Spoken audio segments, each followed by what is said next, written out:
Alms for Oblivion. Peter, Kemp. To the memory of my friend, Colin Brooks. We shall all meet again in the great tavern that lies at the end of the world. G.K. Chesterton. Prologue. Go east, young man. Well now, grinned the fat man as he finished his third pint of bitter. After your 5 years holiday, I hope you'll be thinking of settling down to a decent job of work. Like many others in uniform, I was getting used to this old joke. I made a polite but unconvincing effort to smile. Something, I realized on this May morning in 1945, was gravely wrong with my sense of humor. Outside the stuffy, overcrowded bar with its wrought glass mirrors, enameled pump handles, and remnants of Victorian bric-a-brac, London sparkled in the midday sunlight. The fireworks of VEE Day were barely cold, but already the wine of victory had turned to vinegar. Disenchantment had set in. Europe was a desert of rubble whose embittered, starved, and disease-ridden population watched with apathy the preparations for a hideous peace. While Russian soldiers raped and murdered in Vienna, Prague, and Budapest, Englishmen talked with admiration and affection of good old Uncle Joe, and on VE night I had heard voices in the crowd before Buckingham Palace call out, "Joe for King!" In truth, my own holiday had lasted a good deal longer than 5 years, for I had first gone to war soon after leaving Cambridge in 1936. I had spent the greater part of the next 3 years in Spain, serving in the nationalist armies, at first in the Carlist militia and later in the Spanish Foreign Legion. I had joined the nationalists to fight against communism, which I believed, and still believe, would have engulfed Spain if the Republicans had won the Civil War. However, in Britain, General Franco had not enjoyed a good press, and in the eyes of some of my intellectual friends, for whom an uncritical enthusiasm for everything Russian was, since 1941, the indispensable equipment of a patriot, I was little better than a fascist. I found it useless to point out that nearly all my companions in Spain had been either monarchists, whose loathing of all totalitarian systems was as strong as my own, or professional soldiers who viewed all politics with suspicion and contempt. By the end of the Civil War, I had seen enough fighting to last me a lifetime, and after severe injuries to my jaw and hands from an enemy mortar bomb, I was temporarily unfit for any more. For the first 4 months of the European War, therefore, I had been a civilian.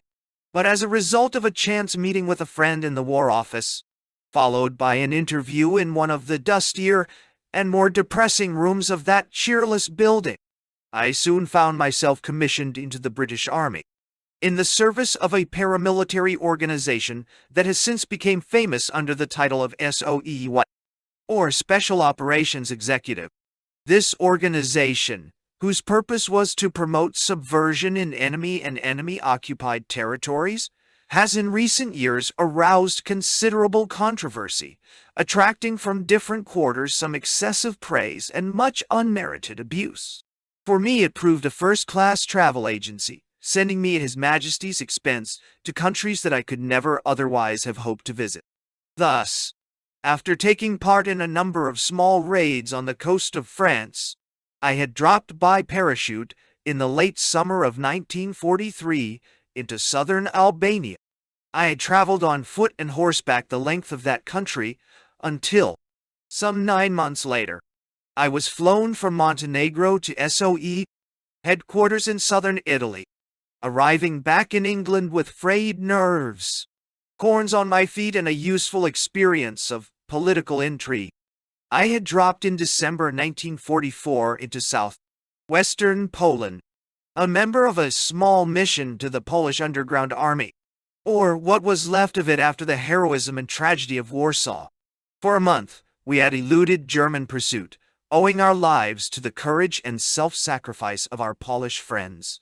Then we had witnessed the sickening spectacle of the Red Army's progress through Poland and its subjection of that incomparable nation. There had followed a month in an NKVD prison and another month in Moscow before I had returned by slow stages to England, the end of the European War, and the welcome of my fat friend in the pub. I was worried and ill-tempered as I walked down Piccadilly on my way to lunch with a brother officer. It was all very well, I reflected sourly, to talk about settling down to a decent job of work. But the work we had started in 1939 was not yet done. Large areas of Southeast Asia and the Far East were in the hands of an enemy less efficient, perhaps, than the Germans, but still formidable. In any case, I was not yet due for demobilization. There was nothing to keep me in England. My marriage had collapsed. I was in the process of a divorce. My private life was an ugly mess. There were plenty of married men in our Far Eastern forces who had not seen their families for years. What conceivable justification could I have for staying at home? I had, too, a more positive reason for going. On my way home from Russia, I had spent several days in Cairo, where I had renewed an old friendship. Major David Smiley, a regular officer in the Household Cavalry, with whom I worked closely during my first months in Albania, was passing through on his way to the Far East. A year younger than myself, short and wiry, with very bright blue eyes, an alert, inquisitive manner and a jerky, often abrupt style of speech. He concealed behind a disarming modesty and shyness a shrewd, objective mind, a cool judgment, and the stoutest heart I have ever known. Over a delicious lunch of shish kebab and Turkish coffee in a small Arab restaurant, he had told me that he was bound for Siam to train and lead guerrillas in operations against the Japanese lines of communication between China and Malaya. If I cared to join him, all I need do when I reached London was to send him a signal from our office in Baker Street. Although born in India, I knew nothing of the Far East, and had previously felt no urge to go there. But Siam appealed to me as a romantic and little-known country, and the prospect of such important and interesting work with Smiley attracted me still more. By the time I reached the club where I was lunching, I had made up my mind to go. The two lieutenant colonels in the Far Eastern section of our office in Baker Street were cordial and cooperative. "We'll signal Smiley right away," they promised. "But in any case, you needn't worry. There'll be plenty of man's work in Burma and Malaya as well as Siam. Give us a couple of weeks to arrange your transfer to this section and fix you up with an air passage to India. But you needn't be in too much of a hurry, because the monsoon is well underway out there, and nothing much is likely to happen in the field just yet. Why don't you take a bit more leave? You could probably do with it after Poland and that Russian prison. Meanwhile, here's Juliet, who's just back from our headquarters in Calcutta. She can probably give you a few useful tips." Well, Juliet was a trim and self-possessed young woman with soft brown hair, faultless curves, and inviting dark blue eyes. Most of her advice on the Far East proved inaccurate. She did, however, give me a few tips of more lasting value, and she was a sparkling, even bewitching companion and partner in pleasure. From this exhausting diversion, I soon felt obliged to take a short rest, and so I invited myself to stay with some cousins near Dublin. Whether that was the best way to restore my health will be doubted by anyone who remembers the generous hospitality of the Southern Irish to members of His Majesty's armed forces on leave in their country. It needed more than a vigorous walk in the Wicklow Hills to work off a heavy drinking session in Davy Burns or the Royal Hibernian. On the other hand, there was no breath of disenchantment in the wind that kissed the bracken on the Sugarloaf, no gleam of cynicism in the sunlight that gilded the stones of Trinity, no suspicion of reserve in the welcome extended me by everyone I met. From the great John McCormack, his vitality undimmed by age and illness, to the porters in the Shelbourne or the peasants in the country around Bray. Most of them, I remembered, had close friends or relatives in the fighting services of the British Commonwealth. Back in London, I stayed in St. John's Wood with Colin Brooks, at that time the editor of Truth. He and his family were old friends of infinite kindness, patience, and stamina, who had often given me shelter during and before the war. From their house, I made daily visits to Baker Street, Juliet was busy giving instruction to another officer, but the two lieutenant colonels greeted me as cordially as before. "We've had a signal back from Smiley," they told me. "He's dropped into Siam and wants you to join him. You'll have to report first to our base at Kandy. They'll send you on to Calcutta, where you'll find the Siamese country section. We've applied for your air passage and we'll let you know as soon as it comes through. Meanwhile, here's Geraldine, who's just back from Kandy. She'll probably give you some useful tips." Yeah, nay. Geraldine also had a trim figure. The remainder of my time in London was a frenzied round of parties, bars, and nightclubs, which did nothing to restore a constitution already weakened by the two extremes of Russian and Irish hospitality. One morning, fearing that I was sickening for something, I decided to consult a doctor whom I had known for some years. After examining me and asking a number of questions, he reached for his prescription pad, scribbled a few words, and pushed the piece of paper across the desk. "I think this should fix you," he observed dryly. It read simply, "Say no thank you 3 times daily." "Young man," I told myself severely, "go east." A week later, I was in India. Even Caribus, lie around and snooze. My destination was Ceylon. To be exact, Kandy, where SOE, under its far eastern disguise of Force 136, maintained its own headquarters staff among the many that contributed to the glory and variety of Southeast Asia Command. But my aeroplane would take me no farther than Karachi, where I was consigned to a transit camp on the edge of the Sindh Desert, along with a large number of other officers who were southward bound. Before leaving London, I had been well endowed with that sacred gifty, priority, and so it is unlikely that I should have lingered in Karachi had I not, with my faultless genius for putting spokes in my own wheel, developed an acute and laming attack of gout. In the cool and beautifully run RAF hospital I soon recovered. I also learned some disturbing things about the habits of this new enemy I was going to meet. Among the patients with whom I became friendly was a young subaltern of an Indian infantry regiment, who had been wounded and taken prisoner by the retreating Japanese in Burma. They had tied him to a tree and detailed one of their number to shoot him. Luckily, the man detailed was a young soldier and nervous. The bullet struck my friend in the shoulder. The Japanese ran off to rejoin his fellows, and my friend was released later by his own men. He urged me most seriously not to let myself be taken by the Japanese at this stage of the war. I reached Kandy on the ominous date of Friday, 13th July, and spent the weekend in that delightful mountain capital. The morning after my arrival, I had an interview with Brigadier John Anstey, the senior officer, who endorsed with enthusiasm my request to drop into Siam. He pointed out that the campaign in Burma was drawing to its close, and when the great attack was mounted against Singapore and Malaya, SOE would have a vital operational role to play in Siam, through which country ran all the Japanese lines of communication with French Indochina. Although, under Japanese military pressure, Siam had declared war on Britain, there was strong anti-Japanese feeling in the country, and many high officials and officers of the 3 armed services were secretly working for the Allies.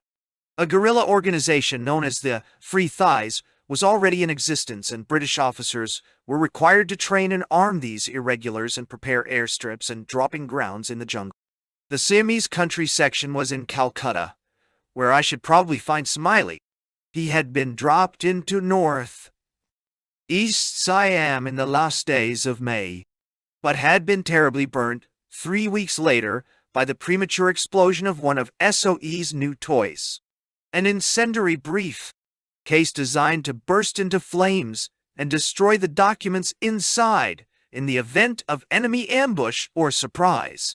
Smiley was packing documents into it when there was a short circuit and 5 pounds of blazing thermite spread all over him. For a week he lay in agony, unable to sleep, with 1st, 2nd, and 3rd degree burns, and a hole in one arm full of maggots. He was, of course, without medical attention.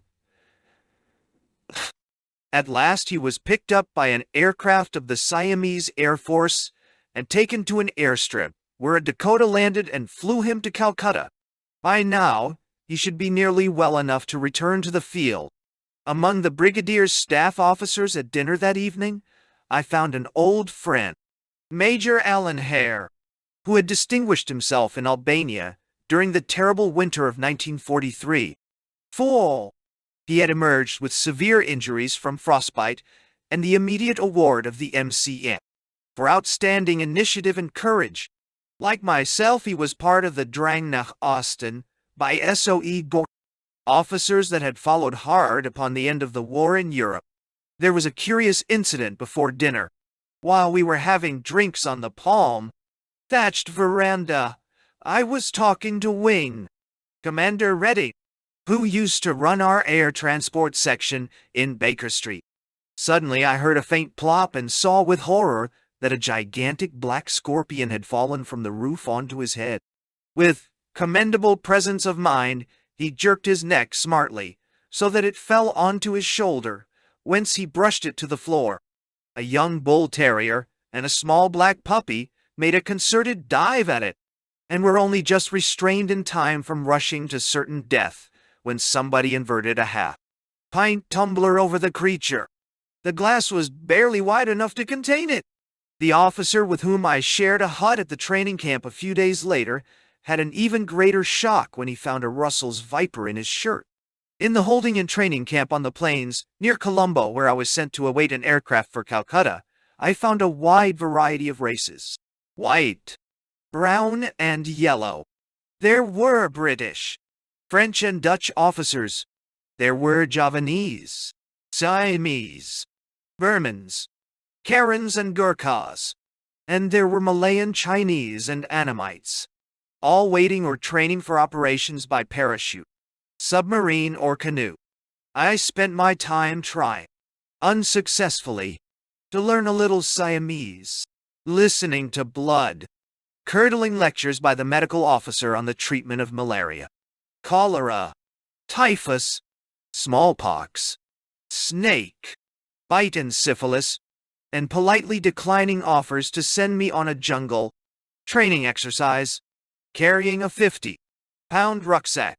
A heavy rucksack, I told the training staff, was a white man's burden that I was not prepared to tote. A small haversack, such as had served me well in Albania and Poland, was the most I would allow to aggravate my prickly heat. Anything bulkier must be carried by mule, pony, bullock, cart, or local labor, or bandit. I never had cause to change this view. It was almost the end of July when I reached Calcutta, arriving in that ugly, fetid city on a sticky evening at the height of the monsoon. In the office of the Siamese country section, 2 stifling, noisy rooms in a dingy house on a dusty street full of potholes, I was received without enthusiasm by a sweaty, irritable, and overworked staff officer. His appearance, like my own, was in squalid contrast to the cool serenity of the neat, pretty young secretaries who flitted in and out among the desks and the clattering typewriters. Smiley, it seemed, had gone to Simla to finish his convalescence at Viceregal Lodge as the guest of his friends, the Wavels. I had better find myself a billet in the Transit Hotel until he returned. And now would I kindly get the hell out of the office and keep out of everyone's way.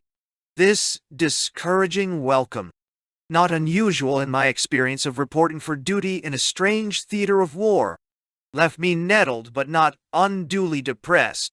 For in the same office, I met another old friend from Albania, John Hibberdine, a young captain of the Cameronians, who had been my close companion during the gloomy and hazardous days of my reconnaissance of the marches of Kosovo.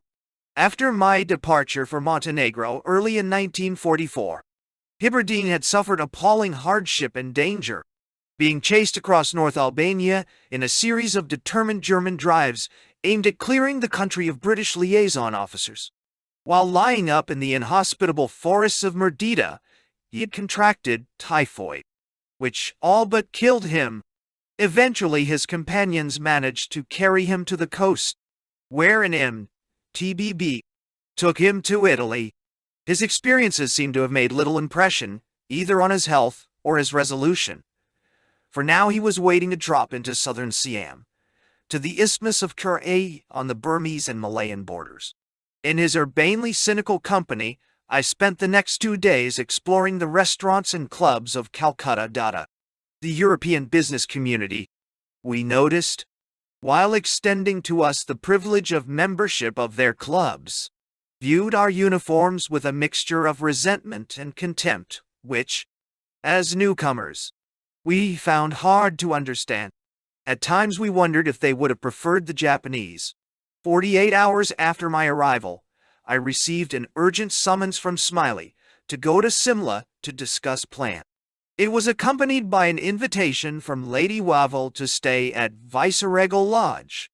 I flew to Delhi and reached Simla on the morning of 3rd August. The next 5 days were among the happiest of my life. Although the marks of his burns were terribly evident, Smiley had made an astonishing recovery. Strolling among the dark green, fir-covered hills, with the gigantic Himalayan snows nacreous and opalescent on the distant skyline, we planned in eager detail the course of our future operations in the field. We very nearly did not get into the field. The bomb on Hiroshima shattered our pleasant pipe dream and sent us scurrying back to Calcutta as soon as Smiley had been pass fit by a medical board. We heard the news at luncheon from a very sweet old lady, the wife of a distinguished lawyer. "Isn't it wonderful?" she beamed. "They've dropped a bomb on Japan which has the force of 10,000 tons of high explosive? Isn't science marvelous? Truly, civilization progresses from day to day." I could only recall the bitter words of Colin Ellis's epigram. "Science finds out ingenious ways to kill strong men and keep alive the weak and ill, that these a sickly progeny may breed. Too poor to tax, too numerous to feed. It is fair to add that 5 years later, I was to owe to science my own recovery from tuberculosis. We did not have to linger long in Calcutta. Because of the prevailing uncertainty, the Siamese country section decided to send in its operational parties as fast as possible. Smiley, now a lieutenant colonel, left immediately in a Dakota that was going to land on the Siamese airstrip from which he had been flown out the previous month. With him went Brigadier Victor Jakes, commanding all Force 136 missions in Siam. Jakes was a lawyer who had practiced in Bangkok before the war. He had continued to live there during the Japanese occupation, sheltered by the regent in his palace, where, under the noses of the enemy, he had maintained wireless communication with Calcutta and built up a subversive organization inside the country. I was delighted to learn that I was to drop in with an old friend, Major Roland Wynne, 8th Hussars, who was also joining Smiley. I had first met Wynne when I was a Carlist officer and he a correspondent for the Daily Telegraph in Spain. The outbreak of the Civil War found him in Madrid, but his dispatches on events there during the first few weeks were too candid for the liking of the Republican authorities, who clapped him into gaol and sentenced him to death. His life was saved by the intervention of the British Chargé d'Affaires, but he judged it prudent thereafter to report the war from the nationalist side. In the winter of 1943, he parachuted into Albania, breaking a leg on landing. For a month, until a doctor could reach him, he lay in great pain in a shepherd's hut among the wild mountains of Cermanik. He held the strongest convictions on most matters of importance, especially on the subject of bullfighting, and would defend his ideas with a pugnacity and argument that was only matched by his courage in the field. A generous and loyal friend, he possessed a keen wit that made him an excellent companion and a devastating critic. Short and stocky, with a pronounced limp from his parachute accident, he showed in his personal appearance a remarkable blend of fastidiousness and neglect. Thus he seldom brushed his hair, But neither in Albania nor in Siam was he ever without a bottle of trumpets after shaving lotion, cowl. His independence of dress and manner sometimes shocked more orthodox soldiers. Just before the end of the European War, he was stationed at a holding camp near Virginia Water, waiting to be sent on an operation into Western Germany. Bored with the inactivity of the camp, he went to London for a few days' relaxation. He omitted the formality of asking permission, but left a note for the brigadier. As there is nothing for me to do here, I am proceeding to London. If required for operations, I can be found at the Cavalry Club. I was taking no wireless, but Wynne had a set and a first-class operator, the amiable Sergeant Lawson, usually known as Spider, a light-hearted young man who had served with SOE in Greece. He was also taking an interpreter, a giggly little Siamese, friendly, intelligent, and helpful, whose nom de guerre was Toy. We left just 48 hours after Smiley, in a Liberator christened Vernon the Villain. It was to be a daylight drop, and so we took off at 11:33 in the morning. I was in poor shape, suffering from a mild attack of bacillary dysentery and a slight recurrence of the malaria I had contracted in Albania. However, a kindly RAF doctor on the airfield dosed me heavily with sulfonamides and mepacrin, and during the flight Wynne generously poured down my throat the entire contents of a flask of Courvoisier, which he had brought from Europe and had saved up to drink in celebration of his arrival in Siam. His Christian action not only mitigated the squalor and discomfort of dysentery in an aircraft that had no lavatory, but took my mind off the hazards of monsoon flying among cumulonimbus clouds that could, and sometimes did, tear an aircraft apart. We flew over the Bay of Bengal, turned east near Akayab, and crossed the jungle-covered hills that separate Burma from Siam Dam. Our dropping zone was in the northeast near Sakon Nakorn, a town about 50 miles west of the Mekong River, which forms the frontier between Siam and French Indochina. At 6 in the evening we were over the target, and in the clear light we soon picked up the smoke signals on the dropping ground. We put on our parachutes and prepared to jump. Jump is not really the right word, for since my last drop a new way of leaving the aircraft had been invented.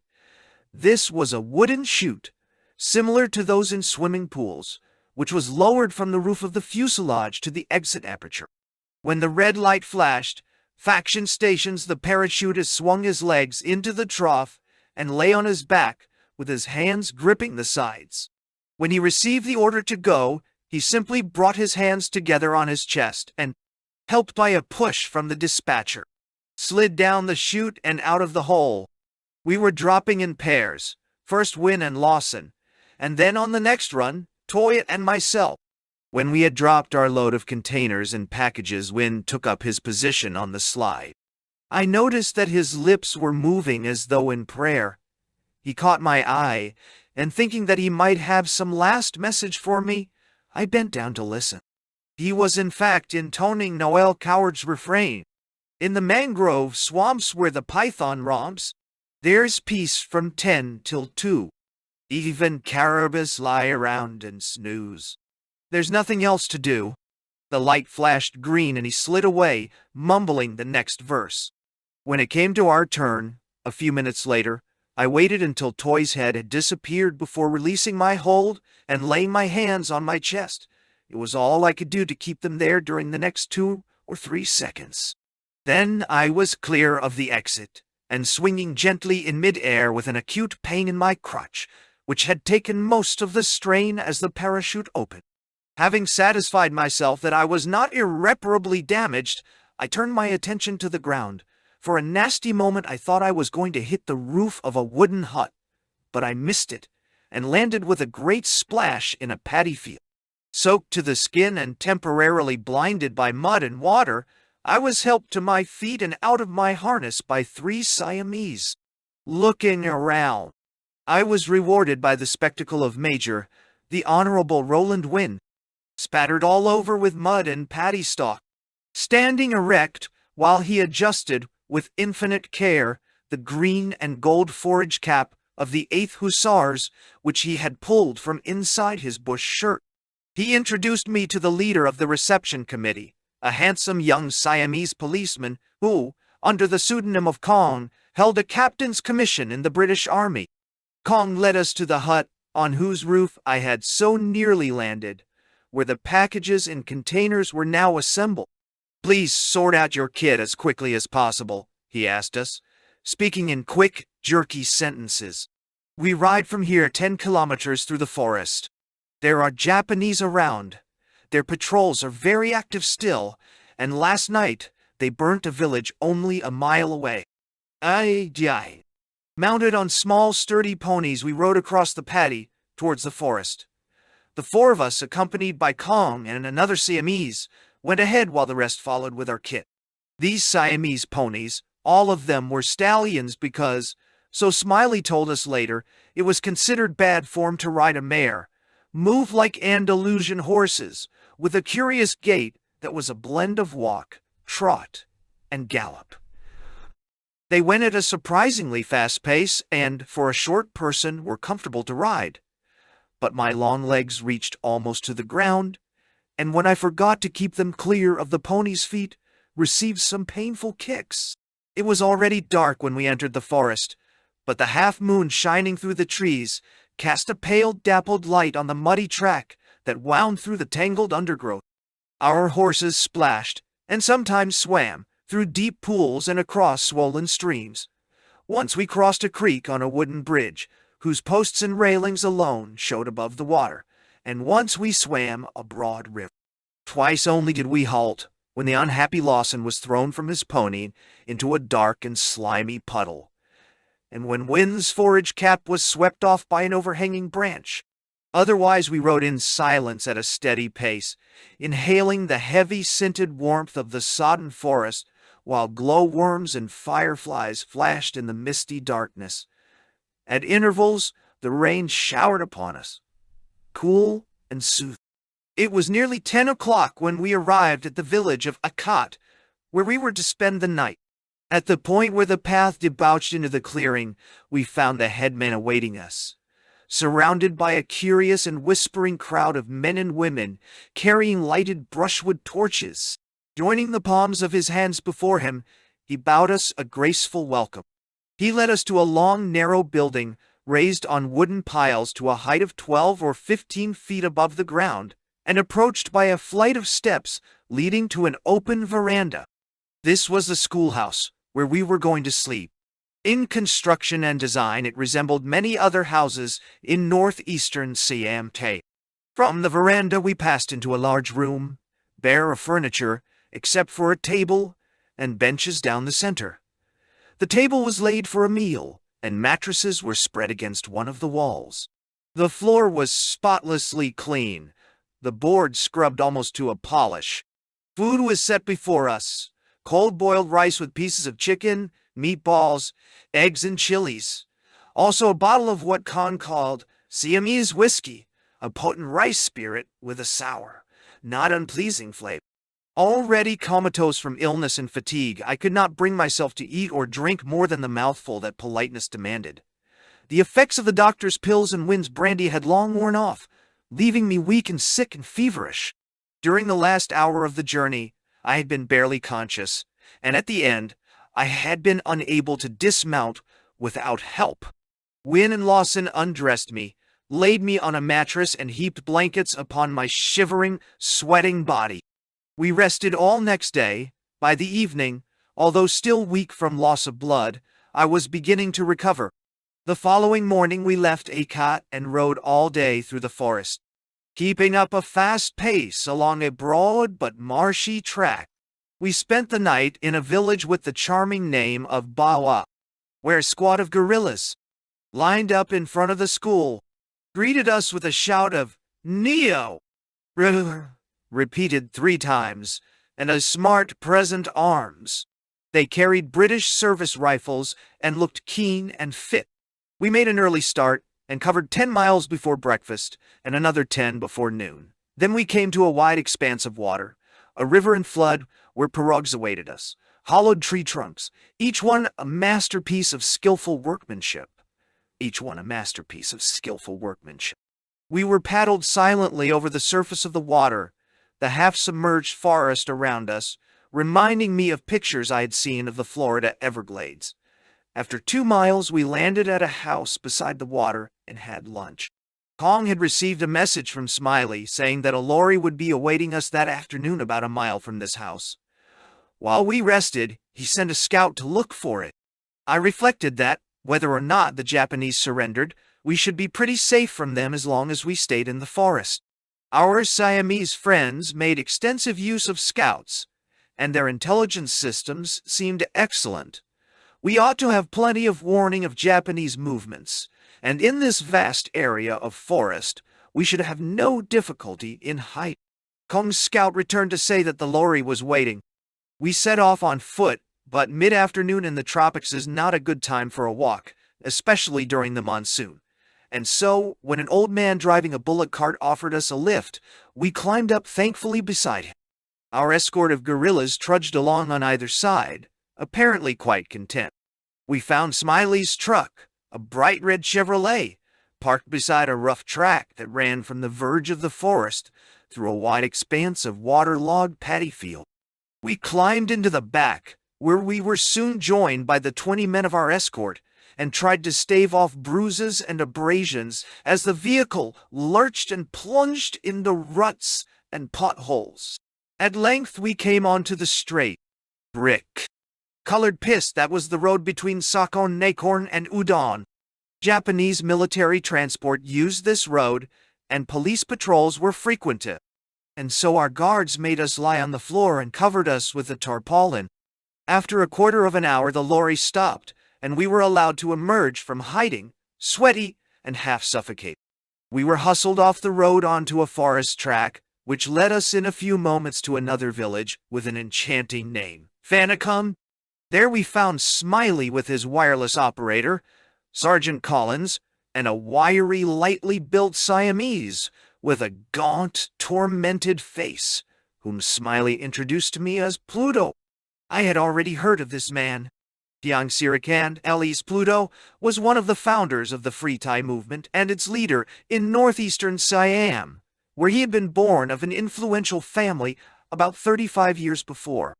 Parliamentary deputy for Sakon-Nakorn, close friend and staunch supporter of the region, Priti Panamyong, he had given valuable service to the Allies, and in particular to Smiley, who liked and admired him for his kindness, competence, and integrity.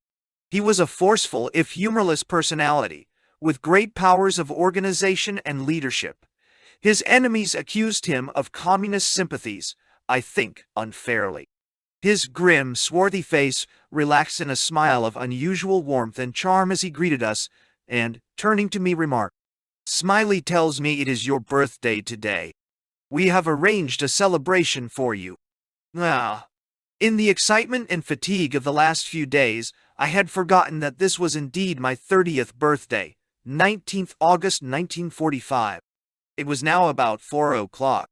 Over mugs of tea we discussed plans for the future. Although it seemed likely that the war was coming to an end, there had as yet been no surrender, and we could not be sure of the reactions of local Japanese commanders if we should fall into their hands. There were some grim rumors of the fate of British officers in Burma who had been captured in the last few days.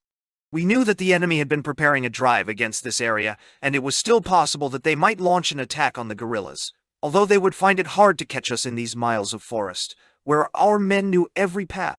Calcutta's instructions were that we should remain underground until we received the code word Goldfish, authorizing us to approach the Japanese.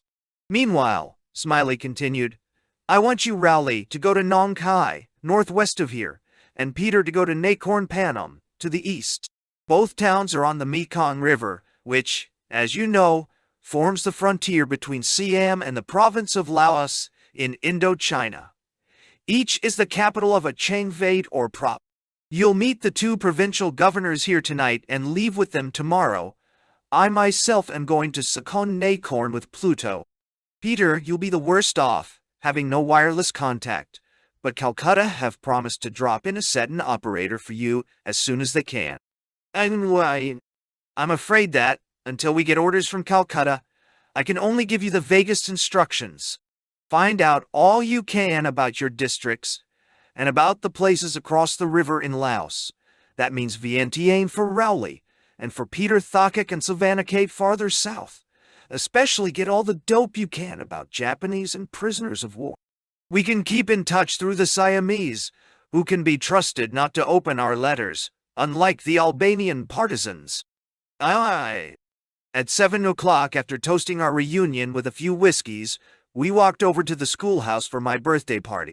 If I describe it in detail, this is because it was typical of almost every party I attended in Northeast Siam, and they were many, for the Siamese are a friendly and laughter-loving people. A great crowd of men and girls was gathered there to greet us, and a roar of welcome hailed our entry into the large classroom, where long tables loaded with food and drink displayed the magnificence of Siamese hospitality. Seeing the roast-sucking pigs, ducks, chickens, plates heaped with meat, vegetables, and fruit, and the huge tureens of rice, I found it hard to believe that we were in a small village in a rain-soaked tropical forest. Before dining, we were led out onto the veranda, where stood several great earthenware jars filled with rice beer. A thick layer of rice floated on the top of each jar, and from each protruded several thin bamboo drinking straws. The jars were colloquially known as changs, elephants, and the bamboos were their tusks. All this we were told by Pluto, who, beaming with enthusiasm, made us drink plentifully from each chang. The beer tasted slightly sweet and deceptively mild. On the veranda also we met the governors of Nong Khai and Nakhon Phanom.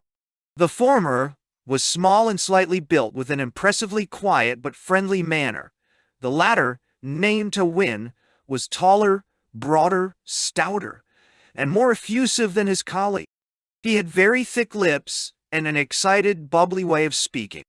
Although he knew a little English, he had with him his interpreter, Sang A, an emaciated little man with a hoarse, nervous giggle and a twitch, a man who seemed to me a little too anxious to please everyone.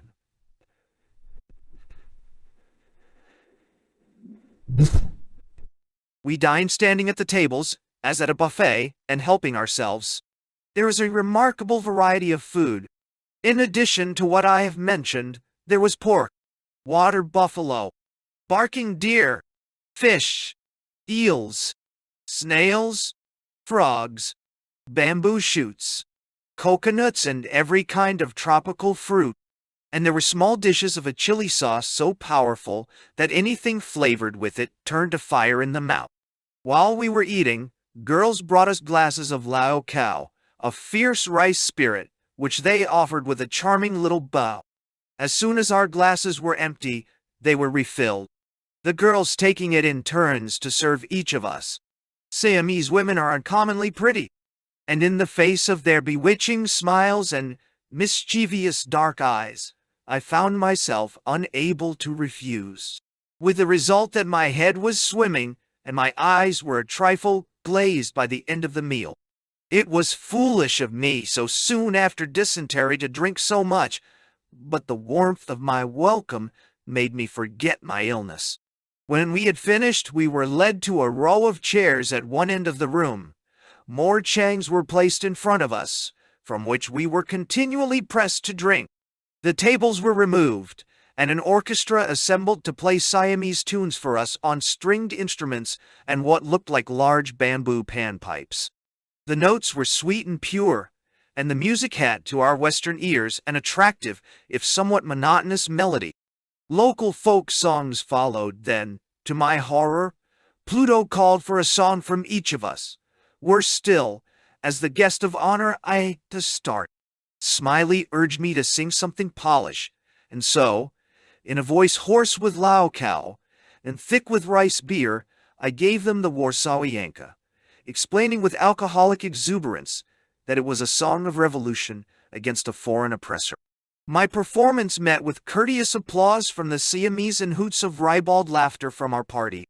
Then began the Siamese national dance known as Ram Wong, in which partners shuffle round the room in a double line, moving arms and hands to a slow, sinuous rhythm. It was a joy to watch the beautiful figures and graceful gestures of the Siamese girls. But when we were asked to join in, even my fortified spirit quailed. Smiley, by constant practice, had become quite competent. But personally, I felt I resembled an inebriated camel, slowly swaying its neck and limbs from side to side. Sergeant Lawson, however, was troubled by no such inhibitions. He whirled round the room like a dervish, arms and legs flying, and so much did he delight our hosts that for a while he held the floor alone. I suffered no more than a hangover for that night's intoxication. Smiley comforted me. "Don't worry. You're pretty well expected to get plastered on these occasions. Even I have been carried home to bed." Ah, diddle. Why? Our missions in CIM owed much to these air crews, who were for long our only means of supply, and who flew in the most frightening weather conditions and across the most dangerous mountain country in order to deliver our stores. The Times of 6th January, 1955, carried a report from its Bangkok correspondent to the effect that Nai Tiong Sirakan, who was described as a well-known communist sympathizer, was organizing an army of liberation of Siamese in northern Laos, and that he was receiving Viet Minh support. On the other hand, his close friend, General Phomi Nozavan, the Laotian anti-communist leader, recently assured me that Pluto was no communist. The question, alas, is now purely academic, for Pluto himself was murdered in Siam a few years ago, allegedly on the orders of the chief of police, General Fao. A fate worse than Kemp. The inhabitants of the 15 provinces of northeast Siam differ from those of the rest of the country in that they have close ties of race and language with the Laotians beyond the Mekong. Although a little impatient of the authority of Bangkok and of the civil servants sent from there to administer them, they had, and I believe still have, no inclination towards separatism. Commerce with Laos, however, is frequent and virtually unrestricted.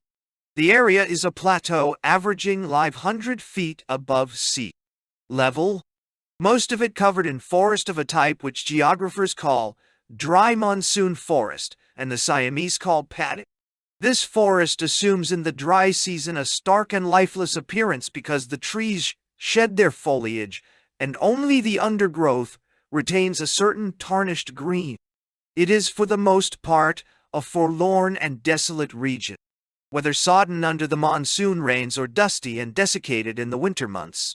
Monotonous to the eye, with scarcely a break in the colorless forest landscape save for the few acres of paddy fields near the villages. Only under bright moonlight have I seen it beautiful. The soil is poor, and so, therefore, are the people, who supplement their income by breeding water buffalo, oxen, and pigs for export to other parts of the country. But poverty has not brought discontent. Most of the land is owned by the peasants who till it, and those twin vultures, the absentee landlord and the moneylender, cannot prey here as in India and in Lower Siam. All but 3% of the population live in villages, most of which lie some distance from the road, and are approached by tortuous tracks through the forest. Their villages, surrounded with bright green rice fields, are built in the thick shade of lofty mango trees, groves of bamboo and coconut palms. The wooden houses are on stilts, with cattle and water buffalo often living under them.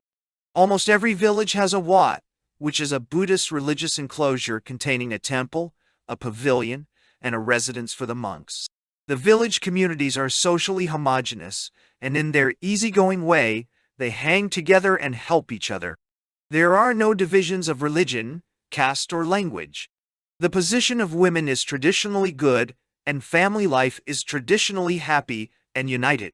One object of hatred these people shared with their Laotian cousins, the enemies.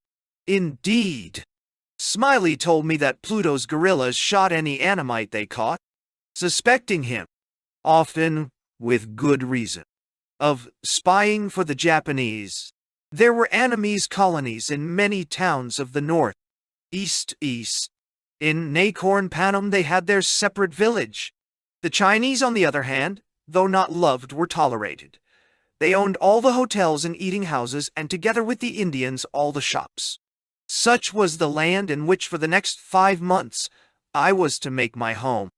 Nakorn Panem was a clean-looking little town, consisting of a muddy main street, lined on either side with shops and running north and south beside the Mekong, and a few small side streets leading down to the river or dwindling away westwards into country tracks.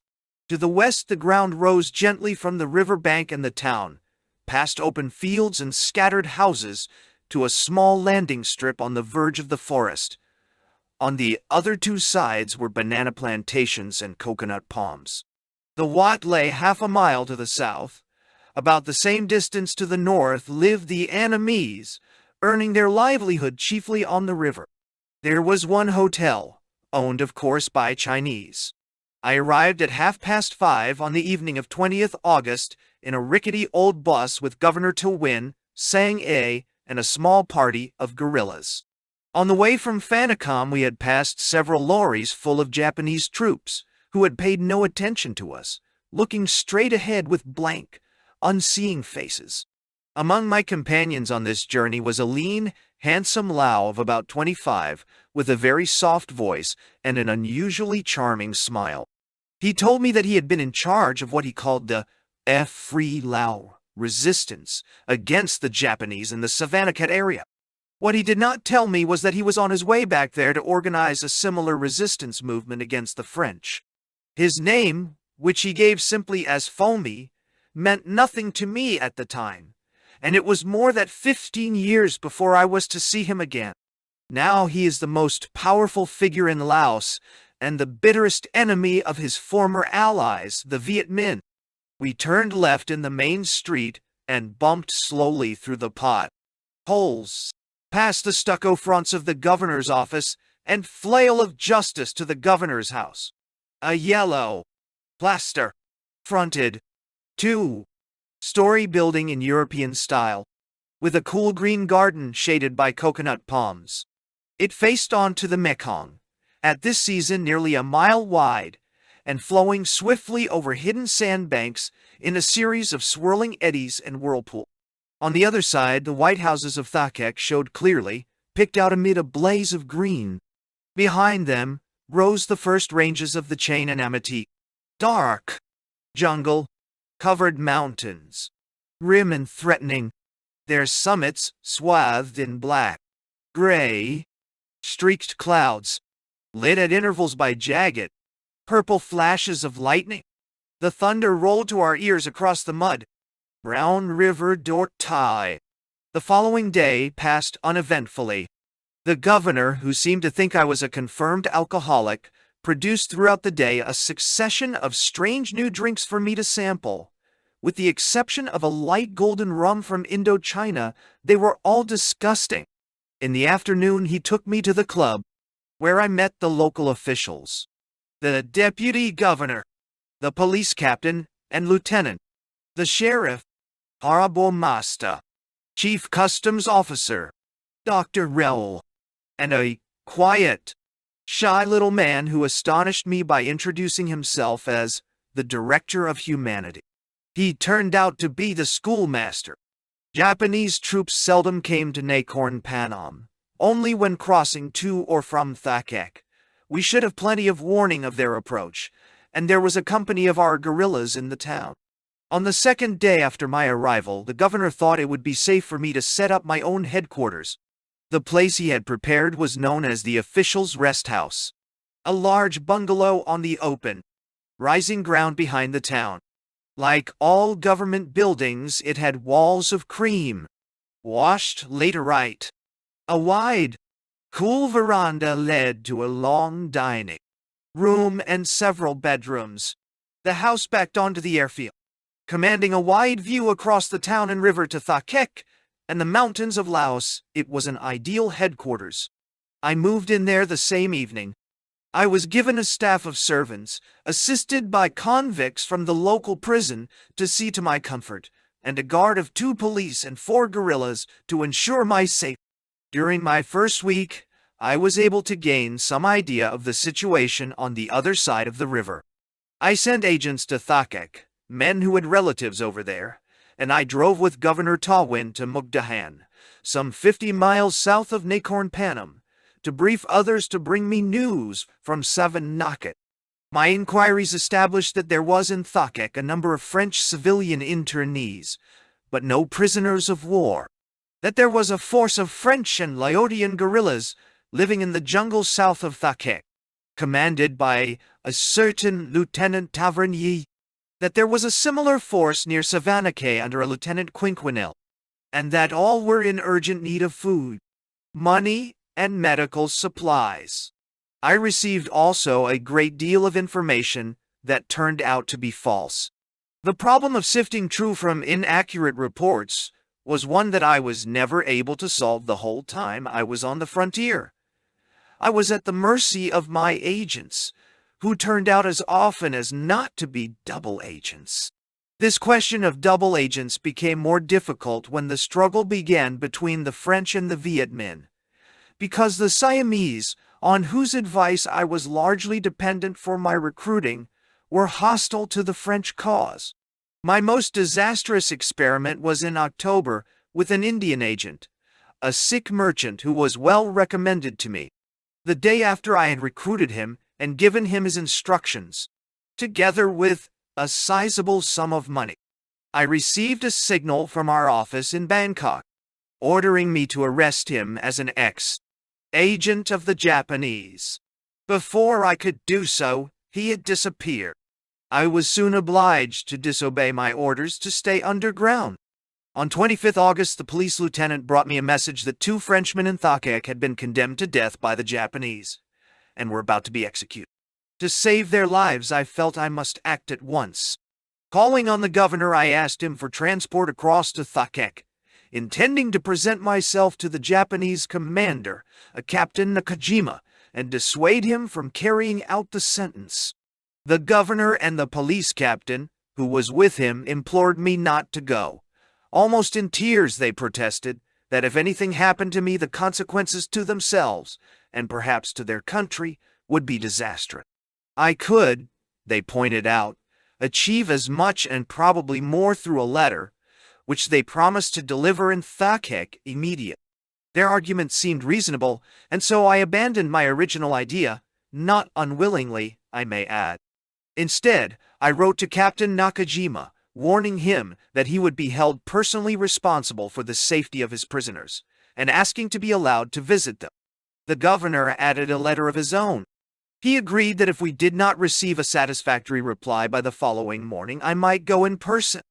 I also relayed the news to Smiley, who had moved from Sakon Nakorn to Ubon, about 150 miles down the Mekong. I spent an anxious day. About 7 o'clock in the evening, I was sitting on my veranda, watching the green and lilac colors on the hills of Laos deepen to purple and indigo in the twilight. At intervals, the cackle of a gecko lizard on the ceiling broke in upon the stillness to jar the rhythm of my thoughts. I sprang eagerly to my feet as the police lieutenant approached with the 2 messengers who had delivered my letter to Thakek. They brought me an answer from Captain Nakajima, written in good English and courteously phrased, regretting that until he received instructions from his superiors he must decline my request for an interview and for the release of the prisoner. But he assured me that in the meantime they would come to no harm. After a further exchange of letters in which I was joined by Smiley, who paid me a visit the next day, the 2 condemned men were released from close arrest. Dining with the governor one evening, I met the American doctor, Holiday, a Presbyterian missionary who had lived in Siam for 15 years before the war, and previously for 13 years in China. Having left the country before the Japanese occupation, he had been dropped back there in April to form an intelligence network for the American OSS, and he now held the rank of major in the U.S. Army. He was one of the very few OSS officers in Siam, this theater of operations being the agreed responsibility of the British Southeast Asia Command.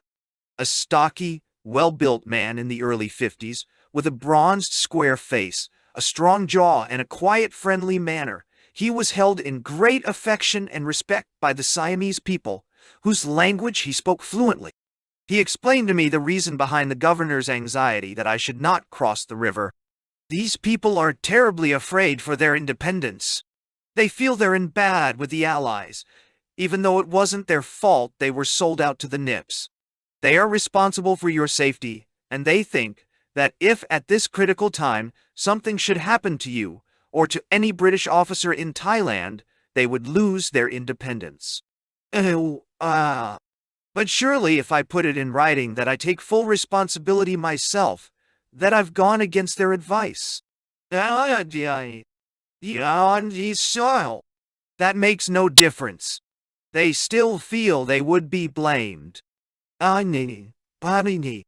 It was becoming difficult to avoid the Japanese on my tour of the area. It also seemed unnecessary. While visiting the sheriff of Mukdahan, I was embarrassed to find myself in a street crowded with their troops. I received some dirty looks from the officers. By the men I was ignored. On 29th August, Smiley passed me the code word, goldfish. On 2nd September came the news of the Japanese surrender. By that time, the Japanese forces in my area had moved south to Ubon, where Smiley immediately found his hands full. Outside the town there was a large prisoner of war camp, full of British, Australians, and Dutch. Although the efficient and tactful administration of the famous Colonel Tusi relieved him from responsibility inside the camp, Smiley had the task of receiving and sorting the daily parachute drops which supplied items, and of ensuring the smooth cooperation of the Siamese civil and military authorities, which was so necessary for its welfare. Another of his duties was to supervise the disarming of some 11,000 Japanese and the shooting of their horses, which were in terrible condition, having been shamefully neglected by their masters. He was astonished, therefore, to see the Japanese soldiers in tears as they shot their horses, and then to watch them remove their caps and bow for 2 minutes before filling in the graves, which they covered with flowers. My attention at this time was occupied almost wholly with events around Thakek. 2 days after my arrival at Nakorn Panam, I had seen a Dakota flying low over the opposite bank. Soon afterwards, I received reports that it had dropped 2 French parachutists, a man and a girl. On 29th August, one of my agents brought me a letter from the former Lieutenant Klotz, addressed to the British officer at Lacan, saying that he was in difficulties and would like to meet me. He suggested a rendezvous at the Catholic mission house on the island of Dong Don, a few miles northwest of Thakek, in 2 days' time. The governor would not hear of my crossing to the island, which was not in Siamese territory. Mindful of Dr. Holliday's words, I did not press the point. Instead, we arranged that the governor should take me in his launch to the village of Ban Ase Mat, opposite Dong Don, where we could wait while the launch fetched Klotz from the island. We started after lunch on 31st August, the governor, Sangye, and myself, with a small escort, all bristling with stens and carbines. Even I was asked to bring my carbine. For what purpose, I cannot imagine. The launch, an ancient open boat with a canvas canopy on stanchions to protect us from the broiling sun, puffed and spluttered noisily up the tawny river, making slow progress against the current. Keeping near to the bank, a steep cliff of red laterite with banana plantations and a few huts on the top, and passing close beneath the squalid dwellings of the Anamites, who stared at us with surly curiosity. We reached Ban Asamat in the sweltering heat of mid-afternoon. We waited on the veranda of a hut while the launch went to find Klotz. Half an hour later he appeared, a dark, thick-set young man of about 25, with strong, heavy features and a somber expression. His speech was slow, his voice hoarse but soft, his command of English nearly perfect. By birth he was Alsatian. He was very tired. He belonged to a French organization, similar to our force, 136. Together with his wireless operator, who is a she, he explained. He had been dropped by the Dakota we had seen on the 22nd into the hills about 10 miles north of Thakek. For the first few days we lived in a cave, he told me. But now we have moved to a village. Since our arrival, my operator has been unable to make contact with our base at Rangoon, although she has been trying 6 skeds a day. She is very disheartened. Now my hand generator is broken, and I cannot recharge my batteries. On the 27th I went to Thakek, in uniform of course, to ask the Japanese to let me see the French prisoners. The Japanese commander was very correct, gave me lunch, but would not let me see the prisoners. He mentioned your name, but without comment. Afterwards, he drove me in a car outside the town, and I went back to my village. He added that there were very few Japanese left in Thakek and none, except deserters, in the country around. It seemed to me that Klotz would be much more comfortable and would be able to operate more effectively if he set up his headquarters in my house. The governor readily agreed and promised to charge his batteries at Nakorn Panem. In any case, I was expecting a wireless set very short. We arranged, therefore, that Klotz and his operator should join me in the course of the next few days. We brought him back with us to dine and stay the night. Next morning we took him in the launch to Dong, where he had a pirogue waiting to ferry him back to the far side. The governor, reassured by the news that there were no Japanese outside Thakek, landed with us on the island. We followed a muddy, slippery track through the jungle until we came to a small Laotian village, where Klotz led us to the house of his piroguier. The young Lao lived with his mother and wife. All of them welcomed us warmly, going down on their knees to us and clasping their hands in greeting. The governor and I had to return immediately, but for Klotz, who was staying there to eat, his host lulled a chicken, and in a manner I had never seen before. Taking a wooden crossbow from the wall, he fitted to it a slim bamboo arrow.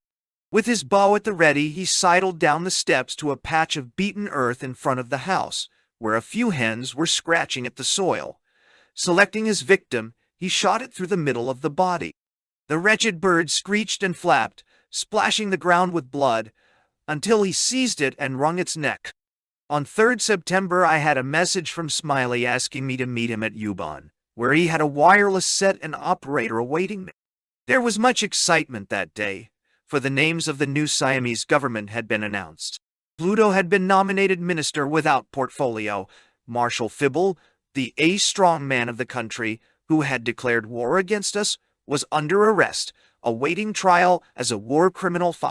In the evening I had a visit from a Lieutenant de Fay, one of Tavernier's officers, who commanded a group of Laotian guerrillas at Pakhinbaon, on the Mekong above Thak. He gave me a very clear picture of the situation, which I was soon able to confirm for myself. Although the capital of the Laotian province of Kamen, Thakek had a very large enemy's population, which in fact outnumbered the Laos. In the countryside, on the other hand, there were comparatively few Annamites, for they tended to congregate where there was some form of industry to give them employment. There was no love lost between the two races. The majority of Laos stood by the French whereas the Annamites detested them, and having collaborated actively with the Japanese, were now organizing themselves into a communist movement, with the declared intention of expelling the French from the whole of Indo-China. This movement was the Viet Minh. Now the Annamites, having obtained large supplies of arms from the Japanese, would, after the departure of the latter, control Thakek. Tavernier's troops were too weak and poorly armed to drive them out. Indeed, they would be lucky to hold their own. Tension was increasing. The Viet Minh were mustering their forces and had already attacked isolated groups of Franco-Laotian guerrillas, protesting in the usual communist manner that it was the French who were attacking them. Most serious of all at the moment was the position of the French internees in the town, some 40 men, women, and children, who had been confined in the convent under Japanese guard. Now, however, Captain Nakajima had withdrawn his guards, leaving the prisoners in the care of the Kyokuang, the Laotian governor of Kemp. This official had no means of protecting them, being himself at the mercy of the Viet Minh, whose leaders, or delegates, as they chose to style themselves, had declared their intention of holding the internees as hostages against the French. The attitude of the Viet Minh towards these defenseless people became so menacing that one of the women wrote a letter to Defay, which he showed me, imploring him to intervene at once. As a Frenchman, Defay could do nothing, and I could do little enough. However, I immediately wrote to the enemy's delegates warning them not to harm the French civilians. I gave myself the arrogant title of Allied representative at Nacorn Panam, for I knew that the Viet Minh were hoping to enlist Anglo-American support. I wrote also to Captain Nakajima, asking him to put some troops at the disposal of the Kyokawa. Clearly, the only solution would be to transport all the internees to the Siamese side of the river, where the governor readily agreed to receive them. This was a situation which I must discuss with Smiley. I resolved to go to Ubon next day. A message to Pluto secured me a car and driver for the journey. Early the following evening I reached the large wooden bungalow on the outskirts of Ubon, where Smiley had established his headquarters. Impressed with the gravity of the situation, he agreed to follow me to Nacorn Panam and accompany me across the river to try and evacuate the internees. In the morning I went with him to visit the prisoner of war camp. Talking to those men who had suffered so much, I was filled with admiration for their high morale, for the calm, detached manner in which they talked of their years of misery, overwork and starvation, and described the brutalities of their guards, particularly the Koreans, the savage beatings, and the horrors of the water torture. They seemed to feel no bitterness, no urge to indulge in reprisals against their former jailers. Among the Japanese, some discipline still remained.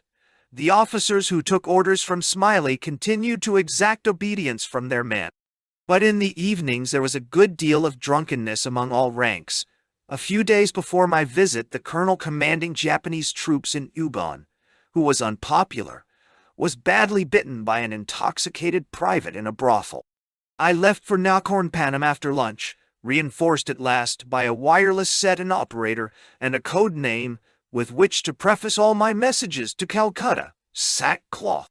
Jock Rourke, the operator, was a tall, rangy, red-haired sergeant in the Royal Corps of Signals with nearly 20 years of service behind him. A man of independent, even contentious character, with more than a streak of obstinacy, he was expert at his job, warm-hearted, loyal, and fearless. We traveled in a 3-ton lorry which Smiley had given me, and reached Nacorn Panam after dark. There I found Francois Klotz and his operator, Edith Fournier, a cheerful, fresh-faced, buxom young woman clothed like the rest of us in olive-green battle dress and jungle boots, and wearing the badges of a second lieutenant of the French army. They had arrived that morning. I was awakened next day by a messenger with a letter from Captain Tavernier, written from the village of Ban Tung, about 20 miles south of Thakake. He told me that he had been appointed civil and military governor of the province of Kamen, with the task of restoring order there as quickly as possible, and asked my help in persuading the Japanese commander in Thakake to allow him and his troops to occupy the town immediately. To this end, he suggested a meeting with me, and named a village on the far bank of the Mekong, where some of his men would await me, and take me to his headquarters. He also begged me to send him arms, medical supplies, especially for malaria and dysentery, and money, all of which he needed urgently. When the Japanese occupied French Indochina in 1940, they did so with the acquiescence of the Vichy authorities, who at that time ruled the colony. The French colonial army had orders not to resist. Until March 1945, the Japanese were content to use the country as a base, leaving the administration in the hands of the French, whose soldiers retained their arms. But on 9th March, they struck. They arrested every French official and officer they could lay hands on, and they murdered the great majority of those they caught.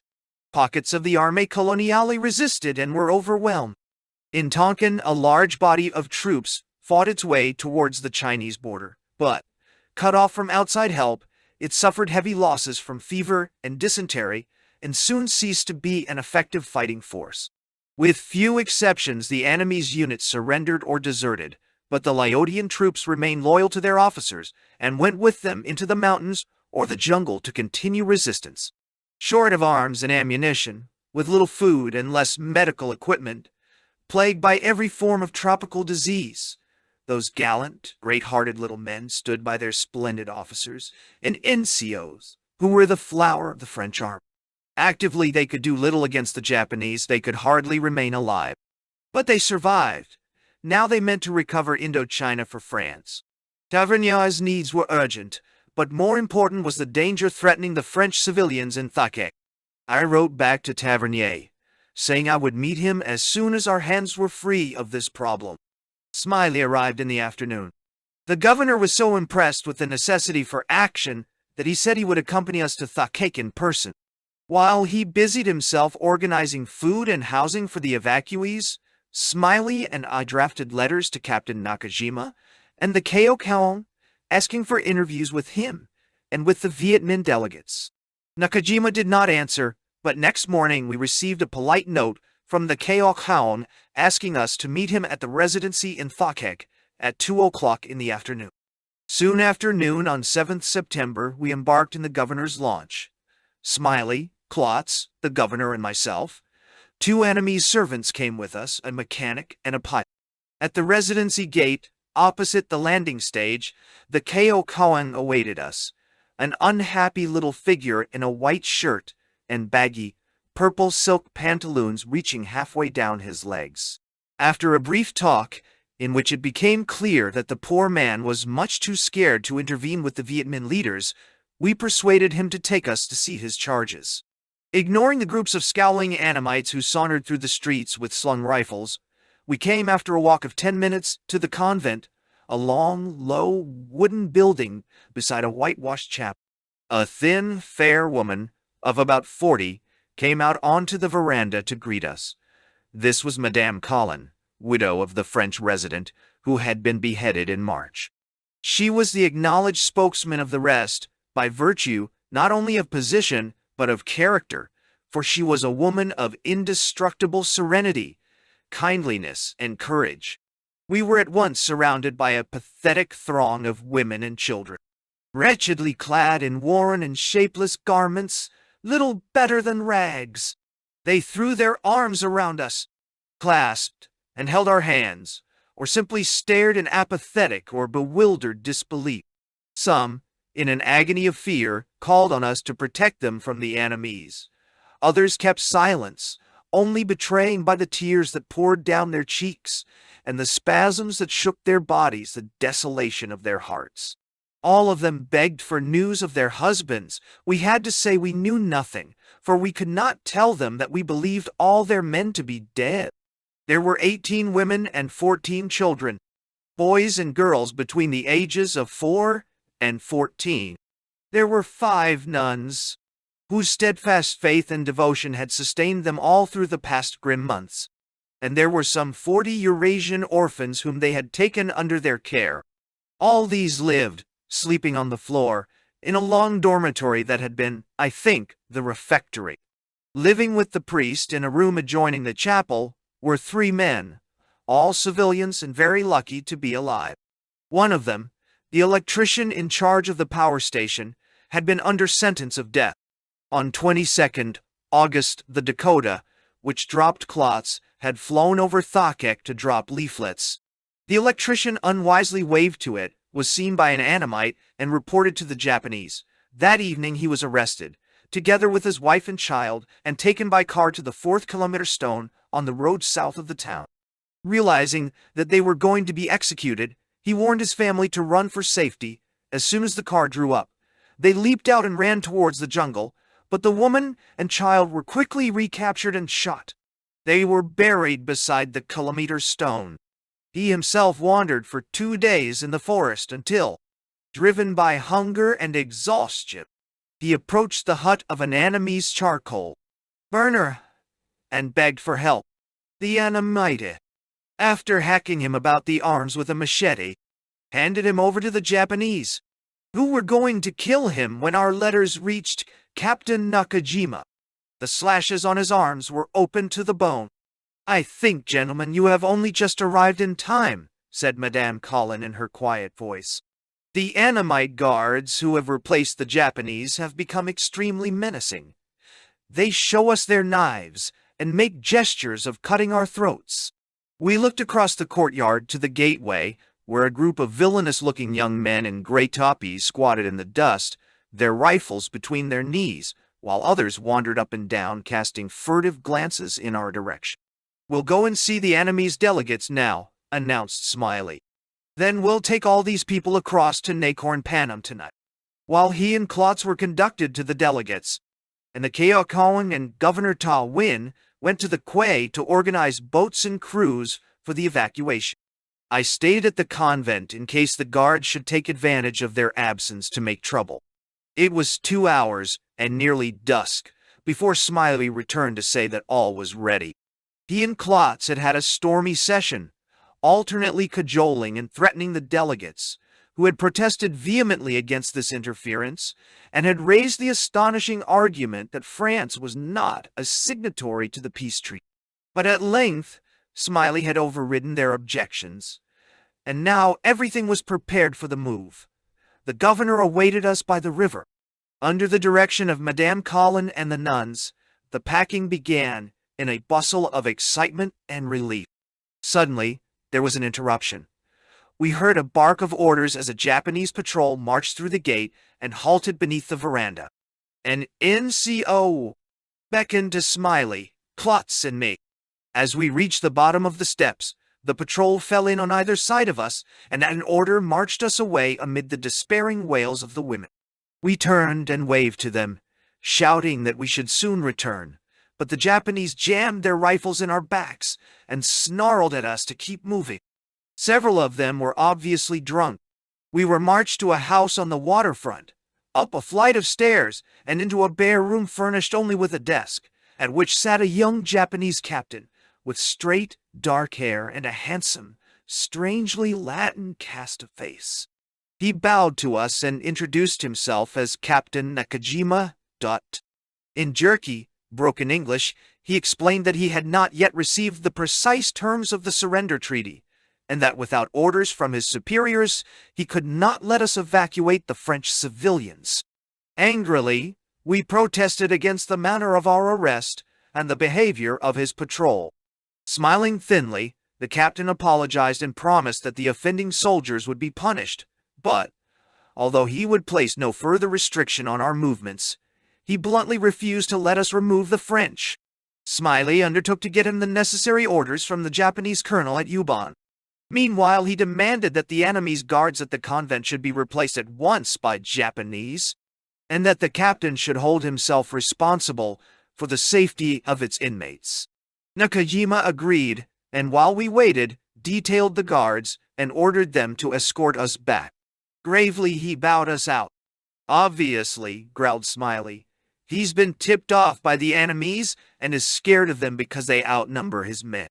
Back at the convent, we watched the mounting of the Japanese guard and the expulsion of the enemies, who left with surprising docility. But our troubles were not yet over. A commotion on the veranda brought us running, to find a drunken Japanese soldier trying to tear a wristwatch off one of the nuns. Smiley, who arrived first, tried to remonstrate with him, whereupon the Japanese, an ugly look on his face, drew his bayonet. I felt for my pistol. At that moment the corporal of the guard walked up to us, took the soldier by the arm and spun him round, hissing at him angrily. The soldier lurched and muttered, but the corporal slapped his face and continued to slap until the man staggered away, grunting. "Stay here," ordered Smiley. "I'm going back to report this to the captain." A quarter of an hour later he returned with a grim-faced Nakajima and another patrol. The offending soldier, after a further bout of slapping, was marched away, his place being taken by an evidently sober guard. Smiley and Klotz returned to Nakorn Panam, the former on his way to Yuban to secure the necessary authority for the release of the refugees, the latter to ask Calcutta for an immediate drop of food, clothing and medical supplies on my airfield, clothing, and medical supplies on my airfield. I remained in the convent, where I stayed with the priest, who opened 2 bottles of his communion wine in my honor, in order to reassure the refugees. Or, as Roland Wynne described it in a subsequent signal, to protect the women from a fate worse than Kemp. I dull. Next day, Klotz relieved me at the convent, for I still had work to do at Necornpanum. We had heard that there were some French families stranded at the Bartholomew tin mines at Fontio, 25 miles north of Thakek, and so I've arranged that I should come back on the morrow, by which time Klotz hoped to have found a car to take us both to the mines. When I returned on the morning of the 9th, he had borrowed from the Keokawang an old and dilapidated Citroën, whose engine popped and spluttered alarmingly as we drove through the neat, shady streets and out onto the laterite surface of the Route Coloniale 13. At first we followed the course of the Mekong, but after passing through Pak Hinbaun, we turned due north and soon began to climb into the hills. The road ran through thick, overgrown forest, intersected by numerous tracks and varied occasionally by bright green patches of paddy or banana plantations. Ahead, the distant mountain tops shone blue and clear on the horizon, the patches of jungle on their slopes glowing emerald in the sunlight. We met several convoys of lorries carrying armed enemies to Thakek. Each truck displayed a large red flag, and the young men riding behind gave us the clenched fist salute as we passed. Approaching the mines, we were stopped several times by control posts, also decorated with the red flag, and manned by youths in gray pith helmets. When I said I was a British officer, they let us through without argument. It was getting on in the afternoon when we reached the small cluster of bungalows that formed the living quarters of the mine officials. As we stepped out of the car, a gray-haired Frenchwoman ran towards us, gesticulating and sobbing piteously. Her face was ravaged with lines of horror and despair. Taking us each by the arm, she led us into one of the houses. Lying on a bed, wearing only a nightdress, was a girl of 17 or 18. She was a very pretty girl, but now her face was sunken and waxy, her dark eyes hollow and lustreless. "My daughter," said the woman. "Look." She lifted the girl's nightdress and pointed to the bluish puncture of a bullet wound about 2 inches below the navel. The girl looked at us without speaking, without interest. Her mother led us to another room, where lay a man of about 50, a sallow death's head, who gazed at us in silence, but with tragedy and terror in his eyes. "In God's name, madame," said Klotz, "what has happened?" Pulling herself together, the woman told us the dreadful story. She and her daughter had lived alone in this house since March, when the Japanese had taken her husband. The wounded man lived in the next bungalow with his wife. On 22nd August, a party of Japanese, probably deserters, had burst in upon them, looted their houses, and in a fit of wanton cruelty, shot her daughter in the stomach with a pistol, put 2 bullets into their neighbor, and murdered his wife. "Obviously, we must move them at once to Necornpanum," said Klotz. "But how can we take 2 badly wounded people, as well as this woman and ourselves, in our small Citroën? They won't survive the journey." "Let's try and borrow or hire something from the enemies," I suggested. "Even a truck would do, and they seem to have plenty of those. I know they aren't friendly, but there must be somebody among them with a spark of humanity." I was wrong. We tried for an hour, approaching every lorry we saw and begging, at least the kindness of a lift, for one of the wounded and one of ourselves. At best we met indifference, at worst hostility. "We can't leave them here, Francois," I said. "There's no alternative but to take a chance with the Citroën. Let's ask them how they feel about it." "But of course, gentlemen," whispered the girl. She gave us a charming smile. Only her eyes betrayed her fear.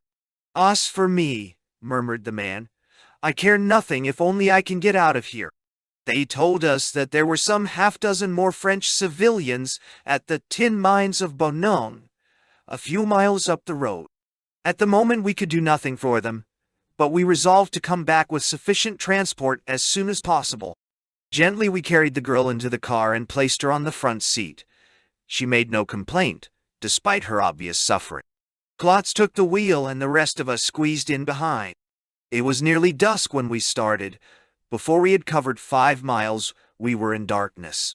The lights made a faint, ineffective glow. "This battery is kaput," Klotz called over his shoulder. "I can hardly see the road, and if we run off it and have to stop, we'll never get her started again. We must look for a village, or even a hut, where we can lie up for the night. In the morning we can find villagers who will push her until she starts." Zilwane. We drove at barely more than walking pace for another 2 miles until, across a paddy field on the left of the road, we saw a light that seemed to indicate some dwelling. "Keep the engine running, Francois, while I go and see if we can stay there." Well. Although not usually a provident person, I had remembered to bring a lamp. I made my way along a narrow path beside the field until I came to a small hut on the verge of the forest. A wiry, middle-aged Lao came down the steps, carrying a torch of flaming brushwood. I pointed to the road and beckoned him to follow me, which he did without the least sign of surprise. When we reached the car, he listened quietly while the wounded girl's mother, who spoke his language, explained our trouble. Then he smiled, and she translated his reply. "He says we must stay with him for the night. He is a poor man and has little to offer us, but he will do his best to make us comfortable. There is a village 4 kilometers down the road to Thakek. Tomorrow you can walk there and hire men to push the car." Very slowly, with the greatest care, we carried the girl along the path, the Lao preceding us with his torch. The wounded man followed, supported by the girl's mother. Even when we carried her up the steps of the hut, the girl gave no sign of the pain she must have felt. There was only one room, but it was spotlessly clean, as were the straw mats which were all our host could provide for bedding. I have seen many wounded in my life and have been seriously wounded myself, but never have I met such fortitude, such indomitable spirit as that young French girl showed throughout her ghastly journey. Whenever either of us tried to sympathize or to apologize for her discomfort, she answered gently, "It is nothing, monsieur," and gave her soft, enchanting smile. The man also must have been in terrible pain, but he seemed too sunk in misery to care. In the morning, Klotz and I set off on foot down the road to get help, leaving the others in the care of the Lao. We found the village on a track about half a mile off the road.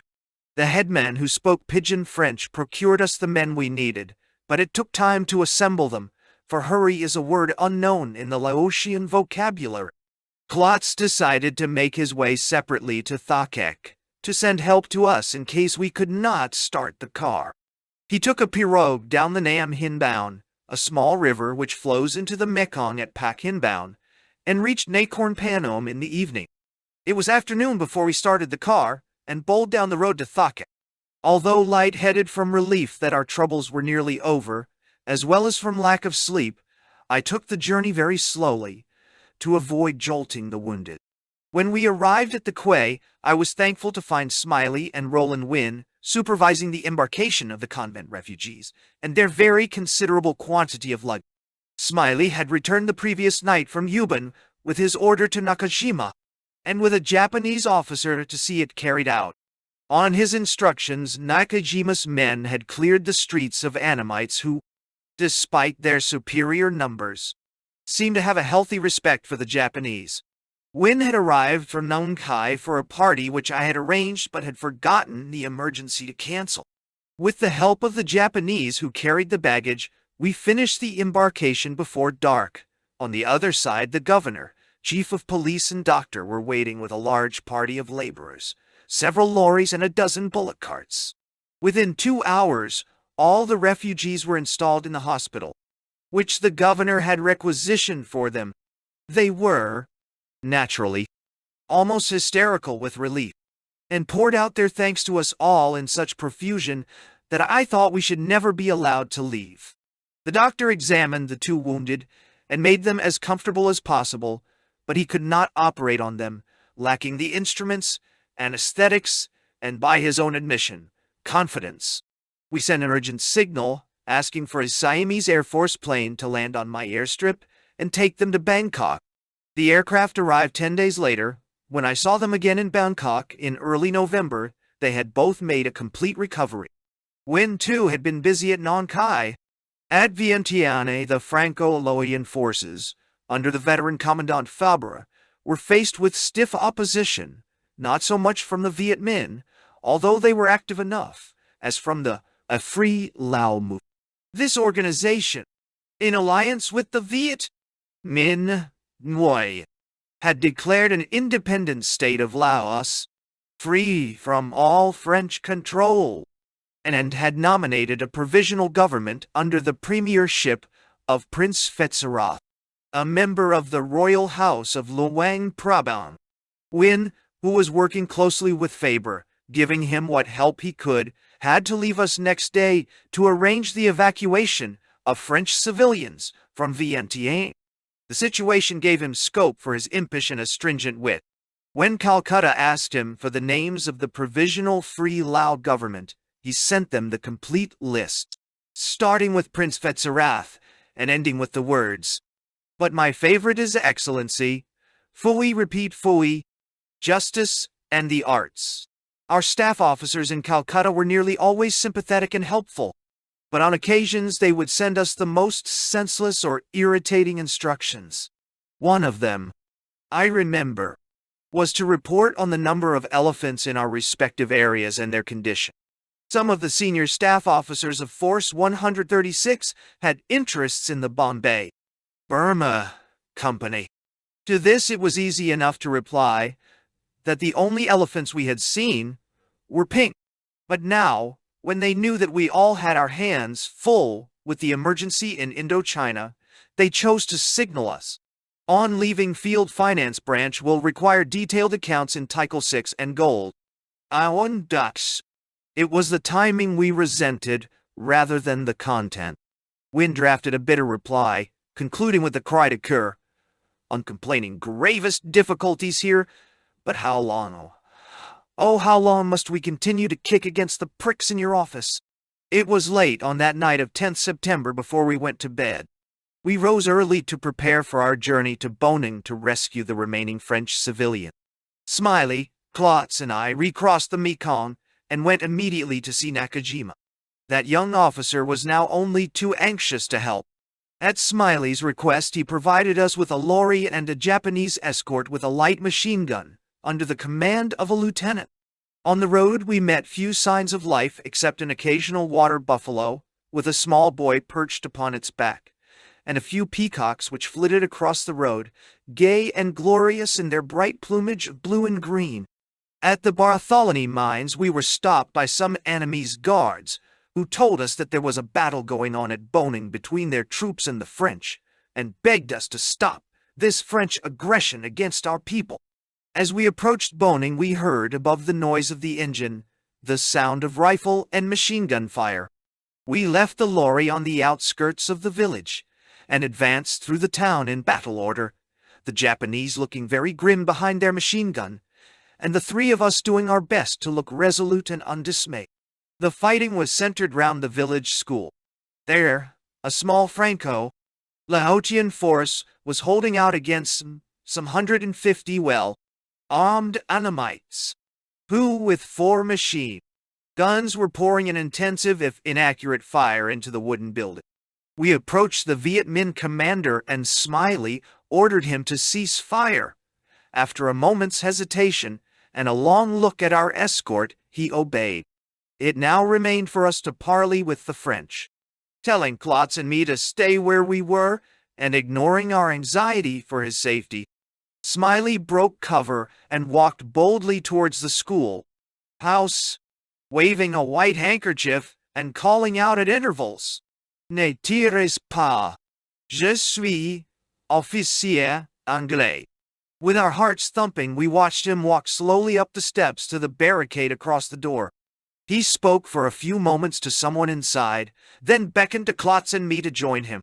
We found a young French officer of Force 136, Lieutenant Gasset, a Eurasian sergeant, and 10 Lao soldiers. Gasset told us that he had entered the mines to rescue the French civilians there, but had been fired on by the Annamites, who had taken the civilians as hostages. He had evidently fought a good action, for his casualties were only 2 men wounded, whereas we saw, lying in the road outside, the dead bodies of 4 Annamites, and there were 4 more wounded. Returning with Gasset to the enemy's lines, we began to discuss, with their commander, some way of ending the conflict. During our talk, the enemies insisted on producing for our close inspection the very messy bodies of their dead. As Smiley commented, they must have been unattractive enough when alive. Eventually, we persuaded the enemies to hand over their hostages and Gasset to return with his men to the mountains, leaving his 2 wounded Laos in our care. The hostages were a man, 4 women and 2 children, all of them naturally very frightened. We lost no time in packing them and the 2 Laos into our lorry and driving away with our escort, happy in the fond belief that we had completed our work on that side of the Mekong. One see an excellent article on Northeast Siam by Professor Charles Madge in the Times of 7th January 1955, to which I am much indebted. But Pluto had to flee from Siam in 1949, accused of attempting to form a separate state in the Northeast, the Times, 6th January 1955. To Professor Madge, O.P. City Taidai. 3. It should not be forgotten that President Ho Chi Minh, like President Sukarno of Indonesia, was awarded a high decoration by the Japanese. 4. Alternate name for Nakoran Panam. 5. It was not so very long before he became once more the strong man, and Pluto and the regent Pretty Panamyong were fugitives. Now, of course, Marshal Serret is the strong man, Fibble in exile. 6. Siamese currency. 3. View. Murder on the Mekong. Smiley returned to Ubon the next day to make arrangements for the transport of the prisoners of war to Bangkok and to disarm a Japanese division. Now that all the French civilians were safe, we were ordered to interfere no more in Indochina. I had, therefore, to leave Tavernier's problems to Klotz, who had already asked for a parachute drop of supplies and money for him. Our refugees soon adapted themselves to their new life. In the single bare room that ran the whole length of the hospital, they spread their mattresses and scanty possessions on the floor, grouping themselves by families in defiance of all the good sisters' efforts to segregate the sexes. A few days of rest, decent food, and above all, freedom from fear, worked amazing changes in their appearance, especially among the women. After observing the effects of a little makeup and a lot of ingenuity on 1 or 2 of the girls, I began to regret that present circumstances did not allow me to cash in on my position as their liberator and protector. The Siamese authorities did everything they could for them, and on 15th September we received our first drop: food, medical supplies, and clothing. The refugees remained with us until the beginning of October, when all but the nuns and their orphan charges left for Ubon. There, a French liaison officer met them and accompanied them to Bangkok. The nuns preferred to stay with us until conditions in Thakek should permit them to return to their convent. An 18-year-old Eurasian girl, whom we called Jeanette, attached herself to my headquarters to help Rourke and Edith Fournier with the very heavy cipher work, which was more than they could tackle by themselves. I had to ask permission from Calcutta to employ her, and somewhat to my surprise, they agreed. Pluto gave us a monkey, who lived on our veranda. He was very savage at first, having been badly teased by Pluto's young son, but Rourke and I gradually tamed him, and he seemed to become very fond of us. He had some disgusting sexual habits which he usually indulged in the presence of young girls.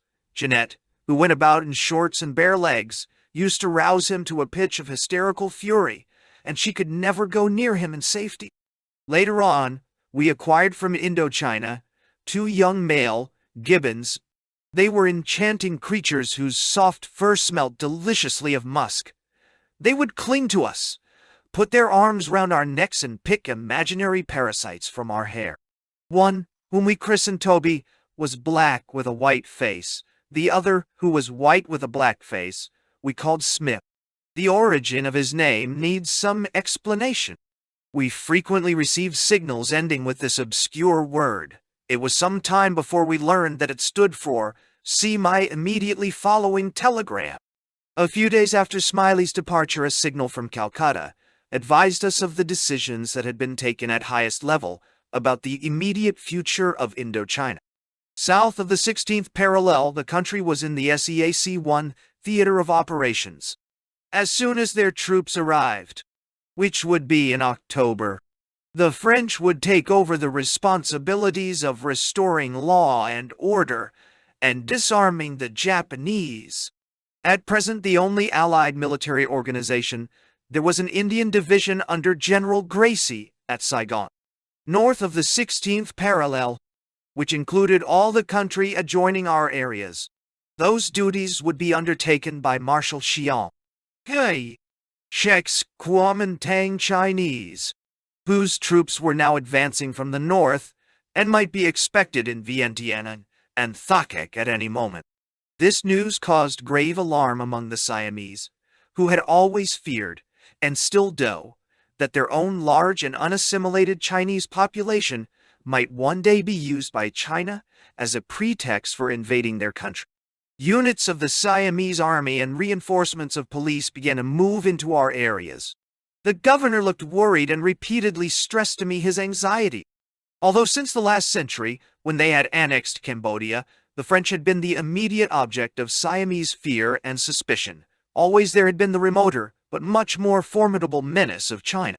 In these new circumstances, Force 136 lifted the ban on our intervention in affairs across the river, stipulating only that we should be accompanied wherever possible by French officers, and that we should tread very warily in our dealings with the Chinese.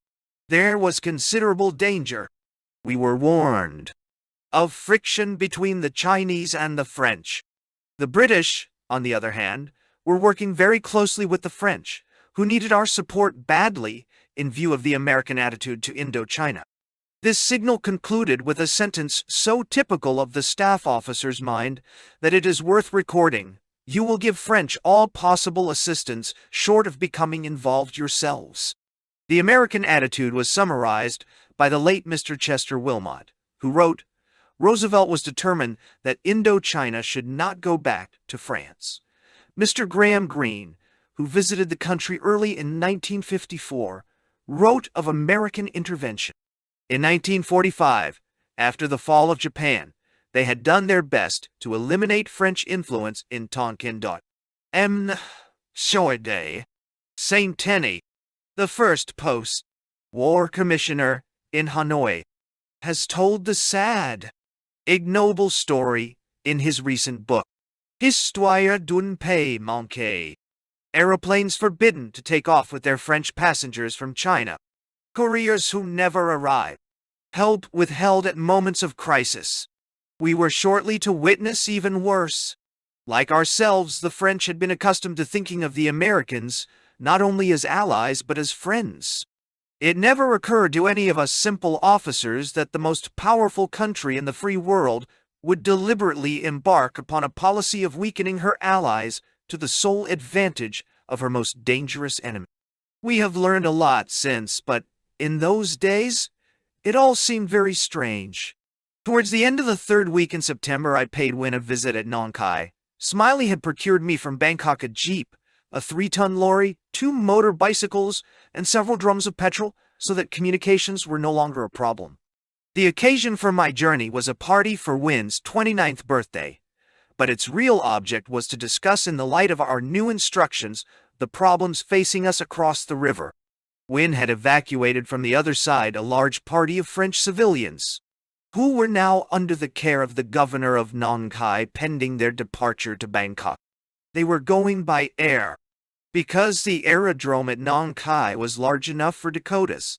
Commandant Faber's troops were in occupation of Vientiane, but they were not allowed to remain there long. At the end of the month, the Chinese arrived in strength. Almost their first action was to invite all the French officers to a dinner party.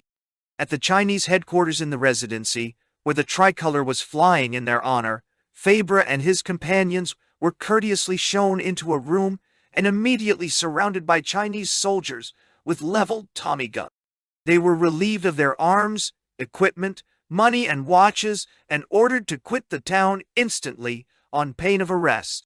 After some argument, Faber himself was allowed to stay, together with his wireless set and operator, but he had to send the rest of his force 10 miles away, for he had been ordered to avoid incidents with the Chinese.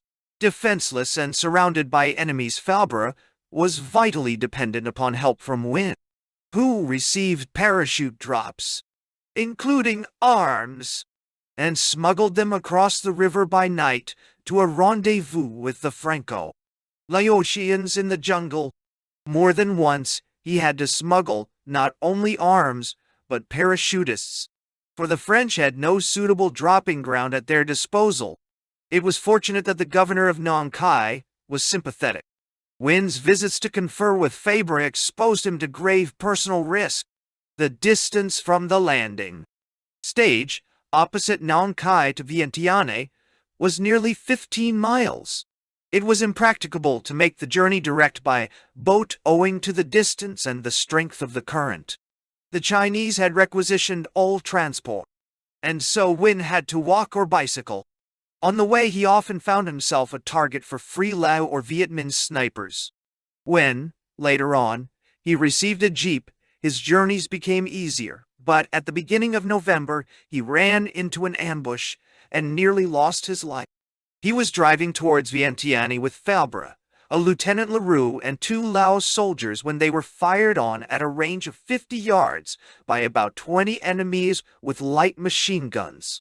He accelerated through the hail of bullets, but the jeep was hit, ran off the road and overturned. Wynne broke a wrist, Fabre a shoulder, and one of the Laos a leg. While the 2 uninjured men ran to get help, Wynne and his companions crouched for 2 hours in a ditch behind their vehicle, waiting for the enemy, whom they could plainly hear moving and talking in the undergrowth, to close in for the kill.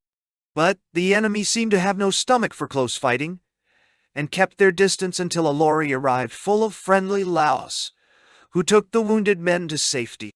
A few days before my visit, an American OSS mission of 10 officers and NCOs under a Major Banks had dropped without warning on the aerodrome at Nong Khai.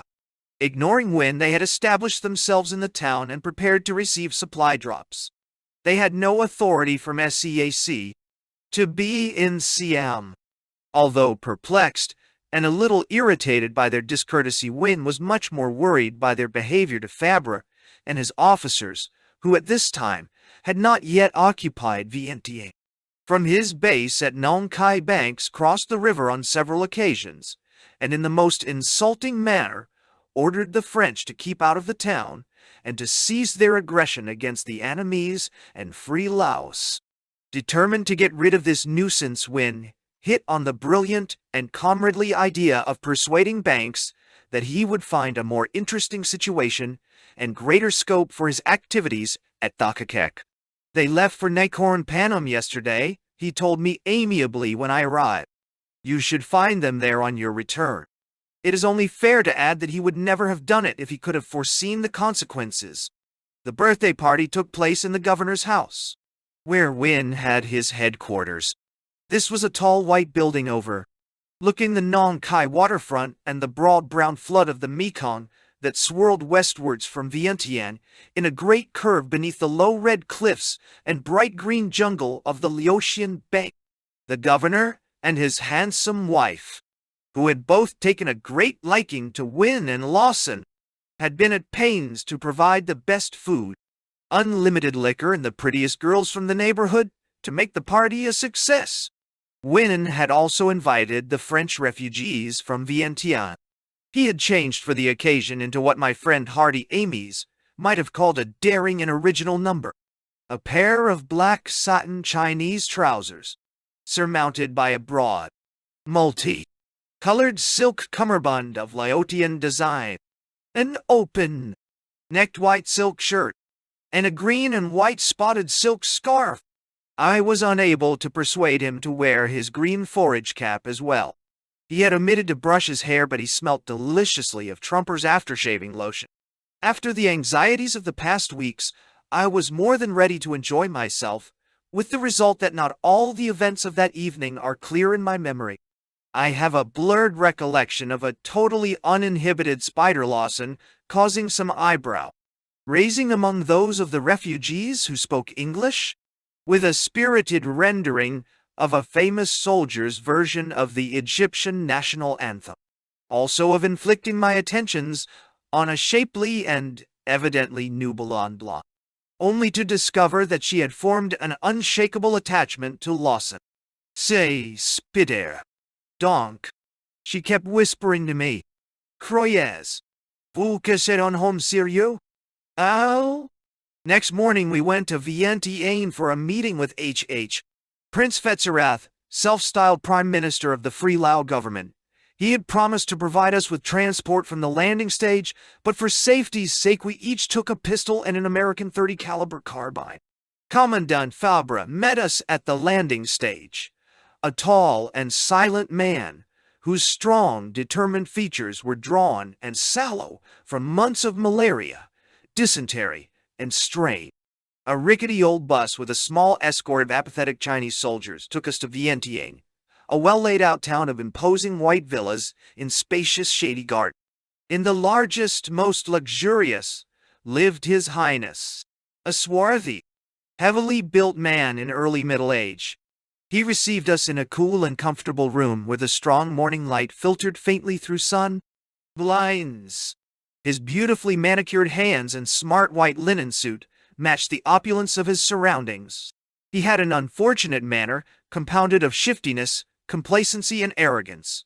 Nor were we impressed by his contemptuous references to our French friends or his exaggerated claims of the support he enjoyed among his people. But he mixed us a really excellent rum cocktail which he described, with unconscious humor, as something between a Cuba Libre and a president. In the afternoon I drove back to Nacorn Panam full of anxiety about the OSS mission Wynne had wished on me. My fears were justified. Banks had set up his headquarters there, and had already received a drop on the airfield. He had also taken it upon himself to scare my French refugees out of their lives by telling them that they were going to be returned to Thakek. But he was not seriously interested in Nacorn Panam, except as a base, and in me not interested at all. It was in Thakek that he had made his presence felt. The Japanese had gone, leaving the town in the hands of the Viet Minh. In conferences with the enemy's delegates, Banks assured them that he was determined to put an end to what he called French aggression. Also that Chinese troops would shortly arrive to disarm the French and take over the administration of the country, pending the establishment of a national and democratic government in Indo-China, free from the rule of France. In proof of his intentions, he sought out Tavernier, whom he found holding a roadblock to the north of the town, and brusquely ordered him to withdraw. To avoid incidents, Tavernier complied, but afterwards he complained to me bitterly of Banks' tone and language. He spoke to me as I would not dream of speaking to a servant, in front of my own soldiers and the Annamites, all of whom understand French. He called me a pirate, and threatened that if I did not withdraw my men, he would send Chinese troops to disarm us. By the same methods he had forced Quinquenel to abandon Savannakhet, which that officer had recently occupied.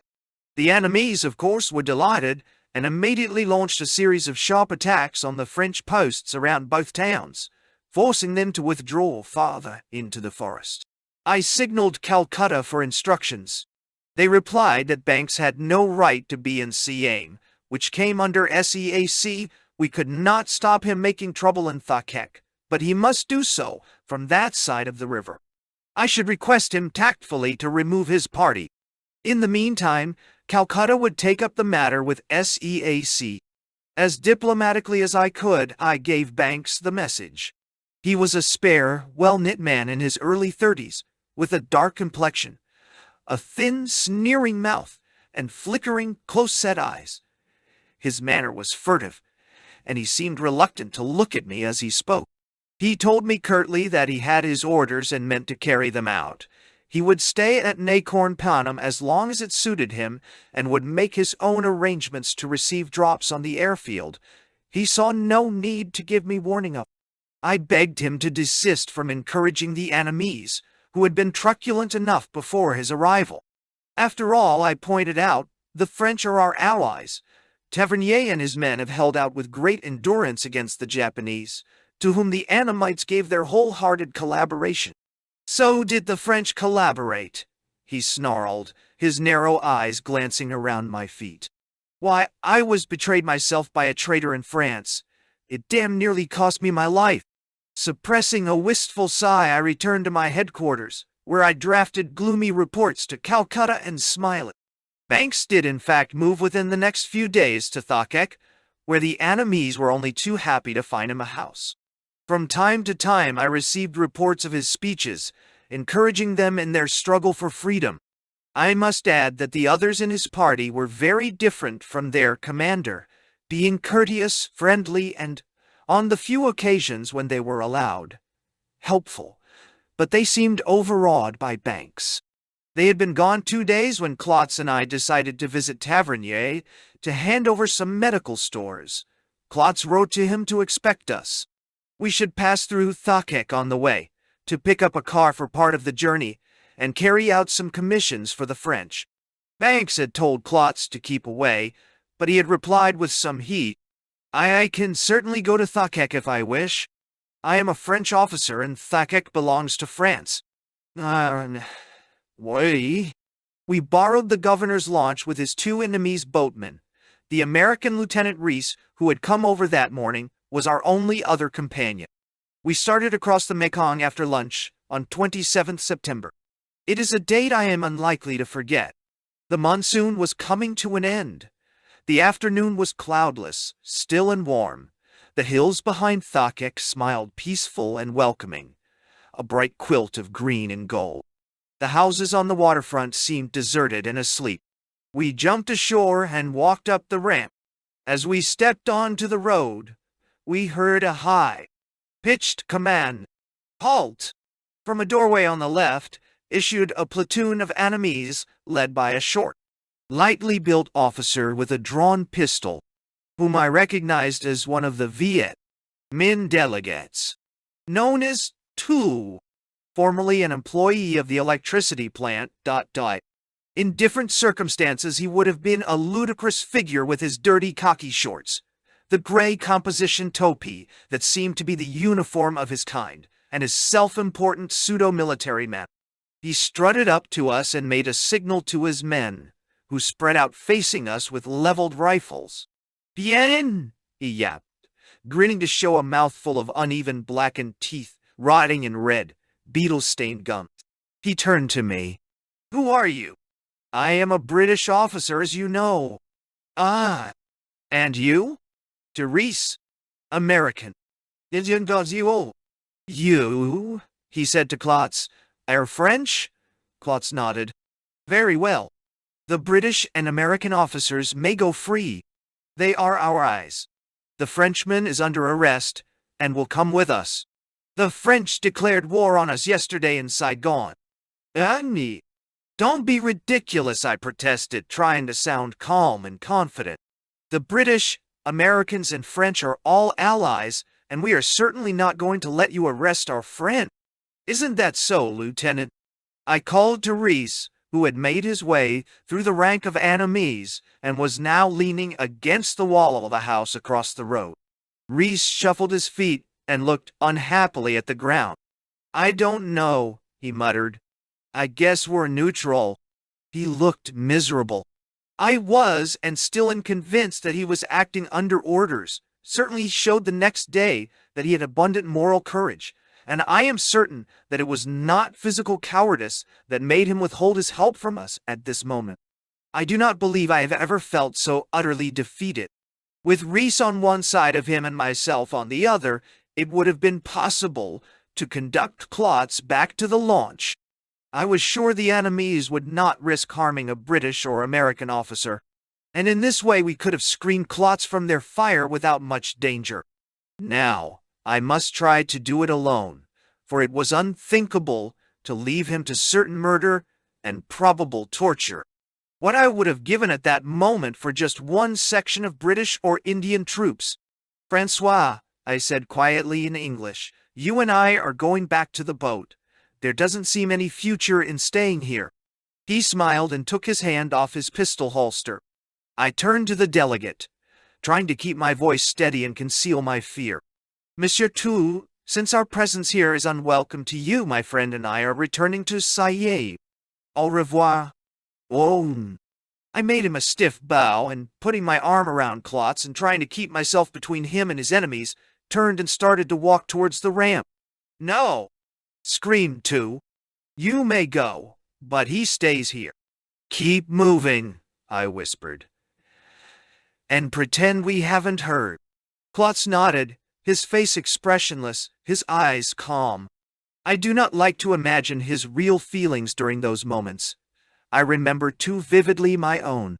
But he gave no sign of the fear that must have been tormenting him. His frame beneath my arm was unshaking and relaxed. Behind us we heard the rattle of rifle bolts as the enemies closed in. "Please, dear God," I prayed, "look after us now." There was a shout from Tu, followed by a fusillade of shots about our ears.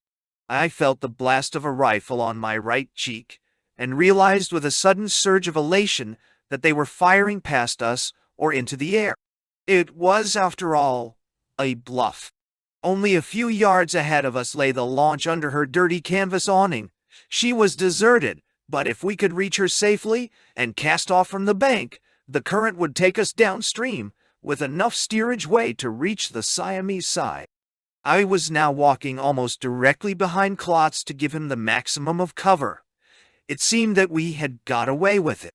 There was a fresh burst of firing. A figure ran up on my left, thrust his rifle under my arm into Klotz's back, fired once and disappeared.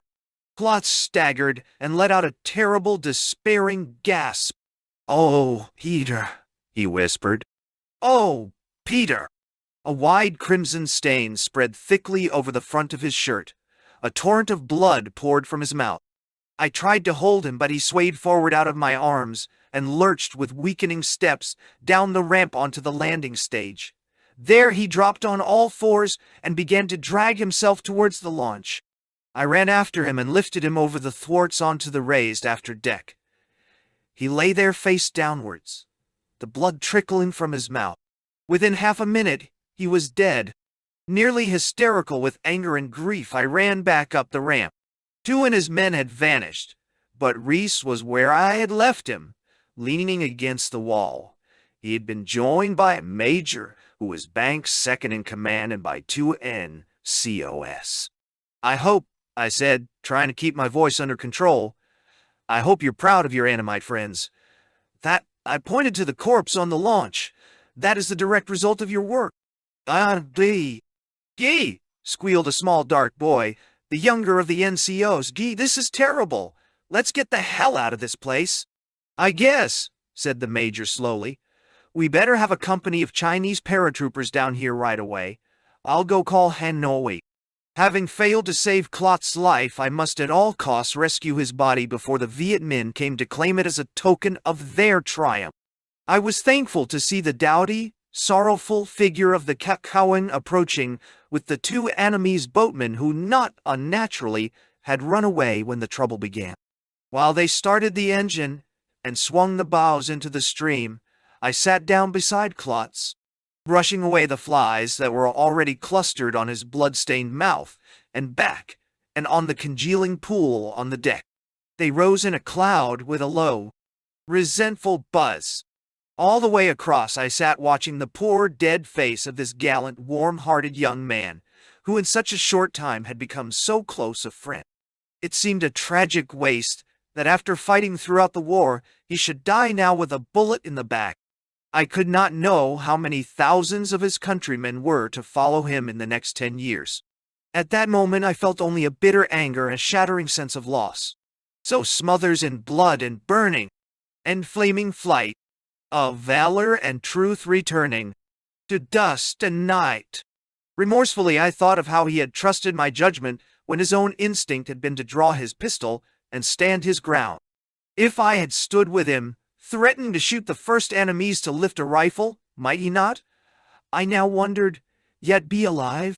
I am still haunted by the thought that it might have turned out better that way. At Nacorn Panom, I sent one of the boatmen with a note to the governor, asking him to have the body delivered to the nuns, and to arrange a military funeral for the following afternoon. Leaving the other man on guard at the wharf, I walked to my headquarters. Rourke and Edith Fournier were on the veranda waiting for me. They had heard the shooting. "Where is Francois?" Edith's voice was very low. I could hardly bring myself to look at her. "Francois is dead." She stood quite still and silent while the tears flooded into her eyes and fell in great glistening drops slowly down her cheeks. When I had told her what had happened, she whispered, "C'est la deuxième fois, mon Dieu, c'est la deuxième fois." On her last mission in occupied France, her chief had been taken by the Gestapo. There was nothing I could say to her. Leaving her with Rourke, I shut myself in my room, fell upon the bed, and for a few minutes gave in to my own misery and despair. Pulling myself together, I asked Edith to come with me to the hospital and break the news to the refugees and nuns before Clot's body arrived. We covered the quarter of a mile distance without speaking.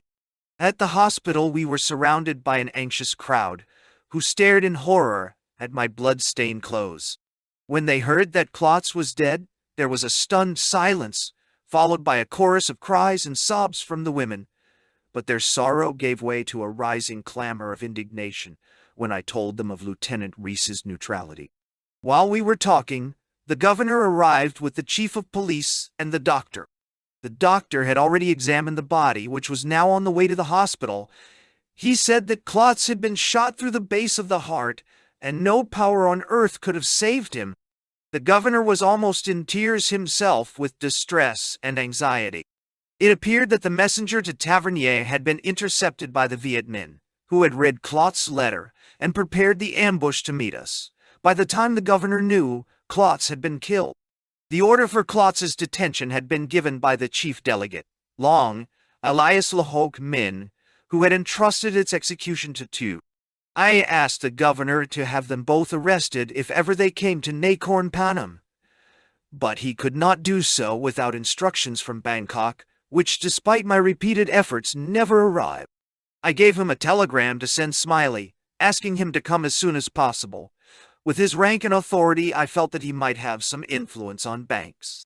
The nuns would lay out the body, and we would keep vigil over it and watches during the coming night. The funeral was arranged for the following afternoon, at the Catholic cemetery north of the town. The police would provide a guard of honor. I spent the earlier part of the night drafting 2 long signals to Calcutta, one in clear giving them the facts, the other in code, embodying my suggestions for bringing Clot's murderers to justice and for helping Tavernier. I also wrote a detailed report on the incident and the events preceding it.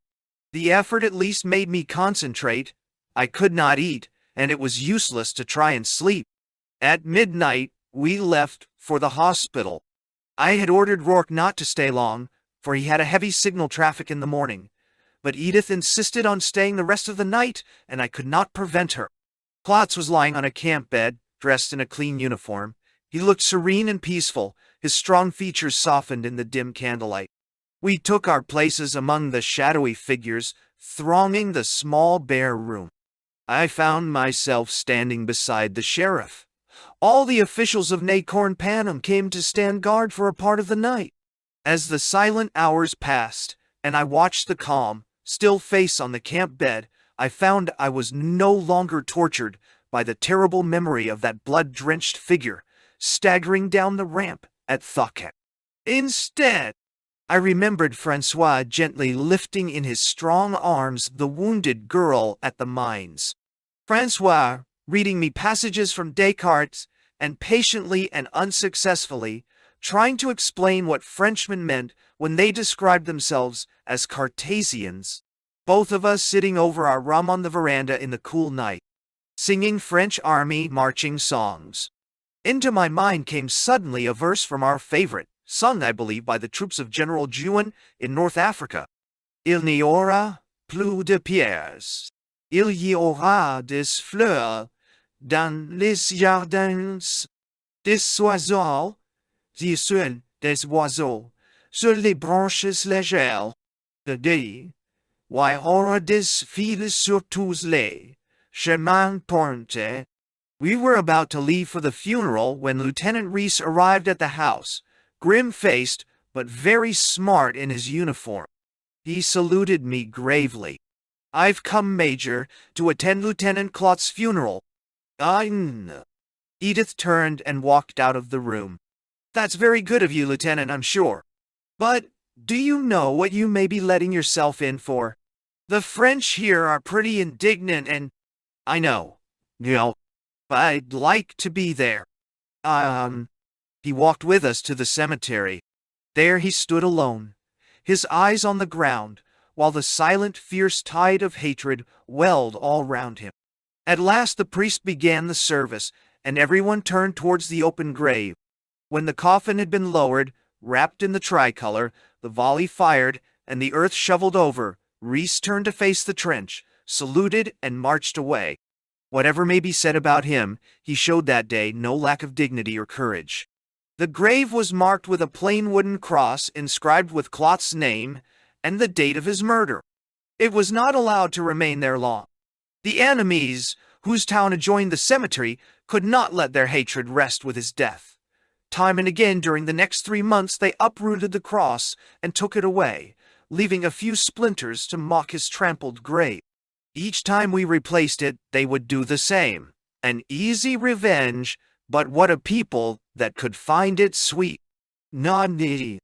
When we had thanked the governor and all his officers, Edith Rourke and I walked slowly homewards along the road by the Mekong bank. Gazing at those hateful hills above Thakek, which only yesterday I had thought so beautiful, I felt Edith's tight grip on my arm. Nous le vengerons, she whispered fiercely. Nous le vengerons. Before we reached the main street, we met Smiley, driving a large Cadillac saloon, which he had taken from a Japanese general. My telegram had found him at Mukdahan, where he had gone to take over the Japanese ships on the Mekong. He had driven here at full speed. When he had heard my story, he wrote a note to Banks asking for an interview in Thakek the next morning and for an escort to take him from the boat to OSS headquarters. He ordered me to stay behind, and in the circumstances, I could not argue. But I tried to stop him going alone, because I had heard that the Viet Minh had announced that any officers of whatever nationality who had been helping the French would be arrested if they came to Thakek. I was very glad to see him back in the afternoon. What did you think of Banks? I asked. Smiley made a rude gesture. Apart from everything else, he can't tell the truth. He swore to me that he had never called the French officers bandits or ordered them to give themselves up to the enemies.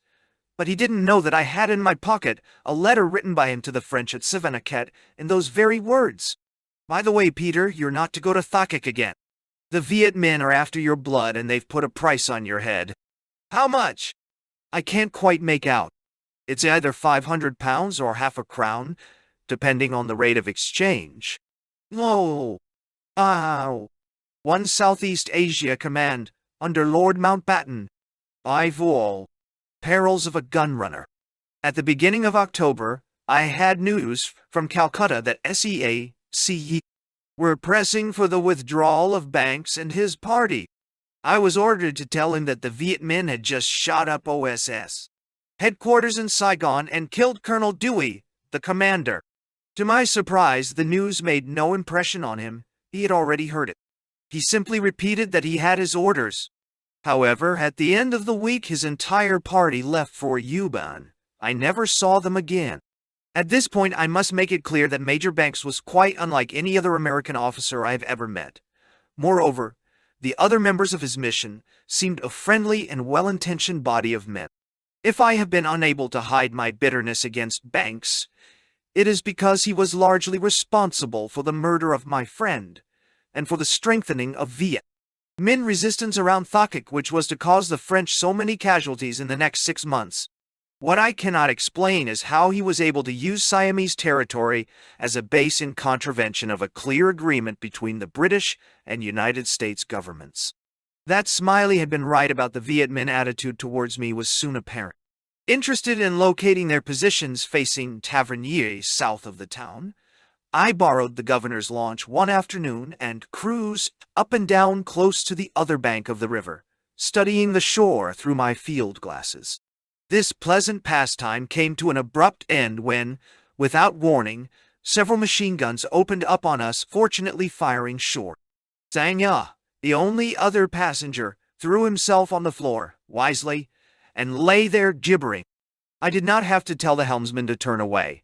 Before I could give the order, he had the launch headed at full speed for home. I reflected that if it were true, as we had heard, that the Viet Minh had Japanese deserters in their ranks, it was lucky for us that none of them was behind those guns. On various occasions during the next 4 months, I and the officers attached to me were sniped on the road, but the enemies were not sure enough of themselves to pursue their vengeance very vigorously in Siam, or so at least I thought. One of the suggestions I had made in my signal on the night of Clot's death was that supplies of arms should be dropped to meet a smuggle to Tavernier. 2 days later, Calcutta agreed, and told me to stand by for a drop on 3rd October. I had also asked to receive French parachutists, as Win had been doing at Nong Khai, and transport them across, but this was not agreed until some weeks later. I was particularly warned not to divulge the fact that I was smuggling arms. I was to pretend that the containers held medicines, food, and clothing, as indeed a few of them would. I decided to visit Tavernier immediately to plan our gun-running operation. Tavernier's headquarters was still at Ban Tung. I asked him to have men and horses waiting for me at a small village on the far bank of the Mekong, about 10 miles south of Tha Kek. On 1st October, I borrowed the governor's launch and crossed over in the morning. Tavernier's men were waiting, 6 young Lao soldiers under a French NCO bot. We rode along narrow winding tracks through thick undergrowth, frequently having to lean over our ponies' necks to avoid branches and creepers that overhung our path. After half an hour, we began to climb gradually into the hills. We had covered about 10 miles and climbed 1,000 feet when we came suddenly upon the familiar banana plantations that marked the outskirts of a village. Here we were challenged by an outpost of 3 Lao soldiers with an old Hotchkiss light machine gun. Jai. A few minutes later, we came into a wide clearing dotted with huts and a few small houses, which was the village of Ban Tung.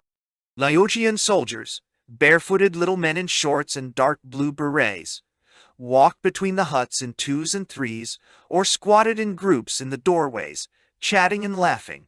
All had the same alert, expectant look. Dismounting, I followed the NCO go to the largest of the houses, which was Tavernier's command post, and waited on the veranda while he announced me with an impressively smart salute.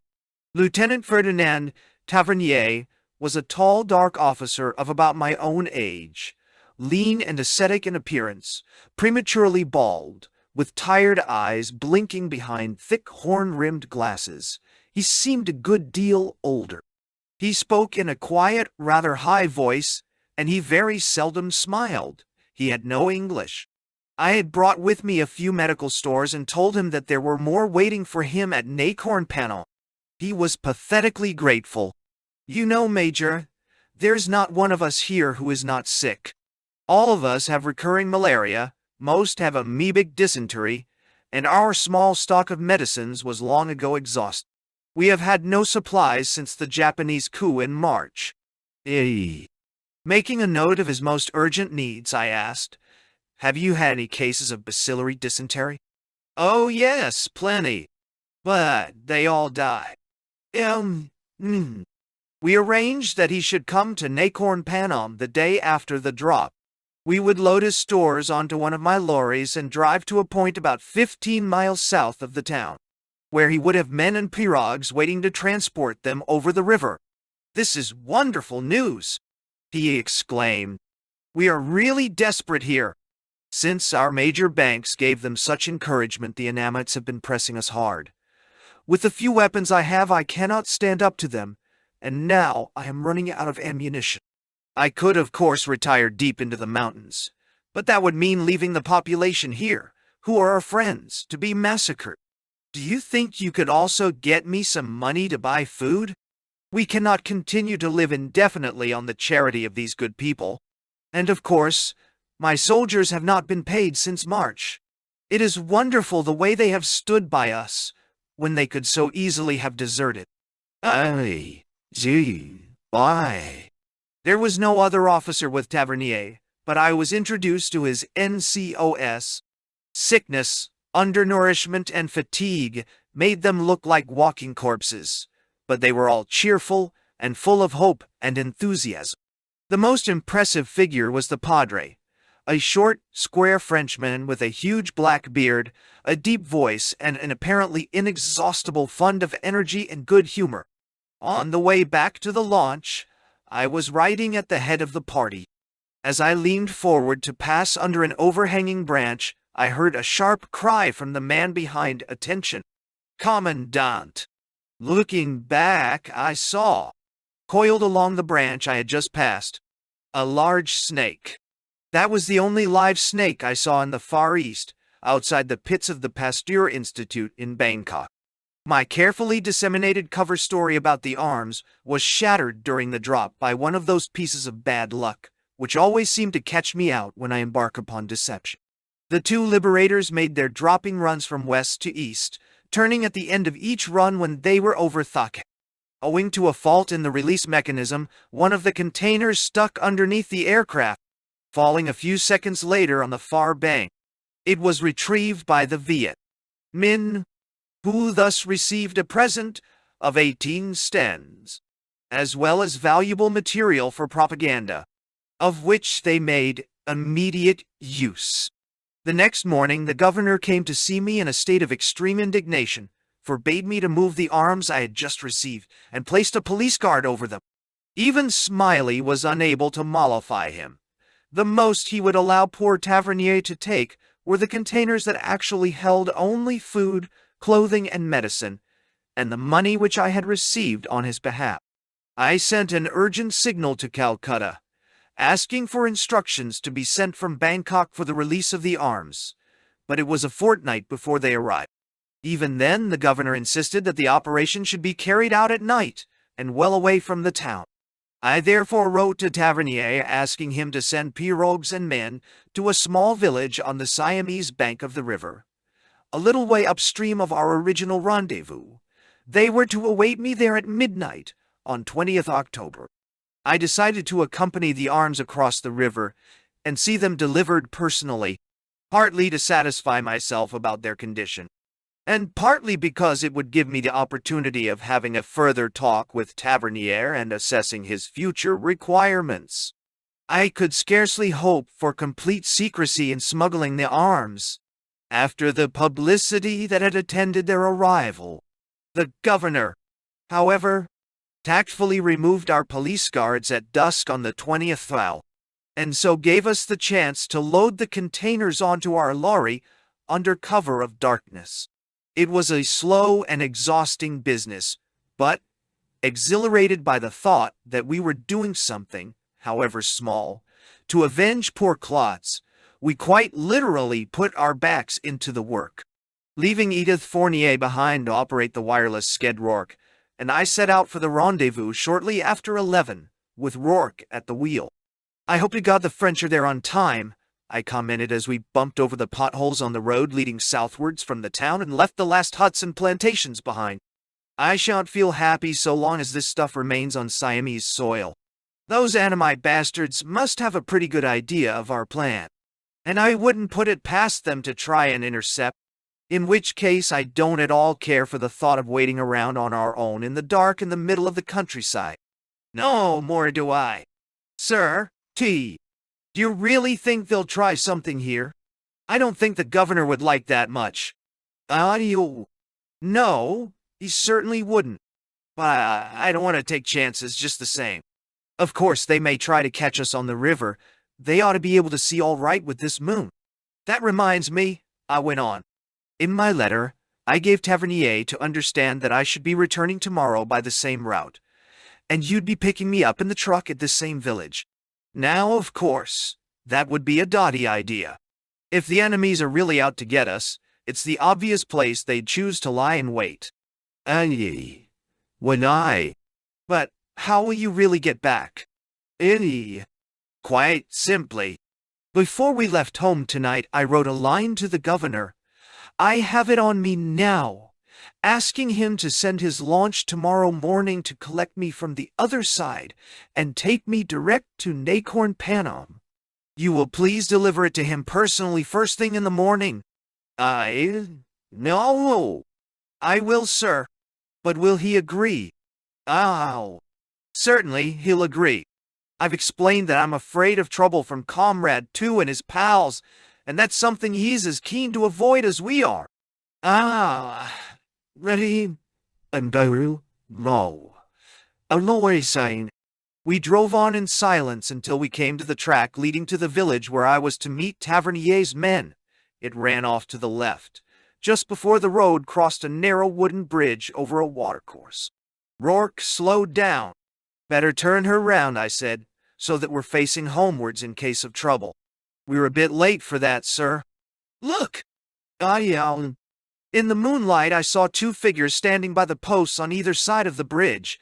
At the same moment, two more appeared from the bushes at the entrance to the track. I fumbled for my pistol and was about to shout to Rourke to put his foot on the accelerator when, with an almost sickening flood of relief, I noticed the berets and uniform shirts of Tavernier's Lahosians. There were more than a dozen men awaiting us, not all of them soldiers. In command was one of the NCOs I had met on my first visit.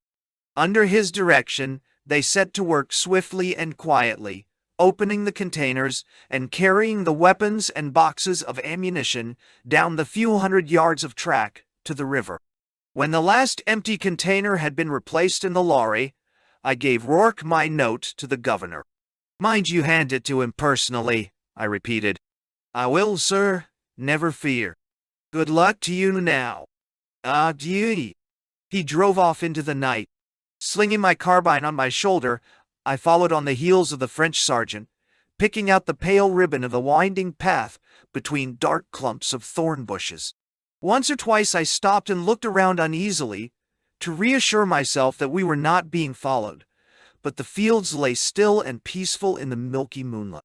We slowed our pace when we entered the coconut plantations on the outskirts of the village, making a wide detour to avoid the houses. A gentle breeze rattled the palm fronds overhead and brought to our nostrils the heady, sweet scents of the tropical night mingled with the reek of wood smoke from dying fires.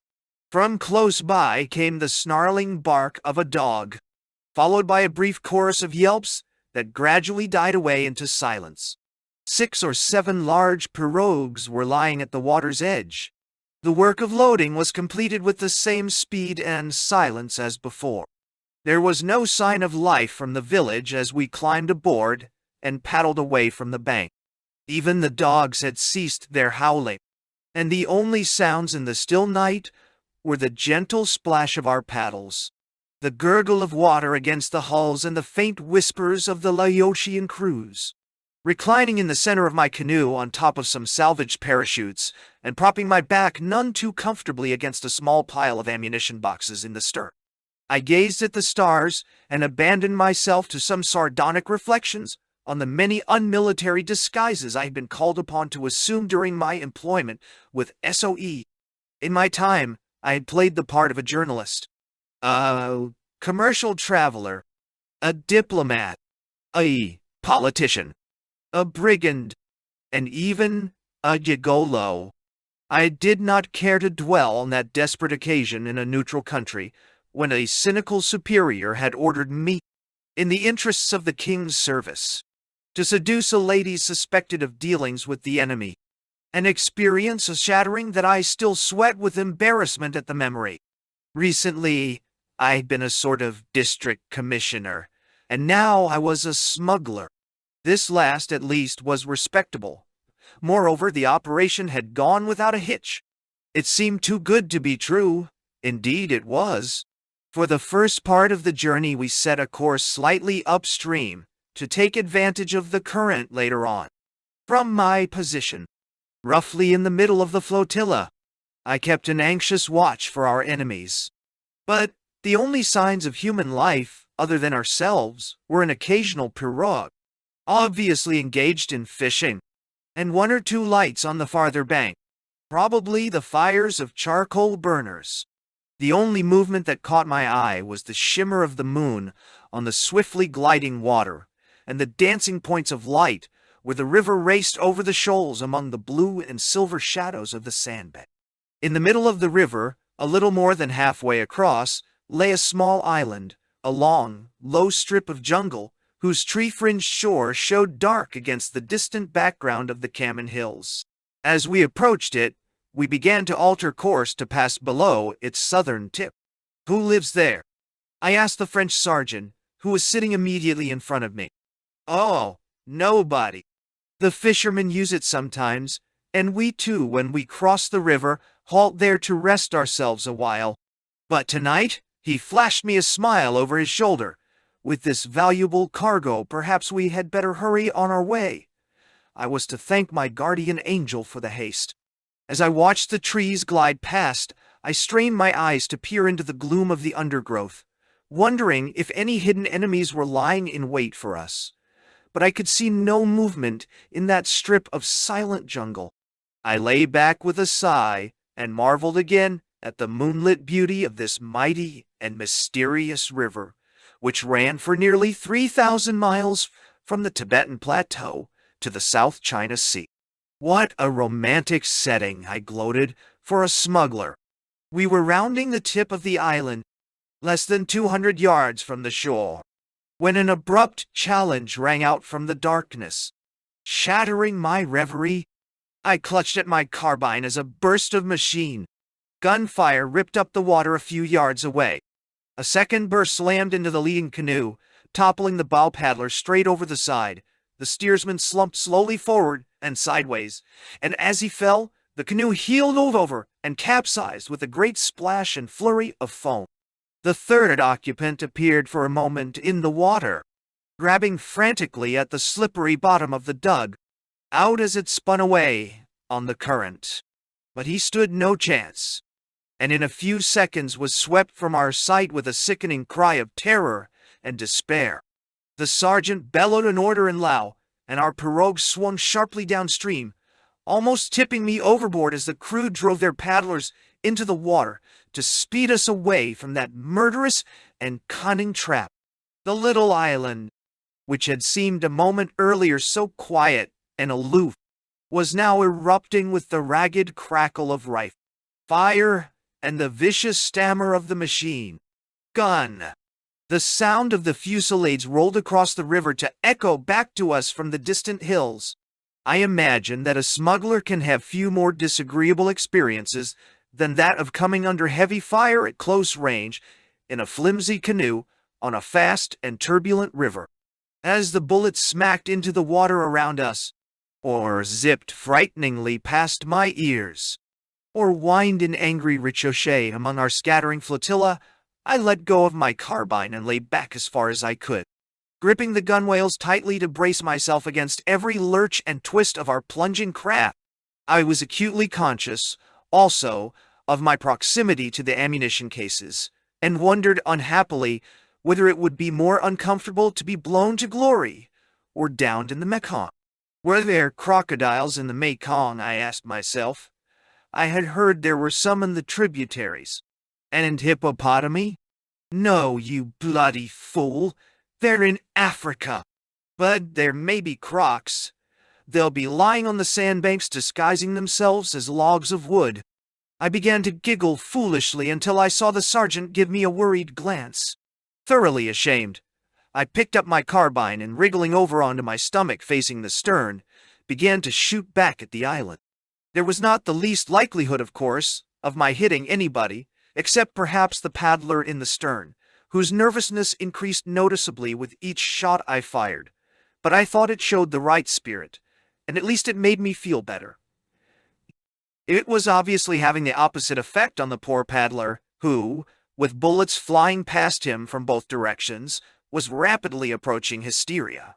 Moreover, my efforts were endangering the balance of the boat. I rolled over again onto my back and tried to lie still, praying feverishly that we should soon be out of effective range. Fortunately, the enemy's fire, after that early unlucky burst, was not very accurate. Untrained troops, as the enemies were, tend to fire high, especially at night. Fortunately also, they seemed to have only one machine gun, and they had no tracer to help them correct their aim. They had probably hoped to take us by surprise on the island, clearly visible as we had been at first in the moonlight. Now that we had scattered, we presented more difficult targets. Moreover, the strong current, combined with the efforts of the paddlers, was rapidly increasing the range. Their shots went wider with each minute of our flight, and soon they ceased to trouble us, although they continued to blaze away sporadically in our direction, almost until we landed. It was indeed a miraculous escape, and I poured out my thanks to Providence for the sergeant's decision not to stop for a rest on that island. In the capsized canoe, we had lost 2 Lao villagers and 1 soldier, as well as a number of stens and some food and clothing. Otherwise, our only casualties were 2 men slightly wounded, both of them able to walk. As I checked the stores next morning with Tavernier, he said to me, "In future, I think it is better if we use no couriers but mine to carry letters concerning the delivery of arms. The Anamites will always try to intercept our correspondence, and in Lacan you do not know who you can trust. But I can always send men of proved fidelity. So next time you have some material for me, send me word, and I will send you a courier to whom you can entrust the details of a rendezvous. It will take a little longer, but it will be much safer." I could only agree. As I had expected, the governor's launch arrived to take me back, and a very worried governor came to meet me at the landing stage at Nakorn Pano. I tried to make light of the incident, although I knew he would learn the full story soon enough. But when I reached home, Edith Fournier was looking very grave. "I hear you had trouble on the river, Peter." "I mean, yes, a little. There was some treachery, I'm afraid." "Monsieur." "There was indeed. It is as well you did not come back the same way this morning. The curé of the church by the Ville Anamite was here. Although he is an Anamite himself, he is a good friend of ours, and he hears a lot of things. He was very worried because the Anamites had arranged another little reception for you at that village where you and Rourke went last night." "I don't know." A few days later, I received an enthusiastic letter of thanks from Tavernier. The Viet Minh had launched a heavy attack on Ban Tung the night after I had left. Thanks to the arms, and more particularly the ammunition, I had brought him, he had been able to hold his ground. But for their timely arrival, lack of ammunition would have forced him to withdraw. In the following weeks, I took him several more consignments. Some of the arms I received by parachute drop, others came from Smiley, who was able to draw on Japanese dump. Each time we varied our rendezvous, using Tavernier's couriers as we had arranged. There were no more incidents. I celebrated my reconciliation with the governor by inviting him to a dinner party. I thought it an appropriate occasion to ask also the Chinese colonel at Thakek and his staff.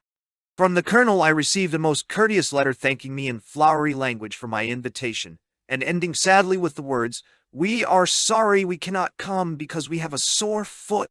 During this time I made one visit to Savanaket, by night, for a clandestine meeting with Quinquenil to discuss arms deliveries.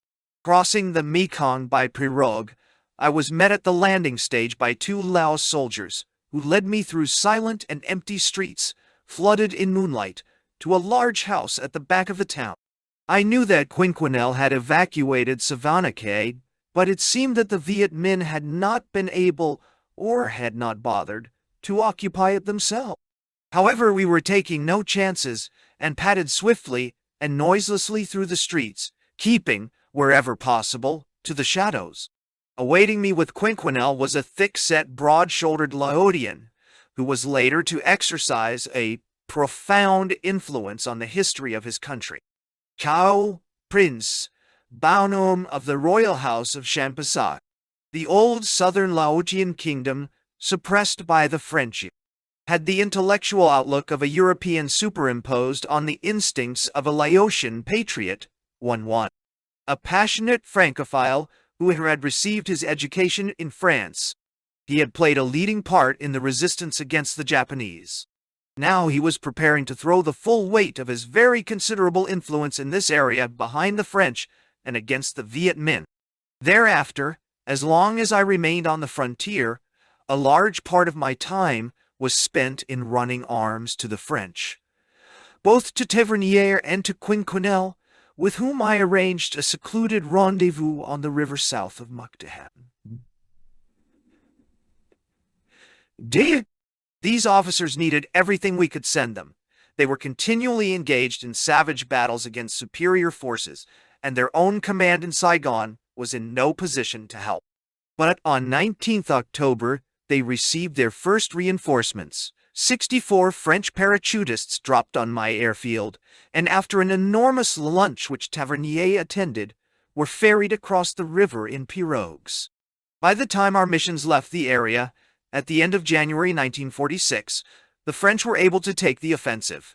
2 months later, they were in possession of Thakek and Savanaket. Apart from gun running, my principal duty was the filing of intelligence reports, known as CTREPs, to Calcutta, and later to the GOCA. In Bangkok, General Evans. There was, in fact, much more work than I could tackle alone, and so I was delighted when, towards the end of October, 2 officers arrived to help. They were Major Cox and Captain Maynard, and they brought with them a wireless operator, Corporal Powling. They installed themselves at Mukdahan. Cox was a clever and experienced officer who had served with Force 136 in Burma.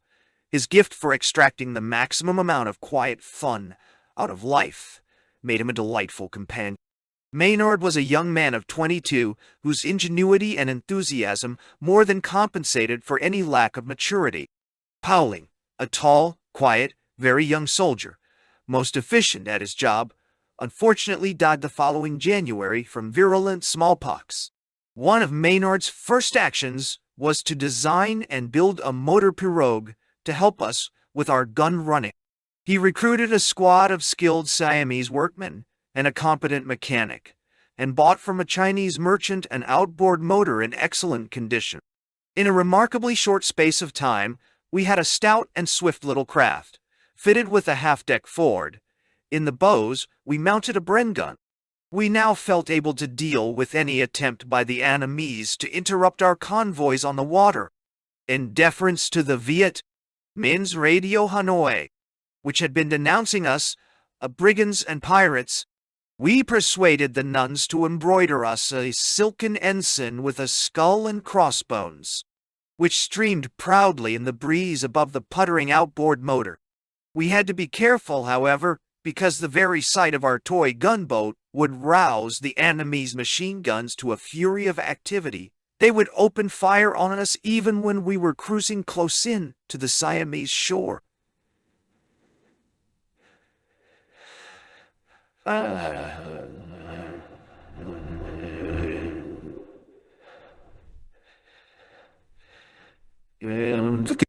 On 26 October, a medical officer was attached to my headquarters.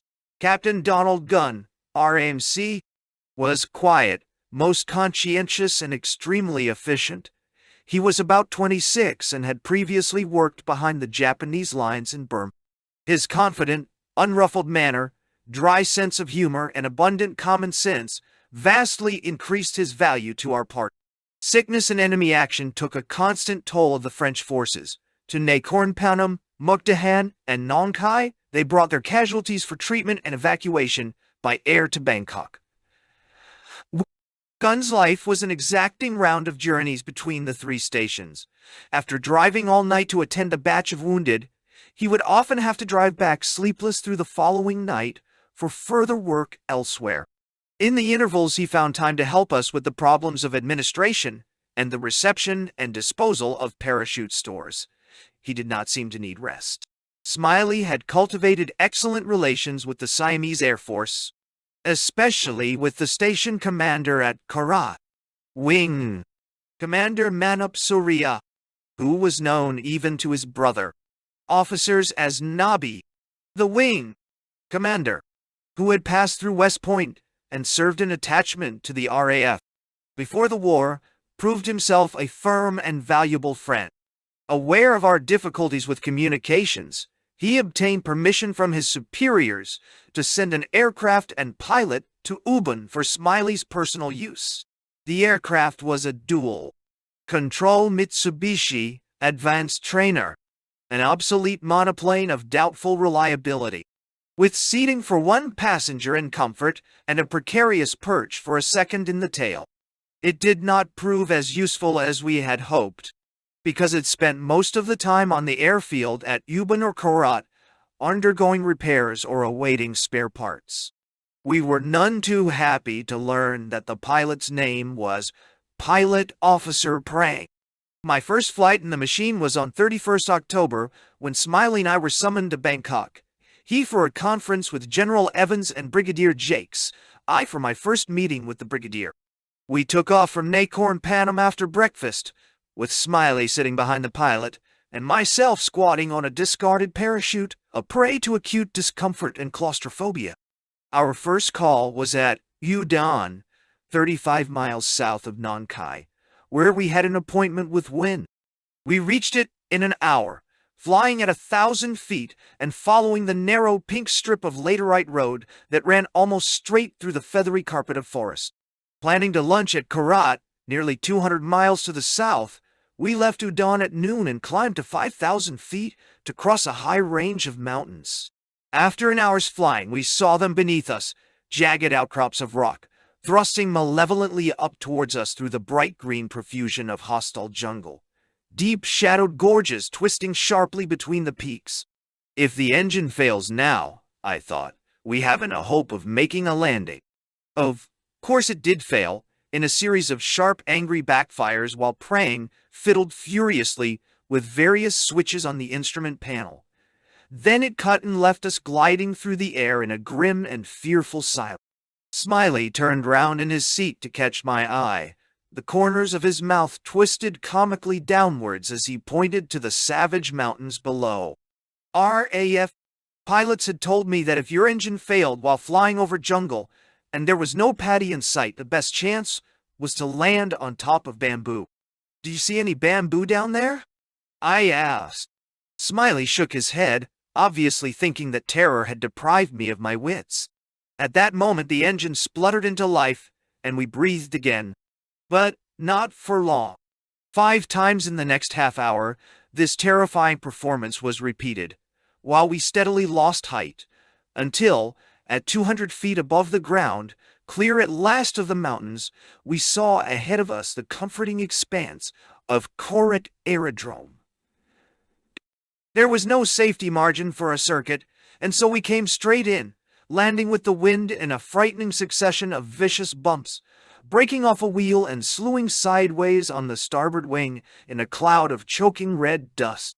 Leaping from the aircraft, Smiley and I stood shaking and sweating on the runway, while Prang climbed slowly down and gazed at us in silence with a bashful, apologetic, and wholly disarming smile. Strong drinks and lunch with Nabi restored our nerves sufficiently to fly on with Prang in another aircraft. We reached Bangkok in the last daylight and in time for a spectacular party given by Force 136 in the palace of one of the royal princes.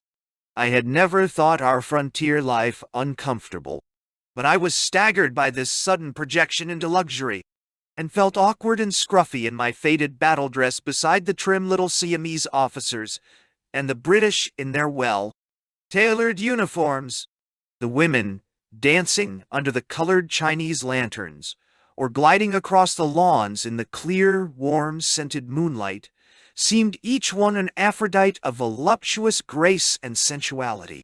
Sadly, I noted that none of them showed the least interest in me. The following day passed in an endless succession of conferences. Force 136 was going into liquidation, but a few of our missions in Siam, including those on the north-east frontier, were being retained in a new organization, Allied Land Forces, Paramilitary Operations. Under the direct orders of the GOC, General Evans, Smiley and Wynne were returning to England at the end of November, the former to attend his staff college course, the latter for demobilization. I was asked to take over Smiley's command, an offer which delighted me. I should be the only remaining officer with experience of the north-eastern frontier and, having no urgent reason to return home, I felt that I must stay to give all possible help to our Franco-Laotian allies who had so deeply inspired me by their devotion and courage. We left Bangkok after lunch on 2nd November and landed at Korat without incident. When we took off again, Smiley, who had flown his own aircraft before the war, was at the controls. We were gaining height over the aerodrome when there was a violent jar on the port wing. As the aircraft shuddered and banked at a dangerous angle, I peered over the cockpit to see a long, deep gash in the leading edge, about halfway along. Smiley quickly adjusted the trim and returned to land safely. It turned out that we had collided with a very large bird, which fortunately had struck the wing and not the propeller. But the dented metal had jammed the connecting wires to the ailerons, and we were lucky to have avoided a crash. After a half-hour's delay, we left in the machine which had brought us to Korat 2 days before. By now, we were both thoroughly apprehensive of Siamese aircraft, or at least of advanced trainers, and we only began to breathe freely when we saw to starboard the hill above Sakon Nakhon, a round furry pimple in the forested plain, and flew over the reed-fringed lake where in August I had tried to shoot duck. The mountains of Laos loomed closer through the haze, and I sighed contentedly when I caught sight of the houses of Nakhon Panem straggling down towards the mudbanks exposed by the subsiding waters of the Mekong. I was not even alarmed when, as we swung in to land, the engine spluttered once or twice and cut. We glided in and bumped gently over the landing strip to a halt. What was the cause of that? I asked Smiley a little later. Oh, it seems they forgot to fill her up at Korat.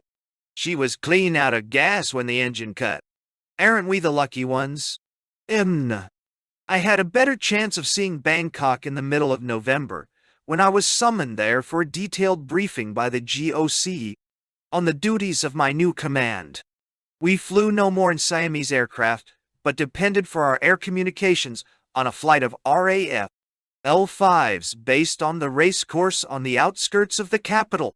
Brigadier Jakes had already gone, although Smiley and Wynne were in Bangkok awaiting transport home. The new office of ALF PMO was controlled by 2 majors, Tom Hobbs and David Muirhead. They were able and conscientious officers, grossly overworked and understaffed.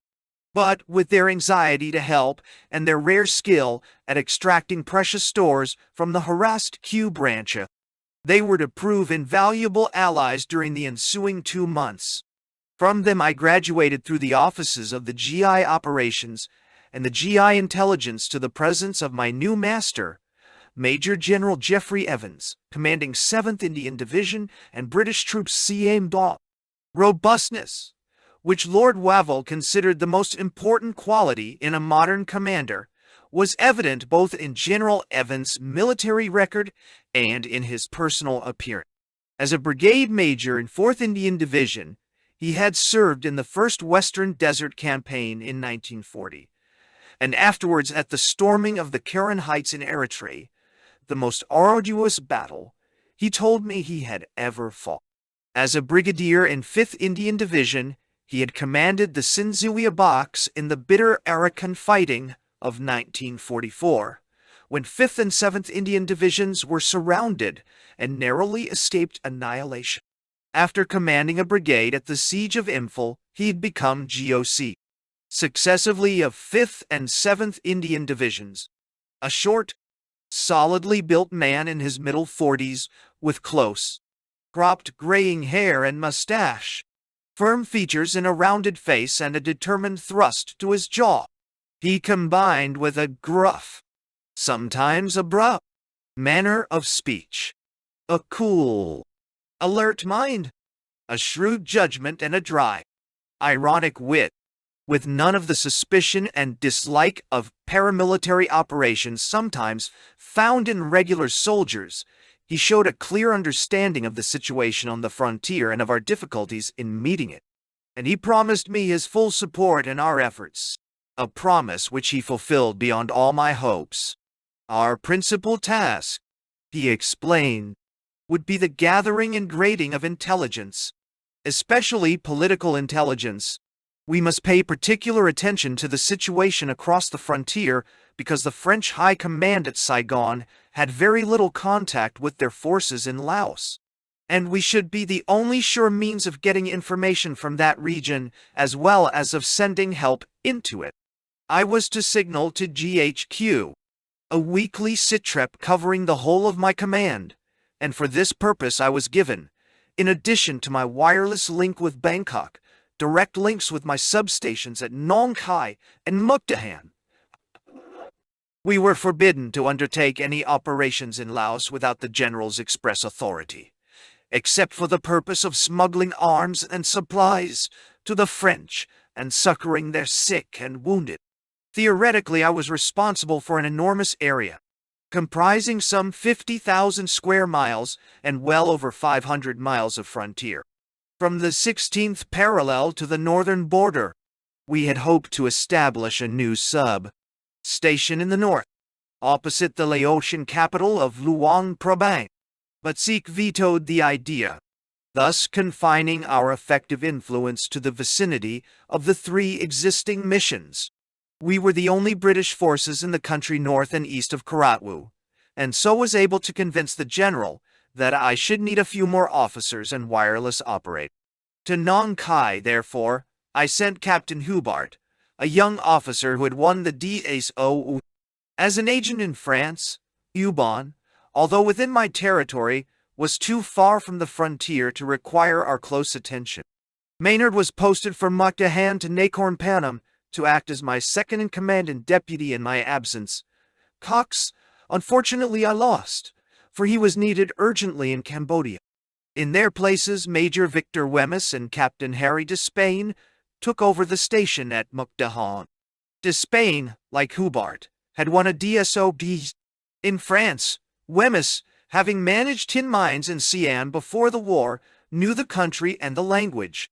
He proved an admirable intelligence officer, able, hard-working, and quietly efficient, although he sometimes shocked his more sensitive acquaintances by his rugged, earthy manner of speech. He was a fine natural drinker, with a head that no type or quantity of alcohol could turn, and every visit of his to my headquarters was an occasion for a special party. The next morning he would appear at our breakfast table, a little green in the face, to complain to the company. My God, I feel as though a whole Portuguese family just moved out of my mouth. Yeah, I'll be. During my fortnight's stay, I had time to relax and absorb the glamorous and corrupting atmosphere of this gaudy, fetid, and fantastic capital. Bangkok was a startling contrast of extravagance and poverty, squalor and splendor. There were broad, clean, well-paved streets lined with tall, fresh, fronted shops and blocks of flats, palaces and temples, whose graceful curling roofs gleamed gaily with tiles of red and green, and pagodas whose soaring spirals threw back the sunlight in sheets of dazzling gold. There were other streets that were narrow lanes of mud and filth between rows of festering hovels, with sacking hung across the doorways, and stinking canals on whose stagnant waters huddled the miserable sampan dwellings, where the crowded enemy's families sweated and starved in indigence and ordure. To my shame, I must confess that I ignored the seamy side and, in the company of Smiley and other friends, devoted my spare time to the full enjoyment of this novel life. Almost every evening, there was a reception or dinner party given by some Siamese notable or a cocktail party in an army mess. There was a variety of gay and noisy night clubs, each providing a band, a wide selection of pretty, doll-like hostesses, and an inexhaustible supply of the local whiskey, a rice spirit colored and pleasantly flavored with brown sugar and labeled Mekong or black and white cat, diluted with soda. Water. It gave a satisfying and lasting glow for the evening, and left no hangover the next morning beyond an indefinable feeling of tension around the eyes. Prolonged indulgence, however, induced a noticeable shake, increasing in some officers to the appearance of locomotor ataxia. The little Siamese dance hostesses took a liberal view of their duties, and after closing time were happy to extend more intimate favors to their clients. This practice caused a certain headstrong young officer in my hotel a moment of acute embarrassment. Arriving back in his room very late at the end of a bibulous evening in the nightclub across the road, he suddenly realized that he had with him not one but two girls. It was, of course, strictly against standing orders for an officer to bring any woman to his room, but such puritanical restrictions made no sense to the simple minds of the Siamese hotel staff, who turned a blind eye to their infringement. My friend therefore found himself faced with a delicate problem. He had sobered up enough to realize that he was in no condition to deal with two girls, yet he could not send one of them away without giving grave offense. His solution has always seemed to me a masterpiece of tact and ingenuity. He signed to them both to strip. Having made his own choice and waved her towards his bed, he gently led the other girl down the corridor to a room he knew to be occupied by a very senior visiting officer. He knocked loudly, and hearing a gruff and sleepy voice from within, opened the door a fraction and propelled his companion through into the darkness.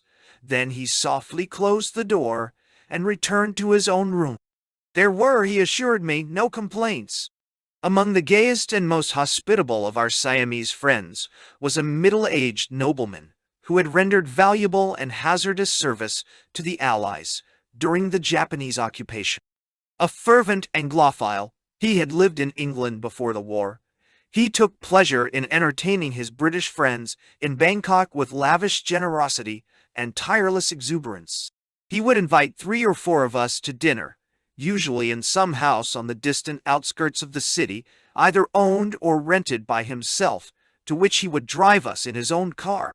There we would find awaiting our enjoyment not only plenty of food and drink, but a selection of ravishing girls. That these last were designed, in the words of Gibbon, for use rather than ostentation, he left us in no possible doubt. When a decent interval had elapsed after the end of the meal, he would somehow manage to fade unnoticed from the party and drive himself away, leaving each of his guests deliciously stranded, like Ulysses on Calypso's island, with a glamorous and enthusiastic partner.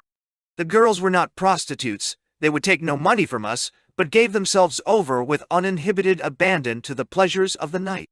Their attitude was not untypical in my experience of the Siamese outlook on sex, which seemed to be compounded of equal parts of sensuality and humor. There was in Bangkok a thriving business in pornography of the filthy pictures type.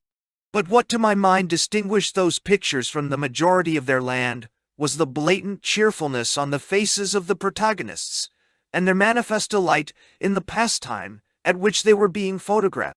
I was lucky to be given a room in the Ratanakosin Hotel, a luxurious modern building on the main street, supposedly reserved for senior officers and distinguished civilians.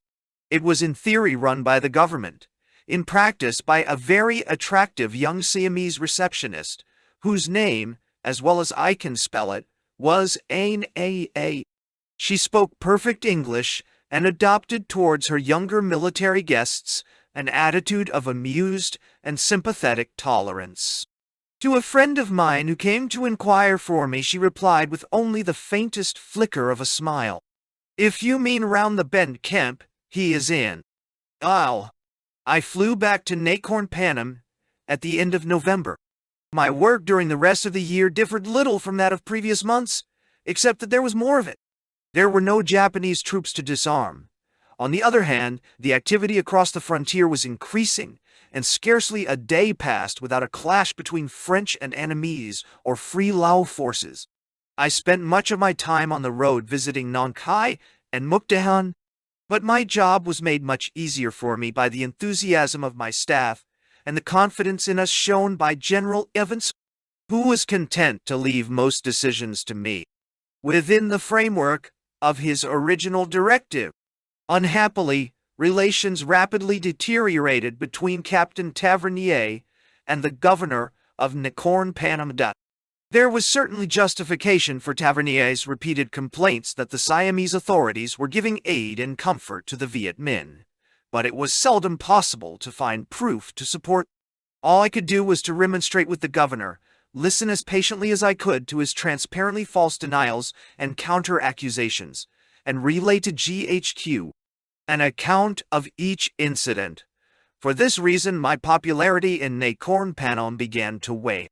It is difficult to say whether the provocative behavior of the Siamese was due to a resurgence of their old suspicion of France or to the left-wing sympathies of the government in Bangkok. But it was a short-sighted policy, for which the French were quick to take reprisals as soon as they regained control of Tha. Meanwhile, Franco-Laodian soldiers visiting their friends or relatives in Nakhon Panom disappeared without trace or, when returning by pirogue, were intercepted and kidnapped in Siamese waters. If we ever heard of them again, it was to learn that they had been beheaded. Ambushes were laid for us on Siamese territory. There was an ugly moment one evening, while we were sitting out on our veranda after dinner, when we were sniped on from the darkness, which resulted in my spilling a glassful of good Indo-Chinese rum over my newly washed khaki drill slacks. We suffered no casualties, however, for the shooting was wild, and our enemies never pressed an attack. I sometimes wondered if the object was not simply to embitter our relations with the local authorities and alarm Bangkok. The police were noticeably reluctant to pursue investigations. Morally, I was not in a very strong position to complain. For a long time I had treasured hopes of revenge upon the murderers of Klotz. Against Le Hoc Min and his subordinate, too, in particular, I nursed a blinding hatred and spent much of my time working on schemes for their assassination. Both, I knew, crossed often to the Siamese bank of the river, and I had information that Le Hoc Min made periodic visits to Bangkok. If only I could get accurate information in advance, it should be possible to intercept them when they passed through my territory. Having laid hands on them with the help of a few of my officers in NCOS, I planned to transport them to Ban Tung and leave them to the justice of Tavernier. If that should prove impossible, we would kill them and throw the bodies in the river. I suppose I must seem no better myself than the men I was pursuing, but so bitter was my hatred for those two that I could not feel I was contravening the teachings of my education and religion. In Bangkok, I had managed to obtain cautious and unofficial approval of the idea, provided I could carry it out without attracting too much attention from the Siamese. The difficulty, of course, was to get the necessary information in time. Tavernier, who was naturally enthusiastic, put his own agents at my disposal, and one day we had our chance. I learned that Le Hoc Min was to pass through Nakhon Panom on the following evening.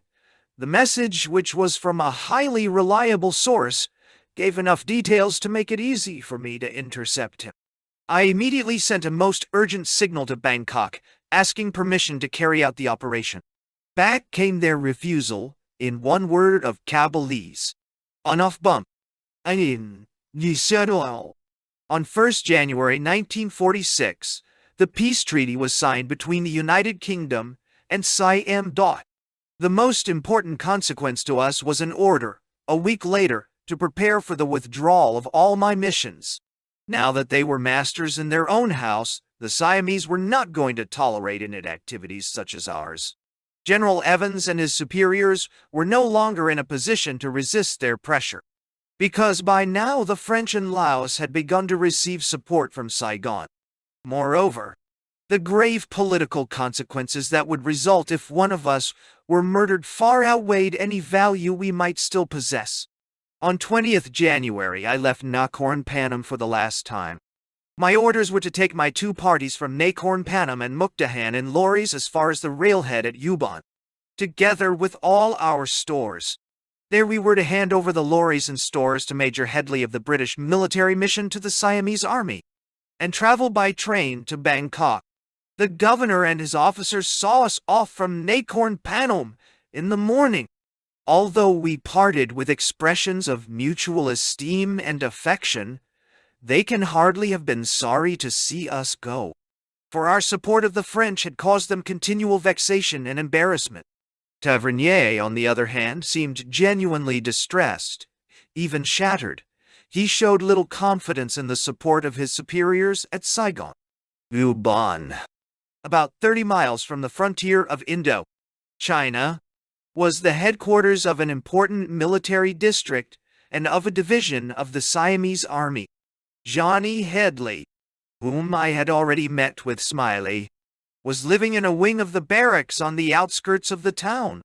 A spare, sun-baked figure with unblinking light blue eyes and a slow, elaborate drawl. He gave the impression that he found all conversation tedious. He was an old Etonian and an old Burma hand who had spent his happiest days in the teak forests and despised the comfort and frivolity of city life. Even for official parties or government receptions in the capital, he refused to vary his style of dress.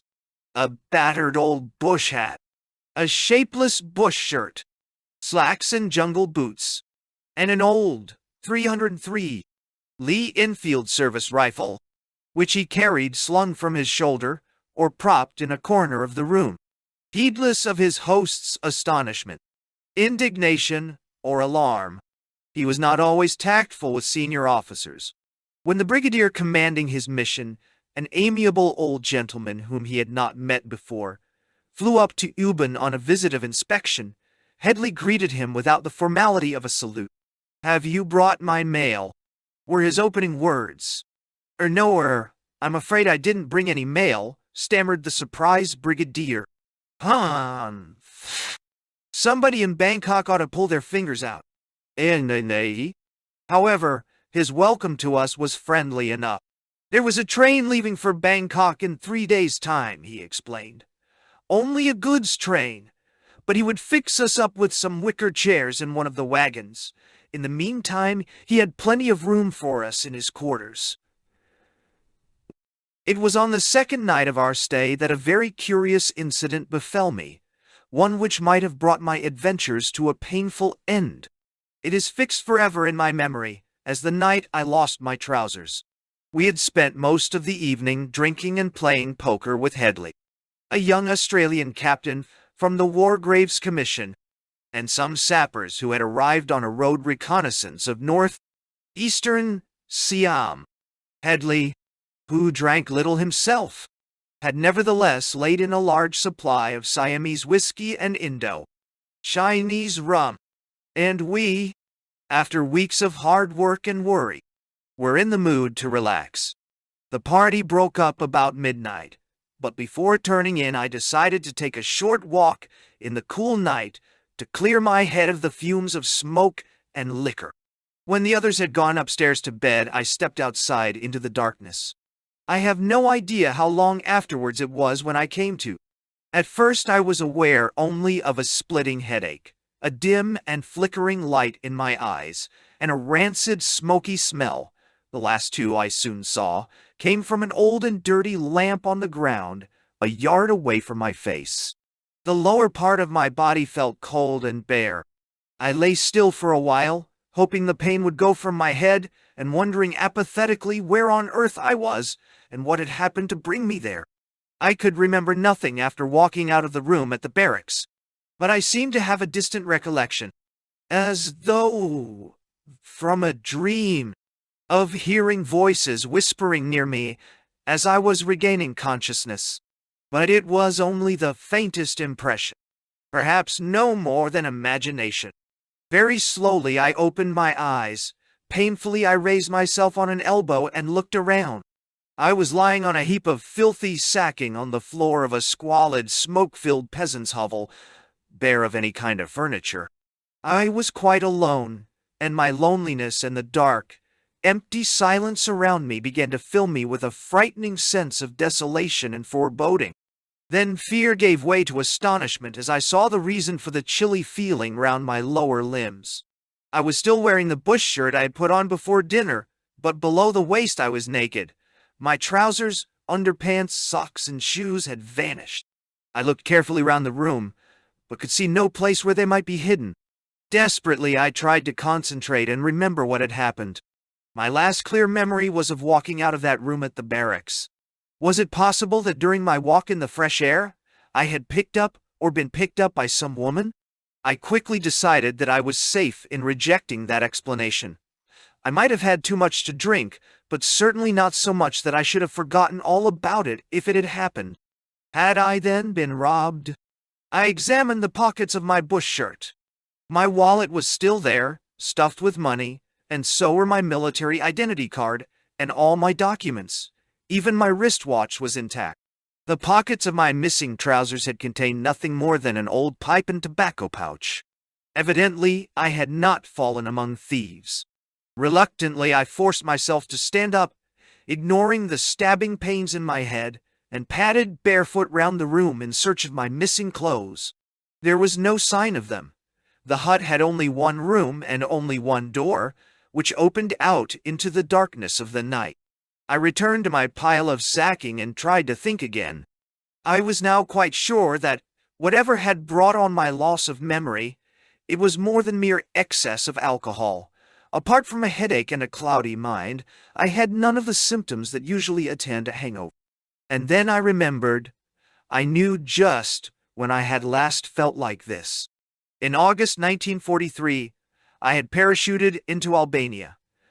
The pilot had dropped me too late and I had landed halfway up the side of a mountain, knocking myself out on a boulder as I fell. When I regained consciousness, it was with this same muzzy, disembodied feeling and a similar gap in my memory. This train of thought had unpleasant implications. Had I simply fallen down outside the barracks and hit my head on a stone? In which case, why wasn't I back there in my own bed? Or had I been slugged on the head and I began to tremble, kidnapped? At this point, I was interrupted by a shuffling sound outside the door of the hut. Naked and unarmed, for I had left my pistol at the barracks, I cowered back on the sacking to await the intruder. All my courage had evaporated in my humiliation, embarrassment, and alarm. He was an ancient peasant, bent and emaciated, with a wrinkled yellow-brown face. The bones of his ribs and chest showed skeletons ear through his skin. Above the dirty white and gray checkered loincloth, that was all his clothing. He sidled slowly across the floor and bent over the lamp, his face expressionless, while I watched him through half-closed eyes. When I saw he was alone, whispered good evening in Siamese, forcing an ingratiating smile. His reaction was hardly reassuring. He turned on me a brief, hostile look and padded swiftly from the room. Pain and dizziness forgotten, I was on my feet in an instant. I was thoroughly frightened. Whoever had brought me to this hut had not done so for the good of my health.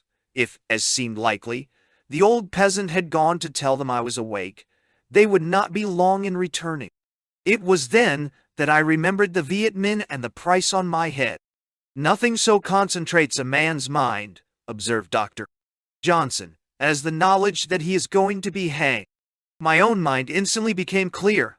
I must get away from this hut, and quickly. Shivering with disgust, I snatched up a piece of the sacking I had been lying on, and wrapped it round my middle. I padded across the earthen floor to the doorway, and peered cautiously outside. There was no sign of a guard. With a muttered prayer I plunged, for the second time that night, into the darkness. There was no challenge or sound of pursuit as I ran blindly on in my terrified resolve to put as much distance as I could between myself and that sinister hut. After a few minutes, I stopped for breath and took a quick look around, trying to get my bearings. There was no moon, but the bright stars gave a little light. I had no idea where I was, nor how far or in which direction lay the barracks. The only plan I could think of was to continue walking, taking a rough course from the stars, until I should come upon some familiar landmark or some lights that might show me the way. Hitherto, I had been too frightened to worry about anything except my escape. But now, as I plodded on in my bare feet, I began to think of snakes and scorpions, and to strain my eyes in an effort to see what I was treading on. I padded forward with infinite caution, shuddering in anticipation each time I put my foot to the ground. Every few minutes I halted and crouched down to listen for sounds of pursuit. Once I heard the hum of muffled voices getting rapidly louder. I froze in terror until I realized they were coming from the opposite direction. Even so, I decided to take no chances and kept down until they had passed out of earshot. I had been going about 20 minutes when I heard a new sound behind me, the clink and clatter of arms and accoutrements. A party of police or soldiers was approaching, and for the first time in that ghastly evening, I felt a surge of hope. In all probability, they were making for the barracks. Of course, it would never do for them to find a British officer of field rank wandering about the countryside at 1:30 in the morning without his trousers. But there was no reason why I should not let them overtake me and then follow them home at a discreet distance. As they drew closer, I crouched low on the ground, holding my breath and praying that they would not see me.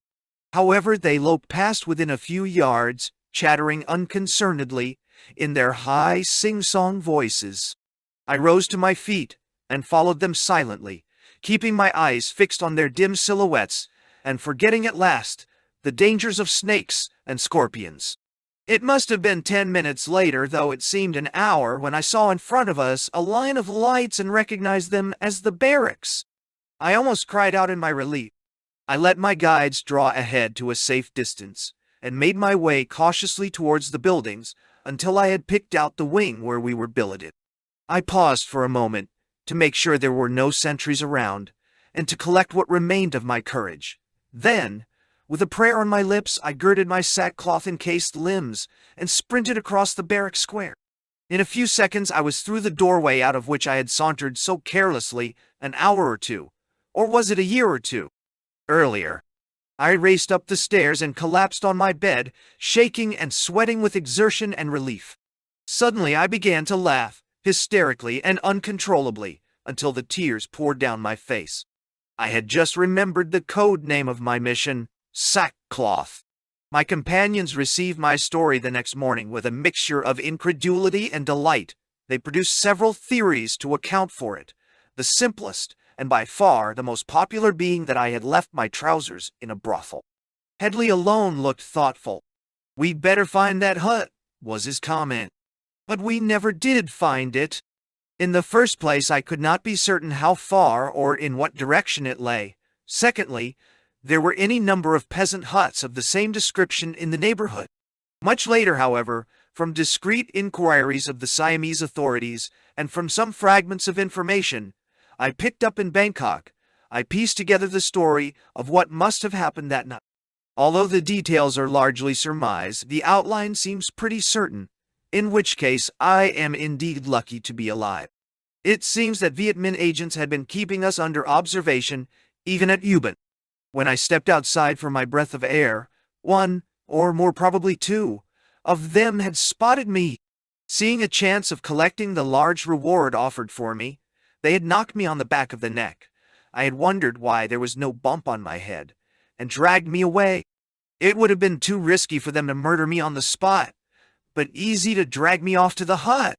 Probably they bribed or frightened the driver of a bullock cart into taking us to his hut. Or perhaps the hut belonged to one of their sympathizers. It is impossible to say. In the hut they were faced with a dilemma. In order to collect the reward, they would have to hand me over to the Viet Minh, preferably alive. But there was no one at hand competent to take delivery of my body. They must therefore have decided to leave me in the care of the old peasant, while they went to find the local Viet Minh commander. Presumably they had no rope, or they would have tied me up. Instead, they took away my trousers and shoes in the belief that I should be unable to move very far without them. Obviously, something upset their plans. Perhaps the Viet Minh commander was away, or the old peasant took fright when he saw that I had recovered, and fled without warning them, or perhaps they themselves lost their nerve. Whatever the reason, I am heartily thankful for it. I've heard too many stories of Viet Minh irregulars disemboweling their prisoners. My intention had been to apply at once for the demobilization to which I was now entitled. But while waiting in Bangkok, I was offered and immediately accepted the command of a mission to the islands of Bali and Lombok in the Netherlands, East Indies. There the Japanese garrisons had not yet surrendered, and the situation in both islands was obscure. Sikh therefore decided to send in a small advance party of British troops before committing the Dutch forces of occupation. On 15th February, I flew to Singapore. 2 days later, I was in Java. One he is, at the moment of writing, Prime Minister of Laos. Most of 7th Indian Division was concentrated around Bangkok and in the south. ALF PMO maintained a few missions in southern Siam and Cambodia. Java.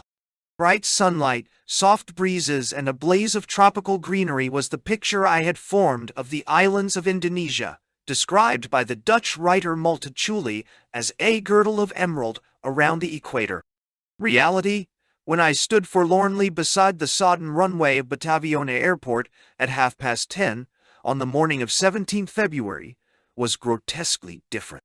A thick, warm curtain of rain, falling from a blanket of puffy gray clouds and whipped across the airfield by the violence of the monsoon, blotted out the horizon and drained all color from trees and grass and building. My fellow passengers from the Dakota were driven away to their various units, leaving me standing in the open, bewildered, dripping, and alone. After a quarter of an hour, an open jeep splashed up, driven by an apologetic young subaltern who took me to the Hotel des Indes, a large, sprawling building once the queen of hotels in the Far East. War and the ensuing emergency had deprived it of its former extravagant splendor. Gone were the enormous meals of Reistoffel, each requiring a posse of 15 waiters to carry the dishes, which had sent so many colonial administrators and businessmen to their early graves. And the high, airy suites with their wide verandas were stripped of most of their furniture and crowded with extra beds. The situation in the capital was quiet but tense. Troops were required to carry arms in the streets. There was a strict curfew at midnight, and some quarters of the town and port were out of bounds, but the hours of daylight generally passed without incident. The nights were full of danger for the foolhardy. Almost every morning, patrols would retrieve from the drainage canals the dismembered bodies of British or Indian soldiers who had defied the curfew in search of liquor or women. Girls indeed made a practice of enticing troops into their houses to be set upon by their menfolk. The sudden end to the war brought about by the bombs on Hiroshima and Nagasaki found Southeast Asia Command quite unprepared for the problems of policing and administration that immediately followed. For the Dutch East Indies, which had only been placed within the British sphere of operations by the Potsdam Conference in July, there were scarcely any troops available. In Java, the nationalists, encouraged by Japanese propaganda during the occupation and armed after the surrender by the Japanese 16th Army on the orders of its commander, seized control of most of the country, proclaimed their independence, and organized a provincial government under the leadership of Dr. Sukarno. With their own demand for freedom, they identified, illogically, their claim to sovereignty over all the peoples of Indonesia, many of whom differed widely in language, religion, and culture from the Muslim Javanese, of whose influence they were bitterly resentful and afraid. The various nationalist groups, many of them little more than robber bands admitting no loyalty to the Sukarno government. They included the communists under the Moscow trained Tan Malaka, were united only in their hostility to the Dutch and to the British, who attempted to restore order in the Dutch name. British and Indian reinforcements landed and, by the time I arrived, had secured perimeters defending the towns of Batavia, Baitenzorg, Bandung, Semarang, and Surabaya. Only between Batavia and Baitenzorg was communication possible by road, and then only in convoys. which often had to fight their way through ambushes at a heavy cost in casualties. The Nationalists did not spare their prisoners, whom they usually put to death by hewing in pieces to the greater glory of Merdeka. 3. A risk, which added to the hazards of a forced landing when flying over that jungle. Cover D. Mountainous and enchantingly beautiful country. Tolerance and mercy are qualities seldom found in 20th century revolutionaries. Towards their own people, the Javanese nationalists behaved with extreme ruthlessness, maintaining their grip upon the countryside by an effective apparatus of terror. For example, they forbade the peasants, on pain of death, to trade with the Allies or even to possess the guilders issued as currency by the Allied military administration. Villagers who lived near towns occupied by the Allies were faced with the alternatives of defying the ban, or letting their produce rot and starving themselves. Most of them chose to trade, and many were executed for it by their liberals. But the full fury of Javanese chauvinism was reserved for the Eurasians. Devotedly loyal to the Dutch crown, they provided some of the best officers of the RNEI army and some of the ablest officials in the administration. Those unfortunate people, wherever the nationalists were in control, fell victims to barbaric persecution and atrocious massacre. Formerly among the richest countries of Asia, with a happy and prosperous people, Java in 1946 presented a melancholy spectacle of neglected paddy fields and derelict plantations, abandoned by an impoverished and terrified peasant. 2 days later, in the warm, wet darkness before dawn, I stood once again on Batavia Airport, talking to the crew of the Dakota, which was to fly me to Surabaya on the next stage of my journey. The general nature of my mission had been explained to me at AFNI-4 headquarters, to lead a small British reconnaissance party to Bali, and afterwards to Lombok, and prepare for the landing of the main occupation force, which would be Dutch. We should go in by sea. The operation would be under the direct control of General Mansur, commanding 5th Indian Division at Surabaya, who would brief me in detail. With me was my second-in-command, Captain John Shaw, attached to me from the staff of Sikh intelligence. Shaw and I had trained together at Weedon in 1940, after which he had joined the Royal Horse Guards in Palestine and won the MCE in the Syrian campaign. A tall, solidly built Yorkshireman, he combined a placid, easygoing attitude with a sound knowledge of his job, shrewd common sense, and a thorough attention to detail. Often in the next 2 months I was to praise the good fortune that had brought us together. In addition to his many other duties, he performed with conscientious efficiency and patience the exacting task of getting his erratic commanding officer to the right place at the right time. We were joined on the airfield by a party of 3 Japanese officers, led by a Major General Ando. He was a short, slight, solemn man, with a fussy but deferential manner. He had with him a major and a lieutenant interpreter. They were coming with us to make the first contacts with the Japanese garrisons of the islands and to act as liaison officers. We never came to know them well because our orders forbade any but the most formal relations with them. We were expressly forbidden even to shake hands with them or any of their countrymen. But they carried out our instructions faithfully and proved themselves invaluable on both operations. We took off into the sunrise in a lull between the rainstorms and flew along the coast, gazing at the flattened cones of the great volcanoes that rose out of the jungle against the southern skyline. After a brief halt for breakfast at Semarang, we landed at 10:30 at Surabaya. Until a few days previously, the Indonesians had been able to sweep the airfield with small arms fire.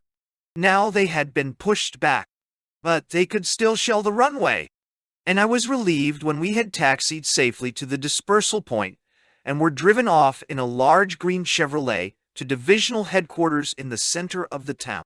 Surabaya, at the end of the previous October, had been the scene of some of the bloodiest fighting against the Indonesians. At that time, the only Allied force there was rather less than 1 brigade of 23rd Indian Division, deployed in the dock area under the command of that very fine and gallant soldier, Brigadier Malaby.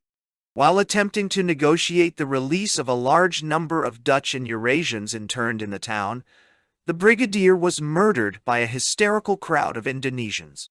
This incident was the signal for a general attack on his brigade, which, hopelessly outnumbered in men and weapons, was only saved from annihilation by the arrival of General Mansur's 5th Indian Division, hurriedly transported from Singapore.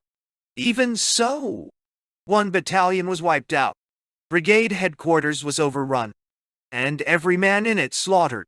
Several hundred Eurasian men, women and children were hideously butchered in the lavatories of the officers' club.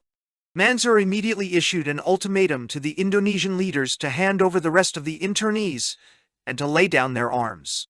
When they refused, he launched a full-scale assault with artillery, tanks, and aircraft. He was only just in time.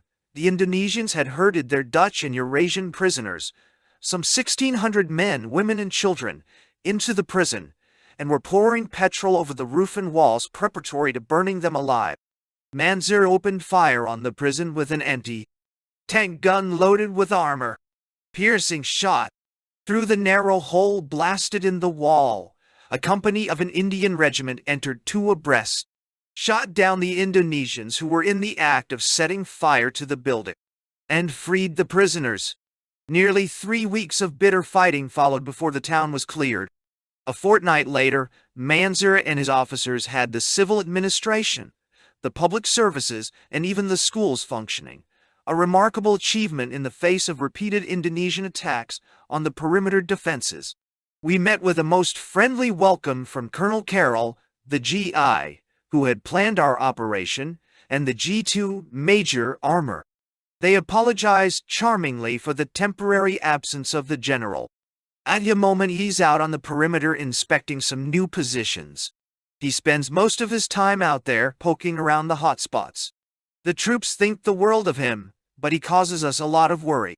Well, we were to embark in 3 days' time aboard HM frigate Loch Eck, Lut, Commander Peter Horan, now lying in the harbor, and we should arrive off the port of Benoa in South Bailey on the morning of the 23rd.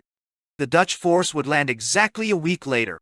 Our party would consist of an escort of 8 buffs under a sergeant, 6 signalers with 2 wireless sets, an RAMC, sergeant and a naval officer, Lieutenant Neville, who was a qualified beachmaster. He was, in a way, the most important member of the mission, because the Dutch force was to land in assault craft onto an open beach. My first task would be to accept the formal surrender of the Japanese naval and military garrisons. My second to establish law and order and some sort of administration in the island. And my third to deploy the Japanese forces to cover the beachhead and the Dutch landing. I should have to rely on the Japanese for the maintenance of security. It was assumed they would be prepared to surrender and place themselves under my orders. The most uncertain factors were the attitude of the Balinese population and the strength of nationalist feeling among them. My report on these points would be of especial interest to 5th Indian Division. In other words, Armour concluded cheerfully, if they chop you up, we'll know we'll have to be more careful with the next lot. The following morning we met the divisional commander. General Mansur was a widely experienced soldier of about 45, who had greatly distinguished himself with the 14th Army in Burma. He was an impressive figure, tall and broad-shouldered, with an alert, intelligent face, firm features, and an easy, informal manner. To me, he always conveyed the feeling that he had every situation or eventuality under perfect control. Towards his subordinates, he was invariably courteous and sympathetic, and he earned every bit of the affection and respect in which they held him. When he was satisfied that we understood all the points of his plan, he said to me, "Until the Dutch arrive, you chaps frankly are going to be out on a limb.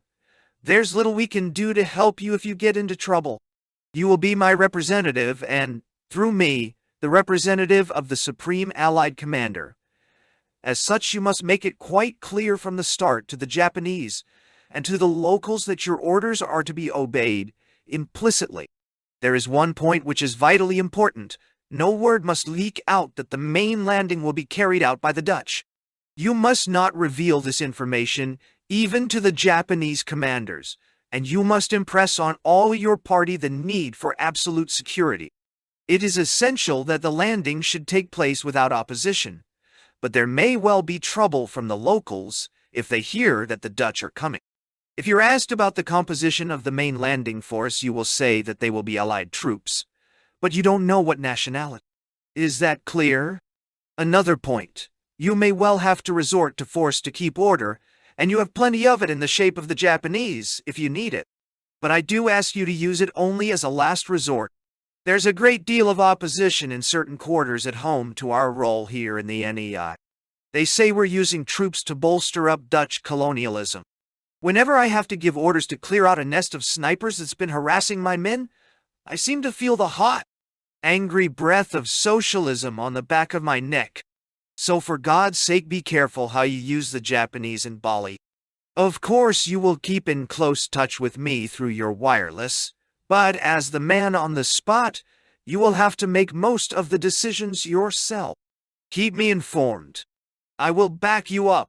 And so he did. Shaw collected our stores from Colonel Wadilov, the AQE, and supervised their lodging aboard Lochek Wadilov and his assistant T. The Judean Major Kana went out of their way to provide us with everything we could possibly need, including 15 gallons of operational rum and plenty of beer and whiskey. I spent most of my time plaguing General Mansur's hard-worked, but ever-helpful staff officers for information about the topography, history, and politics of Balat.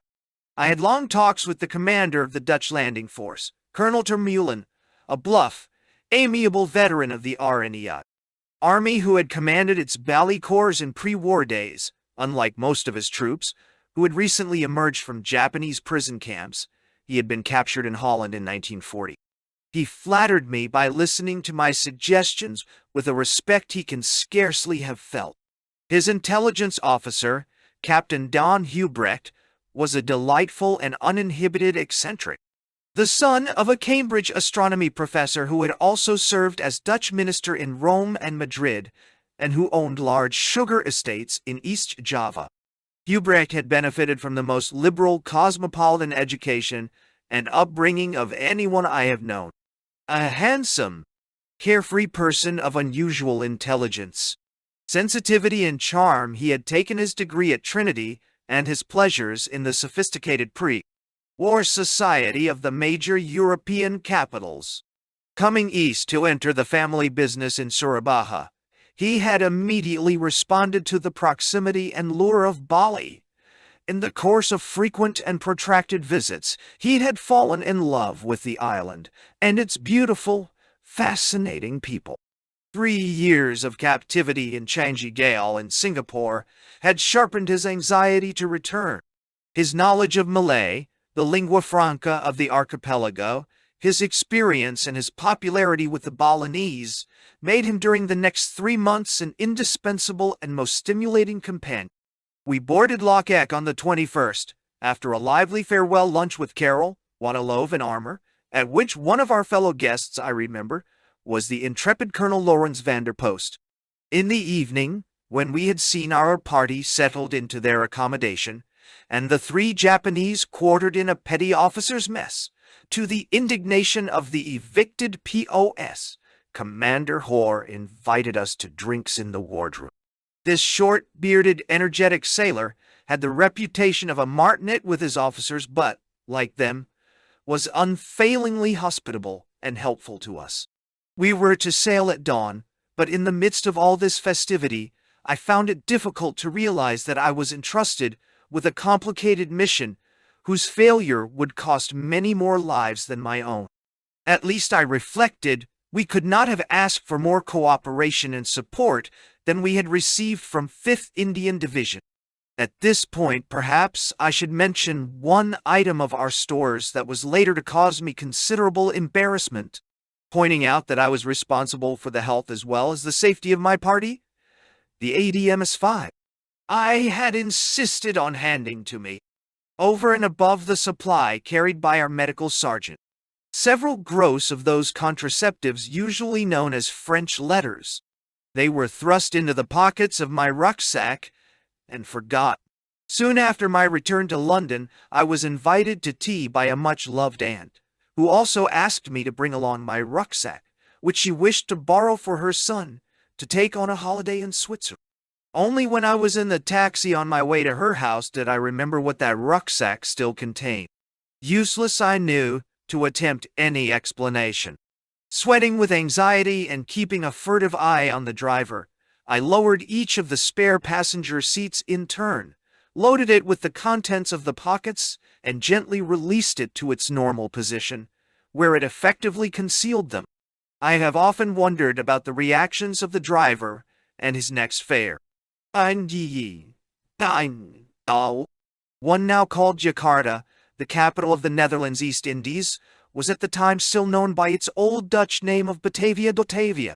2. The Royal Netherlands East Indies Army, destroyed by the Japanese, was being slowly reconstituted with Dutch, Eurasian, and native troops from the prisoner of war camps throughout Southeast Asia. 3. The nationalist slogan. Malay for that much abused word freedom. 4. Allied Forces Netherlands, East Indies, at that time under the command of General Sir Montague Stopford Dioe. 5. Assistant Director of Medical Services. Arrival in Bali. Closed up at action stations, Loch Ek steamed safely past the Indonesian batteries commanding the narrow strait between Madura and the mainland. Afterwards I strolled on deck watching the mountains of Java slip slowly by, distant gray outlines in the muggy haze. Our troops seemed to look forward to the venture with a mixture of mild curiosity and amusement. They showed no signs either of excitement or anxiety. The Buffs, very brisk and soldierly and very young. The oldest was their sergeant, not yet 20, were invariably cheerful, and gave an impressive display of smartness and efficiency on all ceremonial occasions. The signalers, much less tidy, took full advantage of their traditional right to grumble, but also put into their work all their traditional skill and energy. The father of the party was Sergeant Hopkins, RAMC, a grizzled old regular soldier of inexhaustible patience and good humor. Such was the men's respect for him that during the 2 operations we only had 1 case of sickness, a mild attack of bronchitis. I was awakened early on the morning of the 23rd by the lowering of the anchor. We were lying in Benno Roads, a mile off the tiny harbor built by the Dutch, which is the only port in South Bali. About 7:30, a Japanese landing craft drew alongside, under the command of an ugly little naval lieutenant who told us sourly that 16th Army had omitted to warn the garrison of our arrival. We sent Ando's party ashore to tell the commanders that we should land in the afternoon for an unofficial visit of inspection. Another landing craft came for us at noon, with Peter Hoare, Shaw, Neville and the Buffs escort. I took my place in the stern and prepared for my meeting with the officers whom we could see awaiting us on the jetty. I wondered anxiously if we were right in our easy assumption that they would obey me, or if our reception was going to be warm rather than friendly. It was a fair afternoon, with a soft, fresh breeze to temper the midday heat. The sun sparkled on the clear blue water and struck bright on the limestone cliffs of the bare Tafelhoek Peninsula, as we nosed our way slowly between the double line of buoys that marked the channel through the hidden coral reefs. Ahead of us lay a beach of dazzling white sand, rising in a gentle slope to a fringe of palm trees whose foliage gleamed a startling vivid green against the indigo shadow of the hinterland. A company of infantry was drawn up on the jetty. As we stepped ashore, there was a bellowed command. The officers' swords flashed in salute, and with smart precision the troops presented arms. Returning the salute, I reflected that now at least we were over the first fence. There followed a brief conference with Captain Okuyama, the senior naval officer, who was in command of the garrison, and his military colleague, Colonel Tsunioka. Okuyama was a short, grizzled officer of dignified bearing with intelligent and sensitive features. They had brought with them their own interpreter Miura, a smooth and shifty-looking official of the Japanese Civil Affairs Administration, obsequious and spotless in a well-pressed white duck suit. I told them to report aboard Lockheck at 9:30 next morning to sign the terms of surrender. The full surrender ceremony would be taken by General Mansard himself about a week after the mainland, until which time officers and men would retain their arms. At this last statement, a look of profound relief crossed both commanders' faces. This relief became more pronounced as I passed on General Mansard's instructions that my orders were to be obeyed implicitly. It began to dawn on me that these officers had not been enjoying their equivocal position of responsibility and isolation. We passed on to discuss troop concentrations and the organization of naval patrols in the Bali Strait to prevent the infiltration of terrorists from Java. A very difficult task owing to the narrowness of the strait and the length of the coastline. A large and comfortable staff car took us the 7 miles to Denpasar, the capital of South Bali and pre-war center of the island's tourist industry, where we were to establish our headquarters. The Japanese warned us that this town was the center of extremist feeling, the countryside being for the moment comparatively quiet. When I asked if there had been any incidents, Captain Okayama answered in precise tones. On 13th December, last the islanders unlawfully attacked our troops. The object of this attack was to gain possession of our arms. We suppressed the attack and detained the headmen responsible. They are now in custody. A great improvement on what happened in Java, I said to myself, making a mental note to visit those headmen in prison as soon as I had the time. All along the straight tarmac road, lined with tall palms and flanked by rich green paddy fields, we passed groups of Balinese, slight, well-built young men whose muscles rippled above their brightly colored loincloths. Slender, golden, skinned girls with firm, bare breasts. Old men and women with emaciated bodies and skeleton ribs who still retain their dignified and graceful bearing. And children wide-eyed with bewilderment and surprise. Some stared at us in silent curiosity. Others, especially the women and children, smiled and waved. A few of the men gave the Merdeka salute, but hesitatingly, as though uncertain whether it was the right thing to do. South Bali, separated from the north by a wild range of high volcanic mountains. One of them, Batur, is still active, is by far the more fertile and thickly populated part of the country. Indeed, it supports the great majority of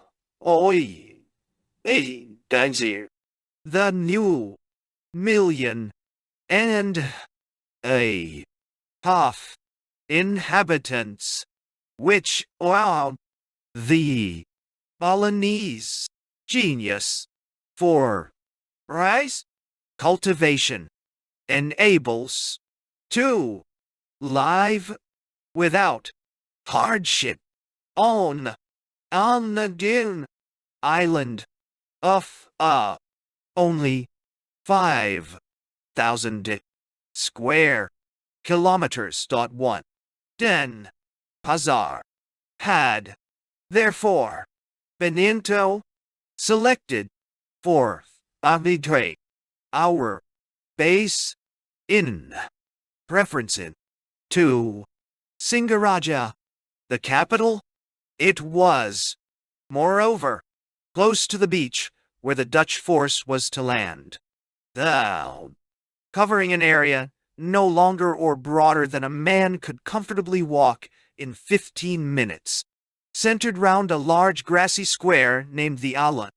Alun, planted with trees along the edges, and resembling a public playground, on which model, indeed, it seemed to have been designed.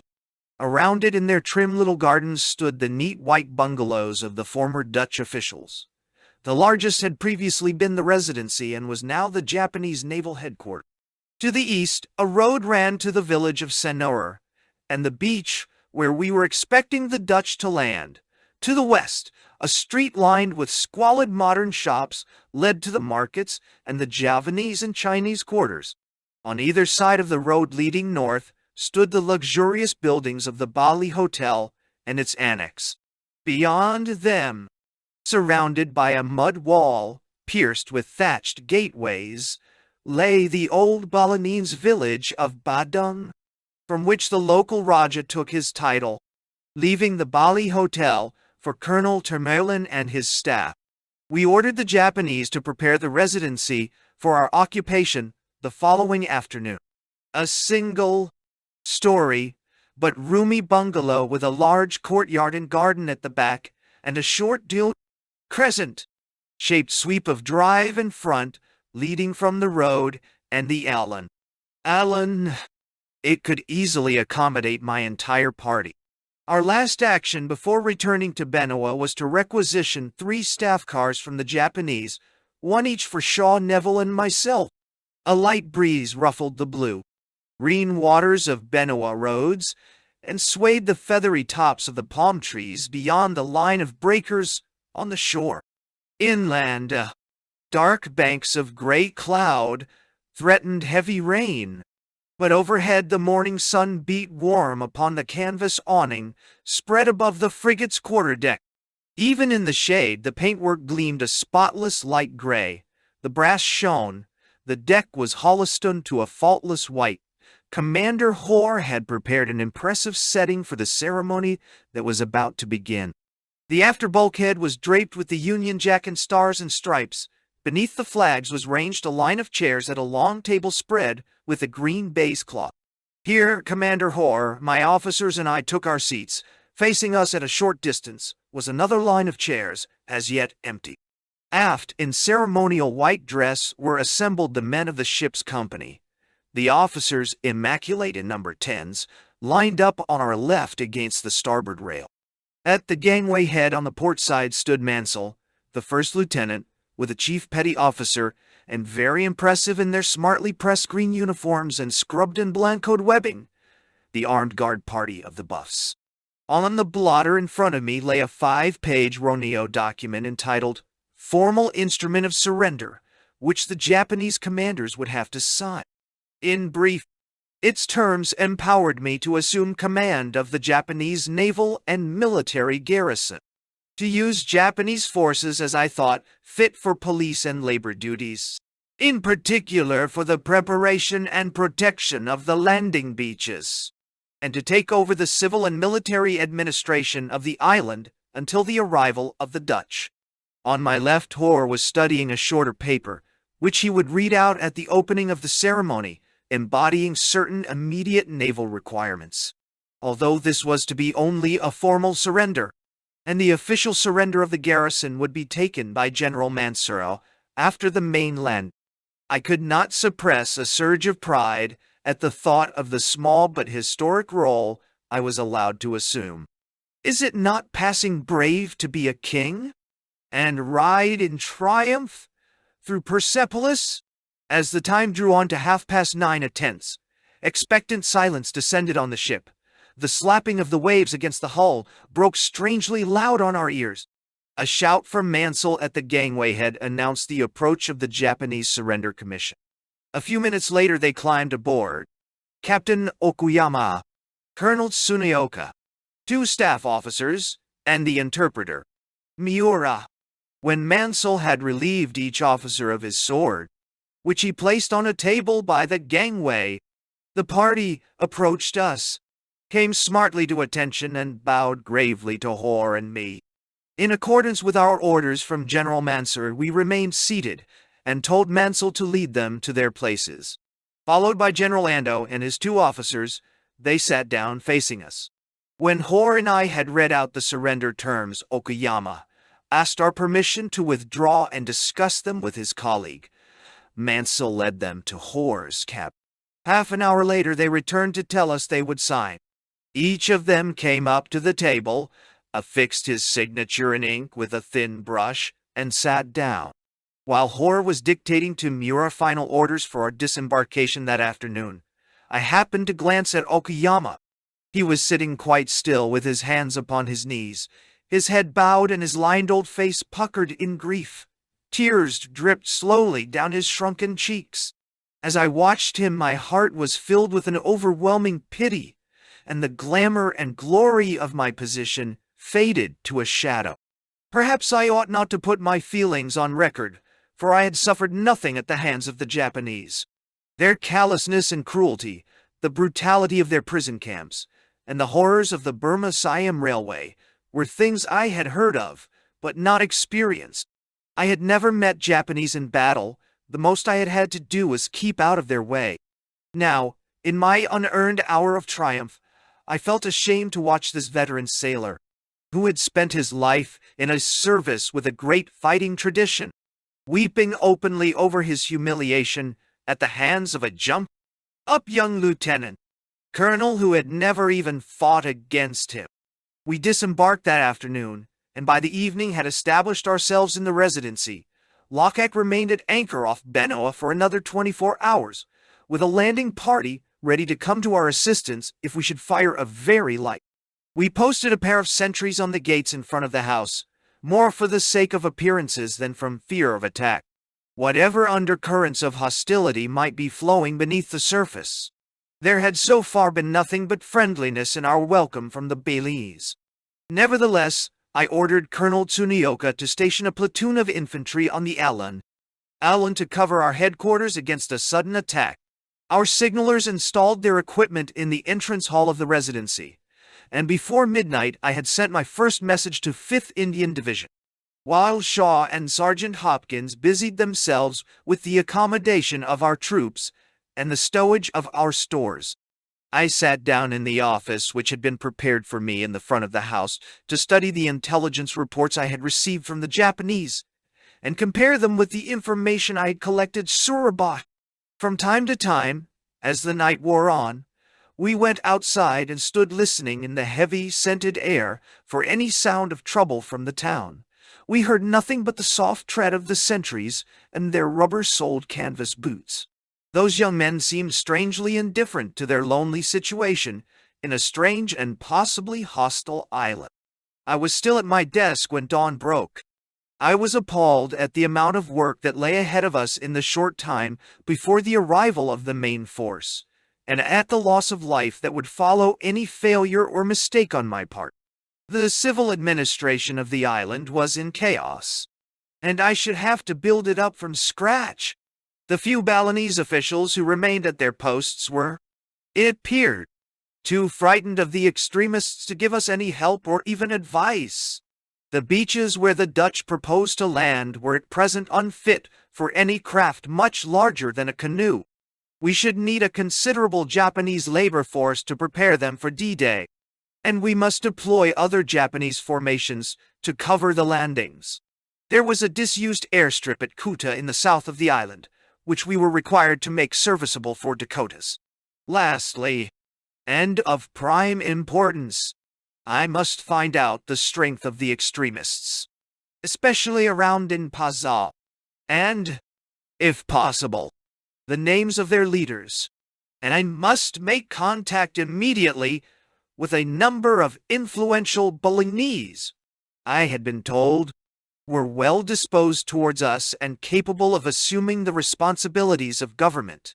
I had heard that there were 3 Europeans still at large on the island, all of them artists.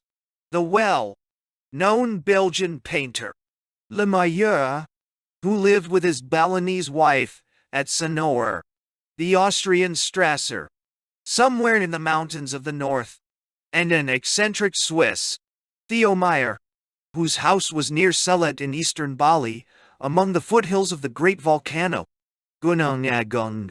They should be able to give us valuable and unprejudiced information about local conditions. There would be little rest or even sleep for any of us, I reflected. But at least I was fortunate in being able to delegate with confidence much of the work to my officers. Over breakfast, the 3 of us discussed the situation. I decided to concentrate on the political problems, Neville would be responsible for the beaches, Shaw for the airstrip. The tactical disposition of the Japanese formations to cover the landings was, of course, my personal responsibility. But Shaw, who had much more experience of tactics in this war than I, undertook to work out the details with Colonel Tsunioka. We immediately called the Japanese commanders and General Ando to a conference, which lasted for the rest of the morning. They impressed on us again that there was a strong element of extremism and lawlessness in Denpasar, although at present it was latent and ill-armed. With some indignation I asked why, if they knew of it, they had taken no steps to suppress it. They replied uneasily that they had been without instructions, which indeed seemed to be true. They could tell us little of the situation outside Denpasar, but believed that there were a few small bands in the countryside, especially in the west, who were supplied with arms by sea from Java. Although they had established an effective blockade of the ports, they could not hope, with their limited forces, to control the entire western coastline. Indeed, as I signaled General Mansur, it was impossible to prevent the shipment of arms and agents from Java when the Bali Strait was only 2 miles wide. As they were about to leave, Okayama said to me, "If the troops who follow you are British, you need have no fear of trouble. But if they should be Dutch, then there may be incidents, although even then it would only be a few snipers." Refusing to be drawn by this obvious bait, I answered that I knew nothing of the composition of the main force, but that in any event I expected his troops to see that there were no incidents. However, I sent a signal to Colonel Termulin, warning him of the danger and asking him to take precautions on D-Day to ensure that 1 or 2 isolated shots should not develop into a major engagement. Speaking neither Malay nor Balinese, for I badly needed an interpreter, and so I asked for Mayura, whose Malay was as good as his English, to be attached to my staff. In addition, the Japanese gave me a chauffeur mechanic to maintain our 3 staff cars. His name was Shimada, a simple, smiling lad of 22 who came from Yokohama and had been a merchant seaman before the war. He was a competent mechanic, though an erratic driver, and he was a useful interpreter too, for he had a smattering of English and a good deal of Malay. He was a genial, carefree fellow with a perpetual grin on his ugly little pock-marked face, but he was a tireless and willing worker, and as we soon discovered, he had plenty of courage. In the afternoon, Neville went to inspect the beaches and Shaw drove to Kuta to examine the airfield. I made Miura take me to the prison where the Japanese were holding the headman who had led the revolt of 13th December. My instructions gave me no authority to order their release, and if, as the Japanese maintained, they were dangerous terrorists, they were better in custody. But at least I could ensure that they were decently treated. That evening, Shaw and I drove the 5 miles to Sonor to pay our respects to the famous Adrien Lemaitre. He was a painter well known in Southeast Asia, whose fame had already penetrated to Europe before the war. He had lived and worked in Bali for many years, and had built and furnished his own house. It stood on the beach, looking east across the lagoon to the line of white breakers, on the coral reef that encircled those smooth and shallow waters, and kept them clear of shark and barracuda. We had heard also of his beautiful Balinese wife, Pollock, in her childhood, a famous lagoon dancer, and afterwards the model for many of his best paintings.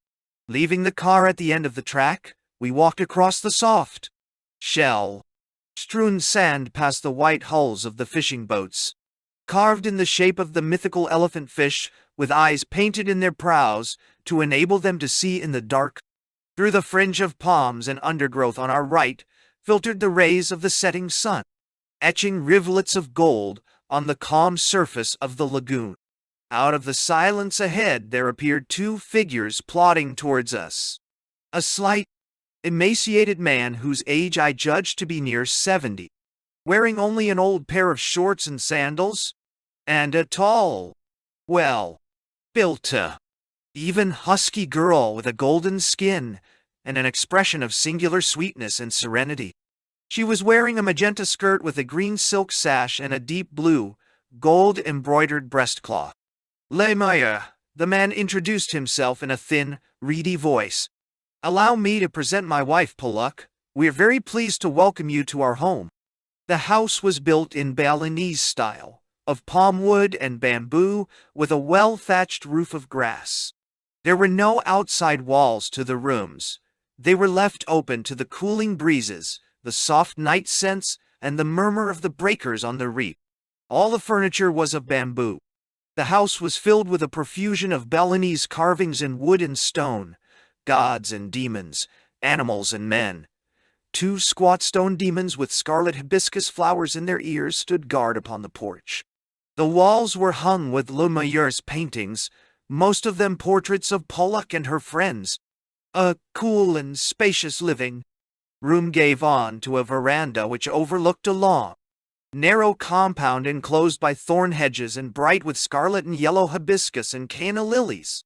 Nearby stood a simple open summer house with a raised matting floor, where Le Meilleur and his guests usually took their meals.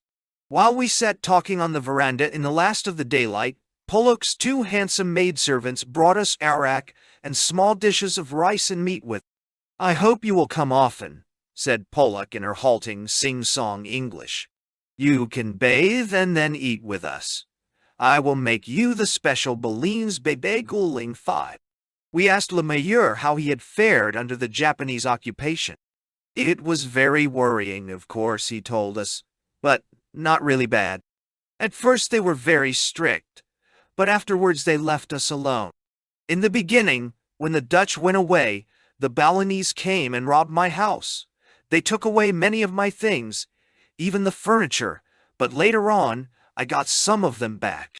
They are great thieves, the Balinese," he laughed, "but they are like children, not really vicious.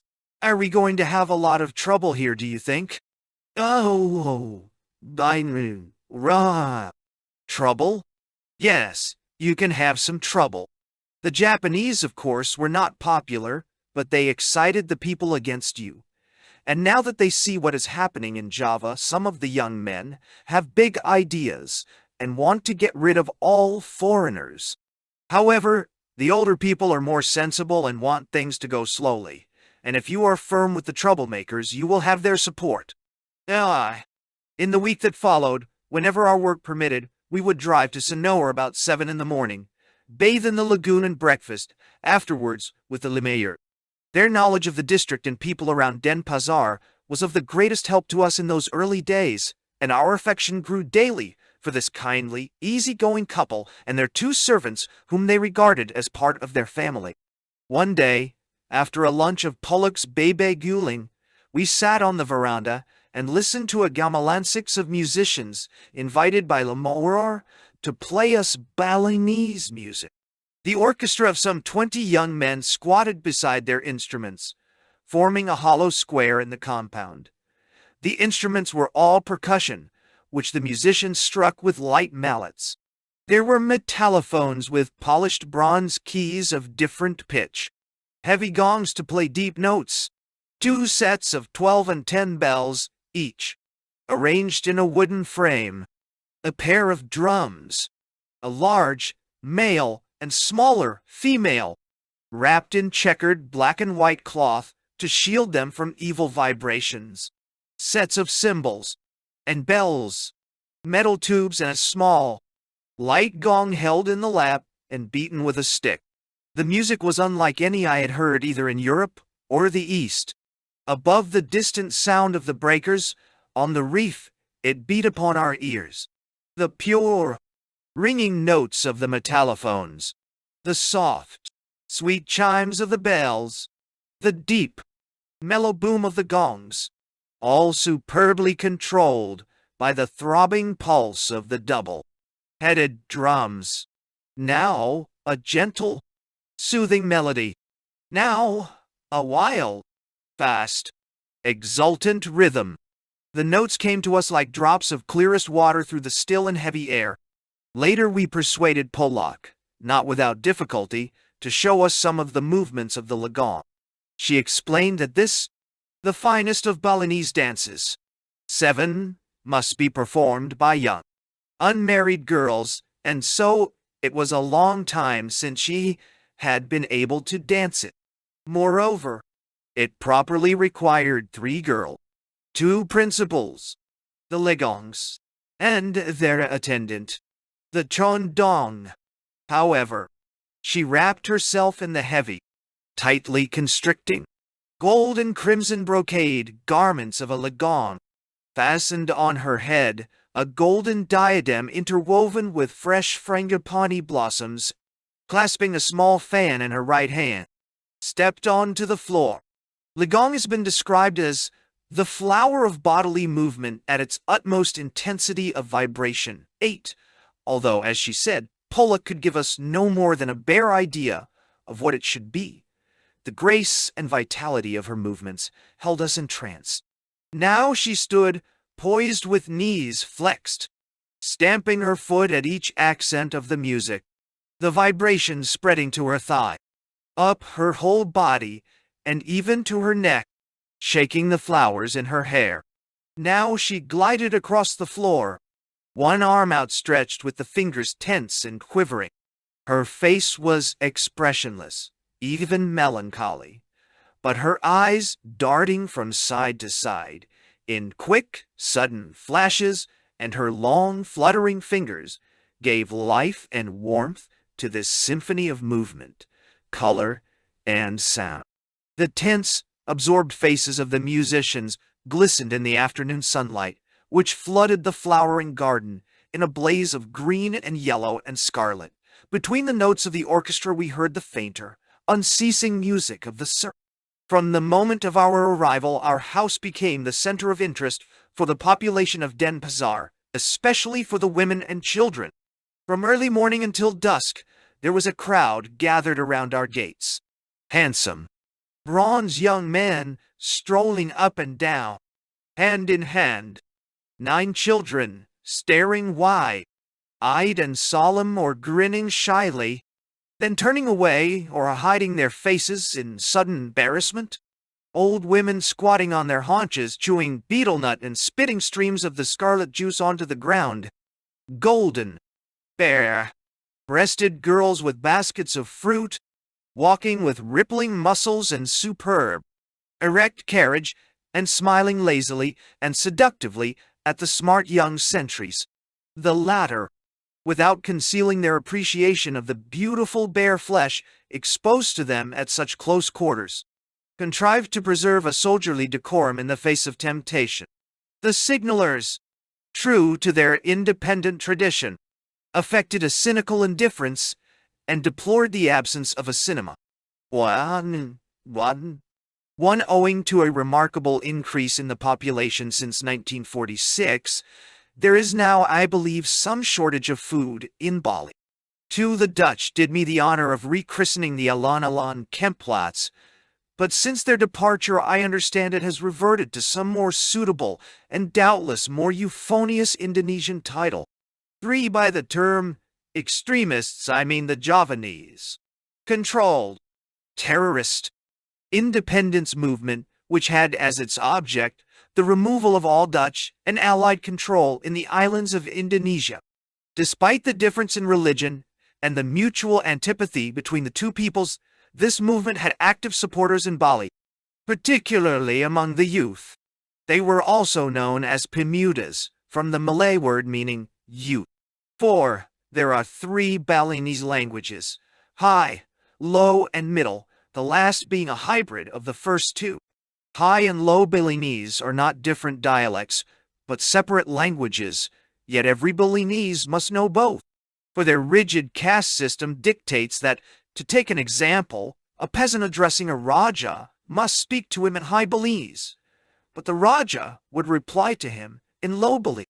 Low Balinese is the native language of the island, whereas High Balinese is of Javanese or Sanskrit origin.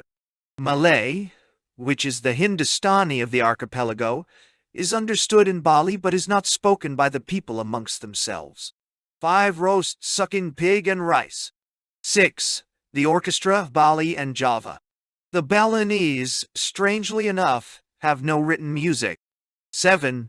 But it does not seem to be among the most ancient. For a full account of this dance, and its origin see Island of Bali by Miguel Covarrubias, Castle, 1937, pp. Watt, 224-30, and Dance and Drama in Bali by Beryl de Zoete and Walter Spies, Faber and Faber, 1938, pp. 218-32. The dance tells a story, or variations of a story, from ancient Javanese legend. 8. Dance and Drama in Bali, p. 218. 9. In Bali, this is a usual practice, and is not considered in the least effeminate. The Alms, Bali and the Balinese. To give an adequate picture of the island and people of Bali is beyond the scope of this work or the ingenuity of its author. The infinite variety of Balinese life, religion, and culture has exhausted volumes of literature on art and anthropology with which I have not the knowledge, the skill, or the impudence to compete. A very brief outline is all I can attempt. Lying between 8 and 9 degrees south of the equator, Bali naturally enjoys a warm climate and an even temperature throughout the year. There is, in fact, less than 10 degrees variation between the warmest and coolest months. Sea winds preserve the island from the burning heat of other equatorial lands. But, from November until April, the north-west monsoons bring heavy rainfall and the discomforts of a high humidity. The pleasantest months are from June to September, when a cool, dry wind blows from Australia. The island is mountainous, with high volcanic peaks on the north, east, and west. The highest of them, the great volcano Gunung Agung, which rises over 10,000 feet, is sacred to all Balinese, who regard it as the navel pusey of the world. In the south, the foothills drop gradually to the sea, intersected by steep, wooded ravines and watercourses. The slopes are terraced with superb skill in tier after tier of sawas, or small paddy fields, that produce each year 2 crops of the finest rice in Southeast Asia. The northwestern corner of the island, which unfortunately I was never able to visit, is very little populated because of the lack of running water. There are found tiger, wild boar, and giant lizards, which exist nowhere else on Bali. Elephants, incidentally, have never existed on Bali, and their appearance in Balinese art is due to Indian and Javanese influence. The average density of population over the whole island is 1,000 per square mile, but in the Gianjar district of South Bali it is 2,300, making a total of 1.5 million inhabitants. To the Balinese, the mountain tops are the homes of the gods and of the spirits of their ancestors, whom they worship and who descend to earth on feast days. The sea is the haunt of evil spirits and demons. The land between is, to them, the whole world. They recognize, of course, that other countries exist, but those countries mean nothing to them, and they regard their inhabitants as unfortunates, whose past or present imperfections have rendered them unfit to live in Bali. Exile for a Balinese is far worse than death, and Miss Emily Hahn records an ordinance of the old Dutch East India Company forbidding the importation of Balinese slaves into Java because they so often ran amok, too. In their fear and hatred of the sea, the Balinese are exceptional among island peoples. At Sanur I saw men wading in the lagoon a few yards offshore with casting nets, or putting to sea in canoes with triangular sails and curiously carved and painted prows, to hunt the sea turtles that are a favorite delicacy at banquets. But most Balinese avoid even the coast and the beaches. In the words of Covarrubias, they are one of the rare island peoples in the world who turn their eyes not outward to the waters, but upward to the mountain tops. 3. Here it is perhaps worthwhile quoting Covarrubias again on another peculiarity of the Balinese, their attitude to death, or rather to the ceremony of cremation. It is in their cremation ceremonies, he writes, that the Balinese have their greatest fun. A cremation is an occasion for gaiety, and not for mourning, since it represents the accomplishment of their most sacred duty. the ceremonial burning of the corpses of the dead to liberate their souls so that they can thus attain the higher worlds and be free for reincarnation into better things. For, although a strange, even a unique people, the Balinese are not a pure race. They are a mixture of the ancient Indonesian inhabitants of the islands with Hindu Javanese, Chinese, and Indian culture. Hindu dynasties flourished in the archipelago from the 7th to the 15th or early 16th centuries, the most famous of them being the Srivijaya in Sumatra and the Majapahit in Java. For much of this period, Bali was under the rule of Hindu Javanese king. On the collapse of the Majapahit dynasty, about the end of the 15th century, under the pressure of Islamic penetration, the surviving Hindu Javanese aristocracy of priests and warriors migrated to Bali, where they established their rule and their culture. The son of the last Majapahit ruler styled himself Dewa Agong V, or Supreme Ruler of Bali, and divided the island into principalities to which he appointed Raja. These principalities gradually developed into independent kingdoms, though theoretically acknowledging the supremacy of the Dewa Agong before the arrival of the Dutch. They were perpetually at war among themselves. It was of extreme significance for the cultural development of Bali that in the exodus of the rulers, the priests, and the intellectuals of what was the most civilized race of the Eastern Islands, the cream of Javanese culture was transplanted as a unit into Bali. There the art, the religion, and philosophy of the Hindu Javanese were preserved and have flourished practically undisturbed until today. When the fury of intolerant Islamism drove the intellectuals of Java into Bali, they brought with them their classics and continued to cultivate their poetry and art, so that when Sir Stamford Raffles wanted to write the history of Java, he had to turn to Bali for what remains of the once great literature of Java. 6. The Hindu Javanese princes established a feudal, often vicious and oppressive dominion over the native Balinese. They claimed and tried to enforce absolute power over the persons of their subjects. The Dutchman Dr. Julius Jacobs, who visited South Bali in the early 1880s, mentions a particularly savage example. 7. Every adult male Balinese, he says, was obliged to contribute a tax to his Raja in the form of work. If a man died without leaving a son old enough to take over this work, his widow and female children became the Raja's property. Old women were employed in the palace, the middle-aged put to heavy manual labor, but the young girls, often before the age of puberty, were forced to become prostitutes and pay as much as 9/10 of their earnings to the Raja. In Badung, the old principality of Denpasar, Dr. Jacobs met several of these prostitutes under the age of puberty. Each Raja owned between 200 and 300 of these unfortunate girls, a considerable source of income. Nevertheless, the Balinese, in their self-governing village communities, were often able to mitigate the oppression of their rulers by the threat of boycott and passive resistance.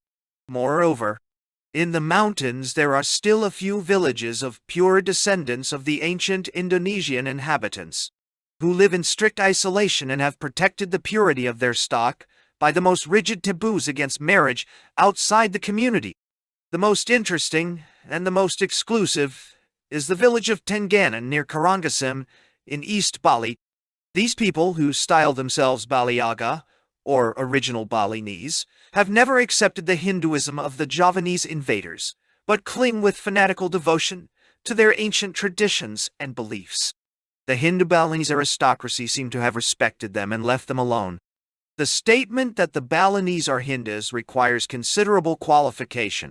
It is impossible to give here a satisfactory account of Balinese religious belief and custom, but the Balinese seem to have absorbed a little from each of the sects and cults that reached their island, adapted the new teachings to suit their own habits and ideas, and superimposed them on their own primitive animistic religion.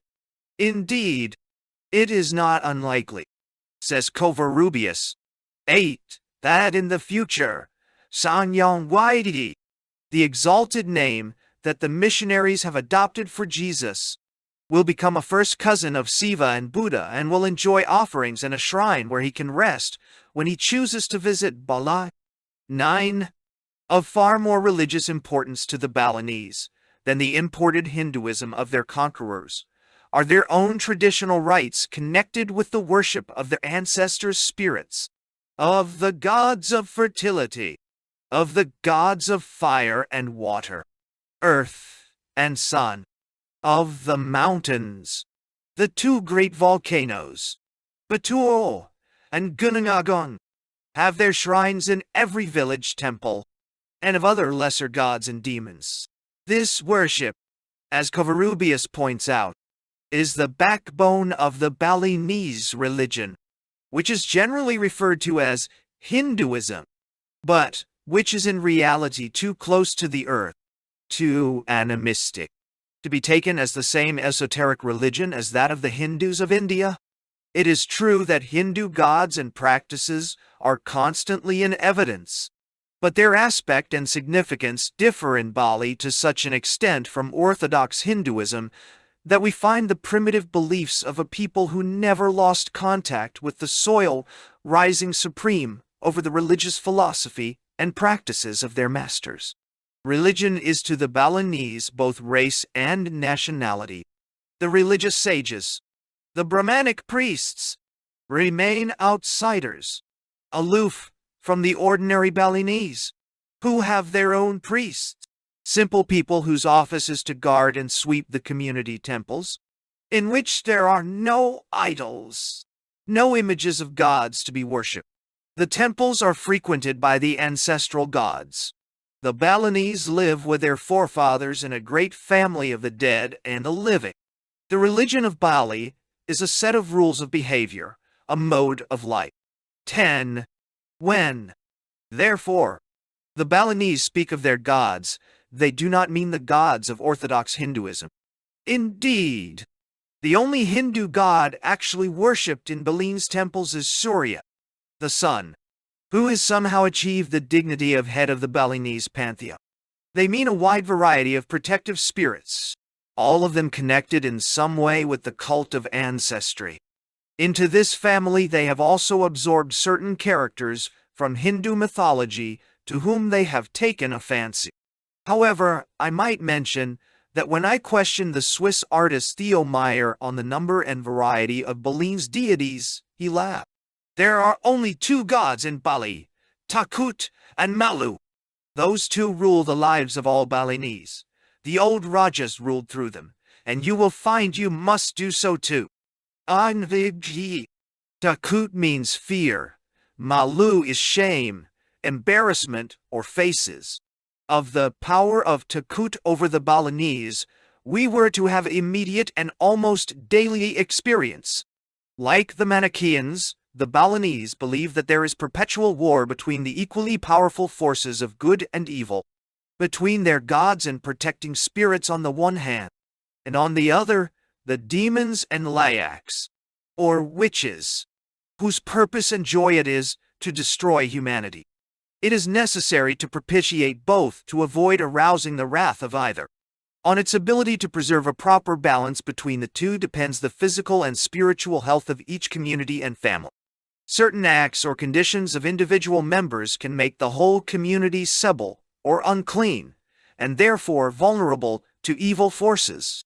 Such acts extend beyond the unpardonable crimes of suicide, bestiality, incest, and the desecration of a temple, to quite innocent or unavoidable breaches of taboo. A menstruating woman, for instance, is sebile and must be secluded, and parents who have twins will render their village sebile. To such a people, in the words of Mr. Raymond Mortimer, sin is not a disregard for conscience but a breaking, no matter how unintentional, of a taboo, and the resulting pollution can be removed only by ritual cleansings and sacrifice. 11. The Hindu caste system, which is an essential feature of Balinese society, was not established in its present form until the middle of the 14th century, when Bali was overrun by a famous Majapahit general, Gajah Mada, Previously, the old Balinese aristocracy had their own caste system, which still survives among the Bali Aga. There are 4 main castes, of which more than 90% of Balinese belong to the lowest, the Sudras. The 3 noble castes are the Brahmanas, the priests, the Kshatriyas, the princes, and the Vaisyas, the warrior caste. All 3 claim divine origin, from Brahma the creator, which is probably why the common people hold them in such respect. The Brahmanas are theoretically the highest, although the Kshatriyas are inclined to contest their superiority. Their influence is religious rather than political, but they serve as judges in the courts. Their own laws forbid them to engage in combat. Brahmana men carry the title Ida Bagas, and the women are styled Ida Ayu, both meaning eminent and beautiful.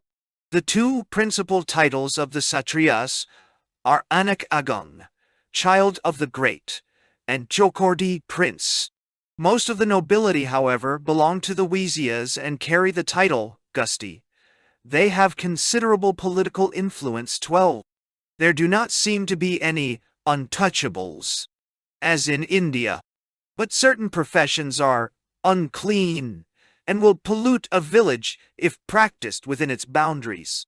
Among them are, strangely enough, pottery, indigo, dyeing, and the manufacture of arak, a powerful, fiery spirit distilled from the juice of the sugar palm. An important survival from the pre-Hindu castes are the Pandays or blacksmiths, descendants of the ancient fire priests, who worshipped the volcano Bitur. They enjoyed great respect among all Balines because they have the magical powers to handle with impunity the holy elements of fire and iron. Even a Brahmana must address a Panday in High Baline. The Pandays make the magic crises symbols of a family's virility. A man will invest much of his fortune in his kris and the jewelry decorating it, for the richness of his kris determines his economic status. While it is untrue to say that the Balinese are caste-ridden, they are intensely and proudly caste-conscious. Relations between the castes are distinguished by an elasticity and friendliness unknown in India. But the Balinese pay careful attention to caste etiquette and to the rank conferred upon a man by his birth. This respect for rank, strange among so easy-going a people, is as much a matter of good manners as of duty. When strangers meet upon the road, the first question they ask each other is, "What is your caste?" Thereafter, the higher caste will continue the conversation in low Balinese, and the lower caste will reply to him in high. It is unthinkable for a man of low caste to place himself at a higher level in a room than someone of higher caste. For example, a Sudra would never stand upright in the presence of a seated Brahmana or Kshatriya, but would immediately sit down at a lower level, probably on the floor. And the common people, who are not ashamed to think of themselves as such, would always bow their heads when passing a nobleman. I remember an occasion when I was staying in the house of the Swiss painter, Theo Meyer, and a Brahmana came to visit him. As soon as the visitor was seated, Meyer signed to me to sit down. "You see," he explained to me later, "it would have been the insult for you to have remained standing. You would have made yourself higher than the Ida Bagas." I dare. Only the laws of marriage are inflexible between the castes. A man may marry a woman of an equal or lower caste, but never may a woman marry a man of lower caste. Even sexual intercourse between the two is forbidden, and in former times was punishable by the death of the guilty pair. The life of the Balinese is concentrated in their villages. Each village is a small, independent republic with its own council of elders and officials, who are elected by the community, who are generally unpaid, and who govern as representatives of the ancestral spirits. All villagers have equal rights and obligations. Each desa, as these independent villages are called, will have 3 temples. The civil temple, or Pura Desa, where the elders meet in council and where the main feasts take place. The Temple of Origin, or Pura Puse, the ancient village shrine, dedicated to the founder of the community, and the Pura Dalem, the Temple of the Dead, outside the village in the cemetery. Balinese cemeteries are desolate and forbidding spots, shunned by the people, especially after dark when they are haunts of the abominable Lyaks. These malignant witches, under their terrible queen, Rangda, a hideous creature with lolling tongue, long fierce fangs and monstrous drooping breasts, bring plagues on the island, and live off the blood and entrails of young or unborn children, and the blood of pregnant women. Usually a village consists of a number of family compounds, each containing several pavilions housing relatives or related families. Every compound is surrounded by a low wall of whitewashed mud, pierced by a narrow thatched gateway with a raised doorstep. A wide avenue, shaded by great trees, and flanked by deep irrigation ditches, runs through the center of the village in the direction of the Balinese cardinal points, from the mountain to the sea, or from north to south.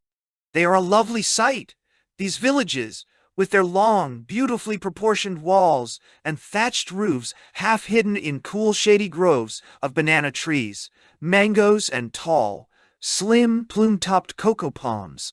The work of the village, in particular the cultivation of the rice fields, is organized on a communal or cooperative basis. Subaks, or village water boards, control the vitally important irrigation. Every villager who owns a rice field is obliged to join the subak and to carry out its orders.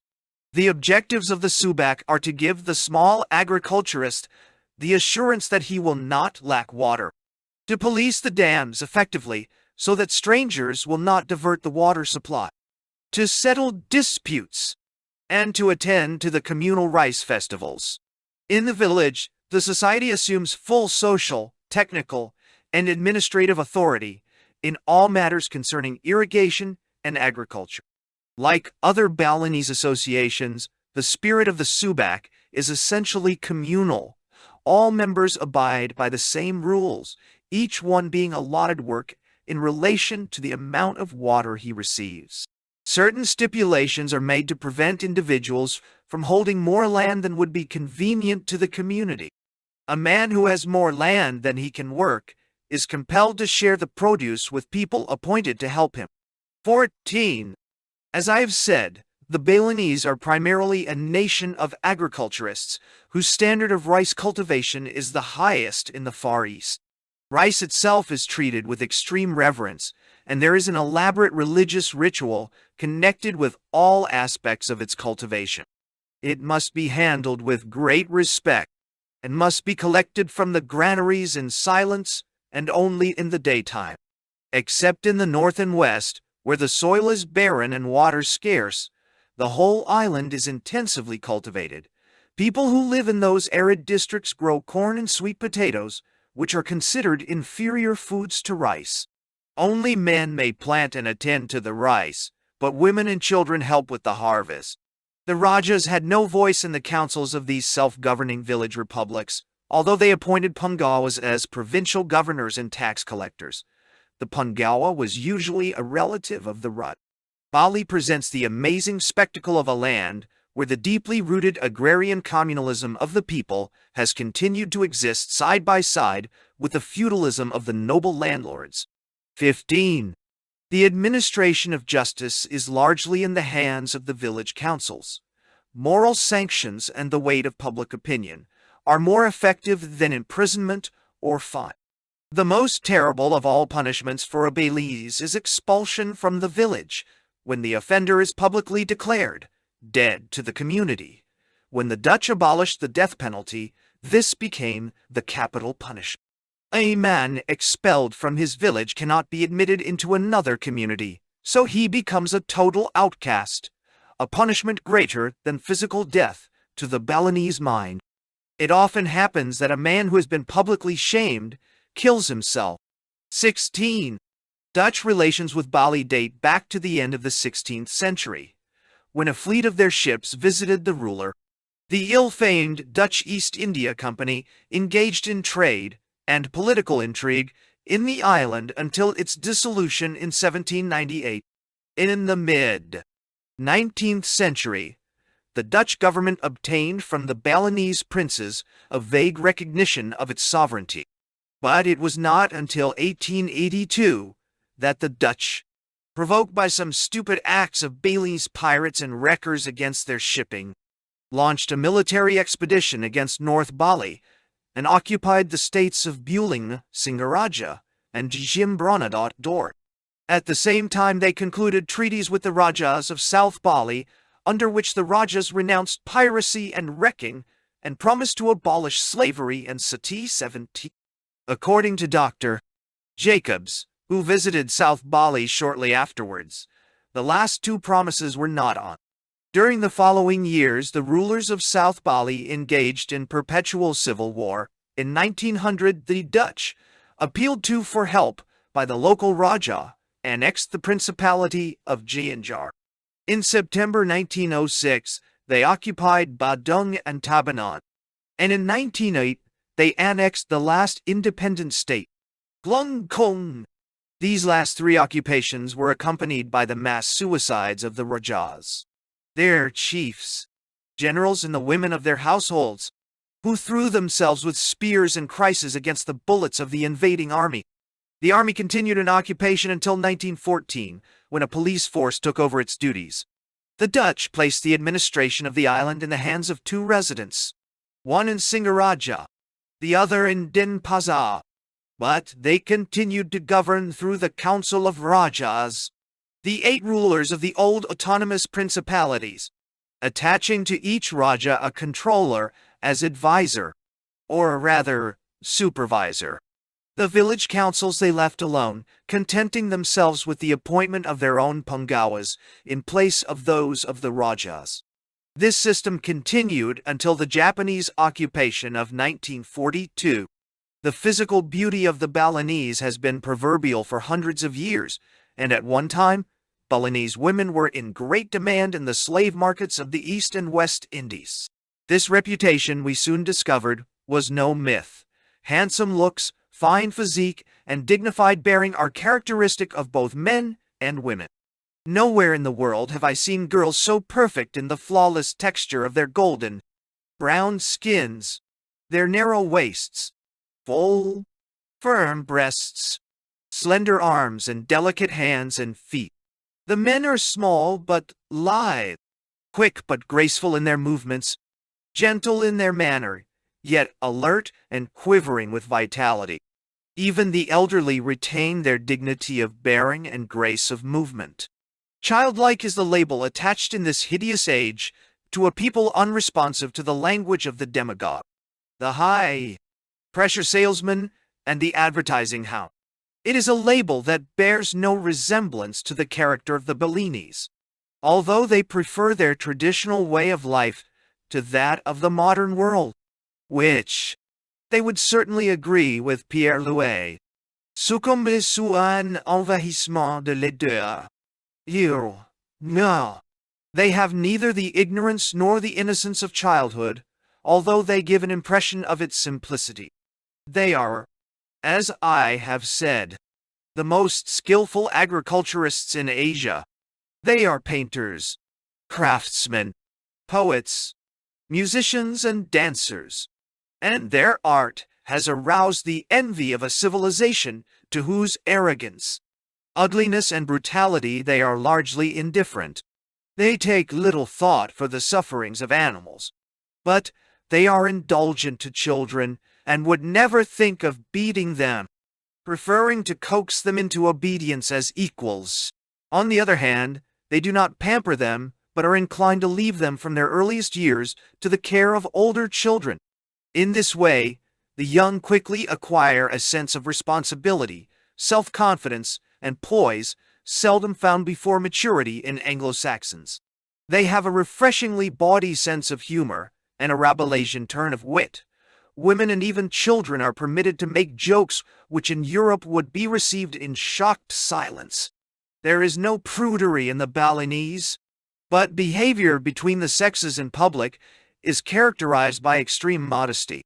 For example, although men and women frequently bathe naked in pools or rivers by the roadside, it would be the grossest bad manners for a man to look at a woman bathing it, let alone to take photographs as tourists used to do. 18. They are resourceful, sensitive, intelligent, extremely courteous and usually good-humored. Though naturally timid, they have a fierce pride, and when roused are capable of excessive cruelty. Of this darker side to their character, I was to have some grim experience. The Balinese pay careful attention to cleanliness and the care of their bodies.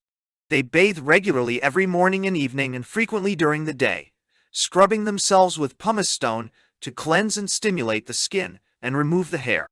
The traditional everyday dress of both men and women is the simple kamban, a cloth skirt reaching from the hips to the feet on women, to the knees on men.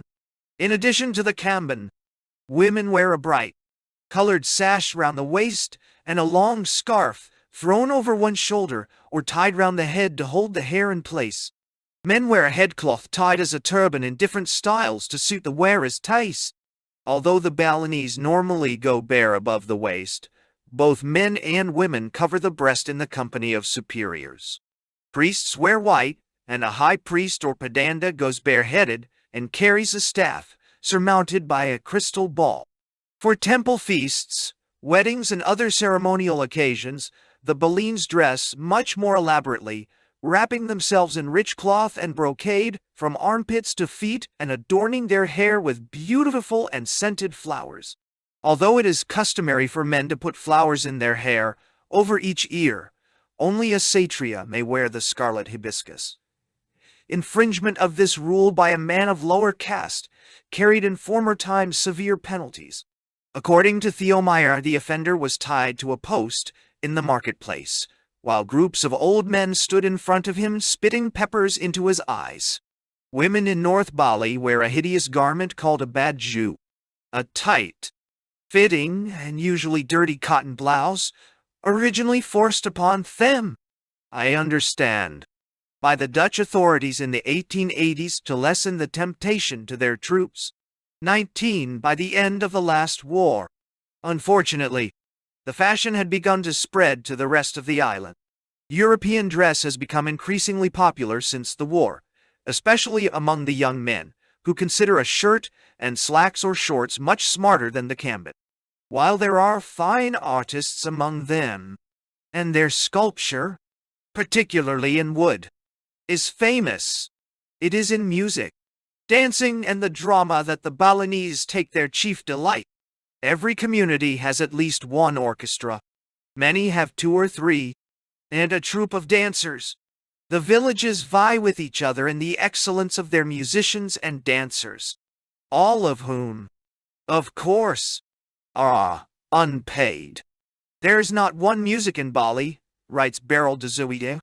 There is an appropriate music for every occasion, and an appropriate type of gamelan for birthdays, tooth filing, yet puberty, weddings, cremations, for temple feasts and processions to the sea with the holy images, for purifications and the driving away of disease and demons.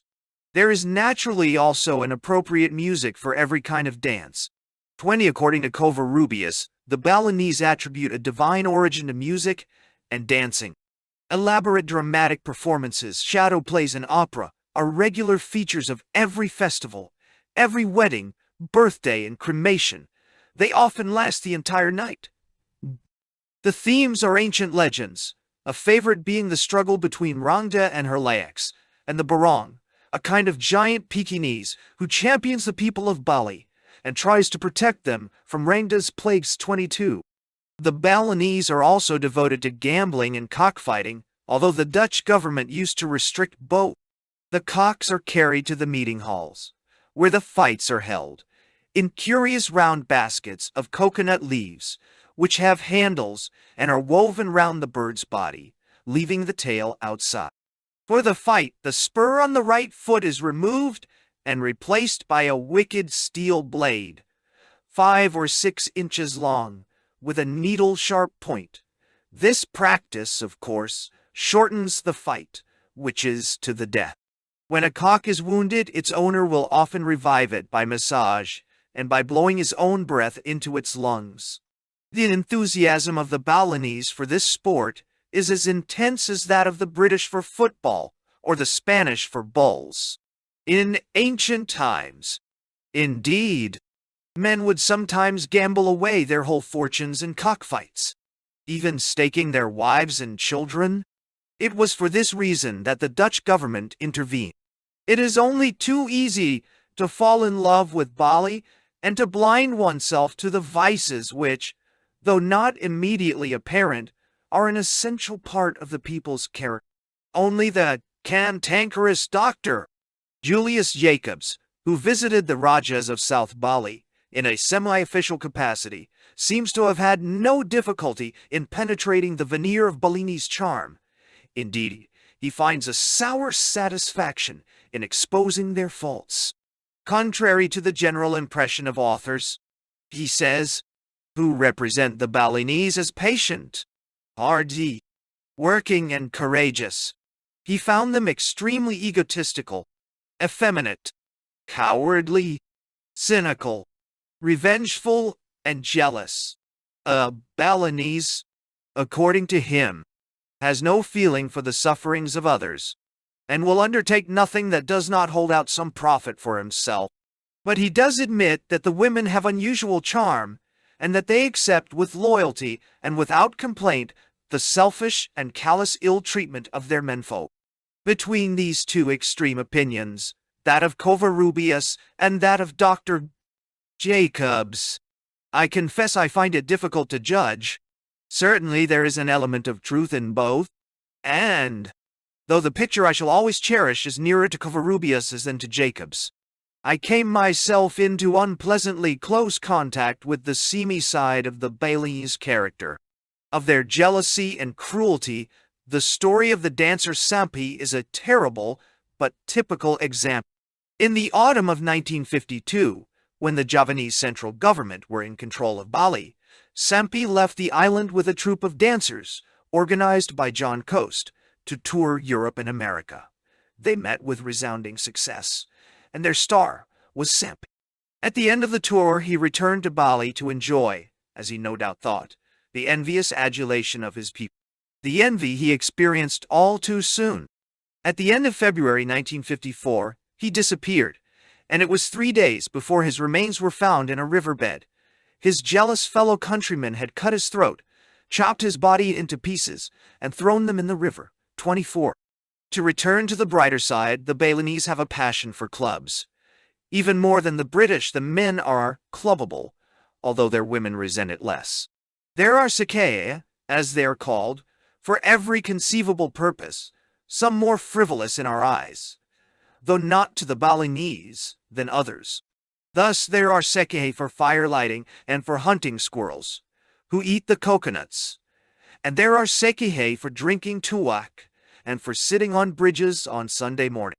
Meetings are regular, and a member who fails to turn up pays a fine in money or in kind.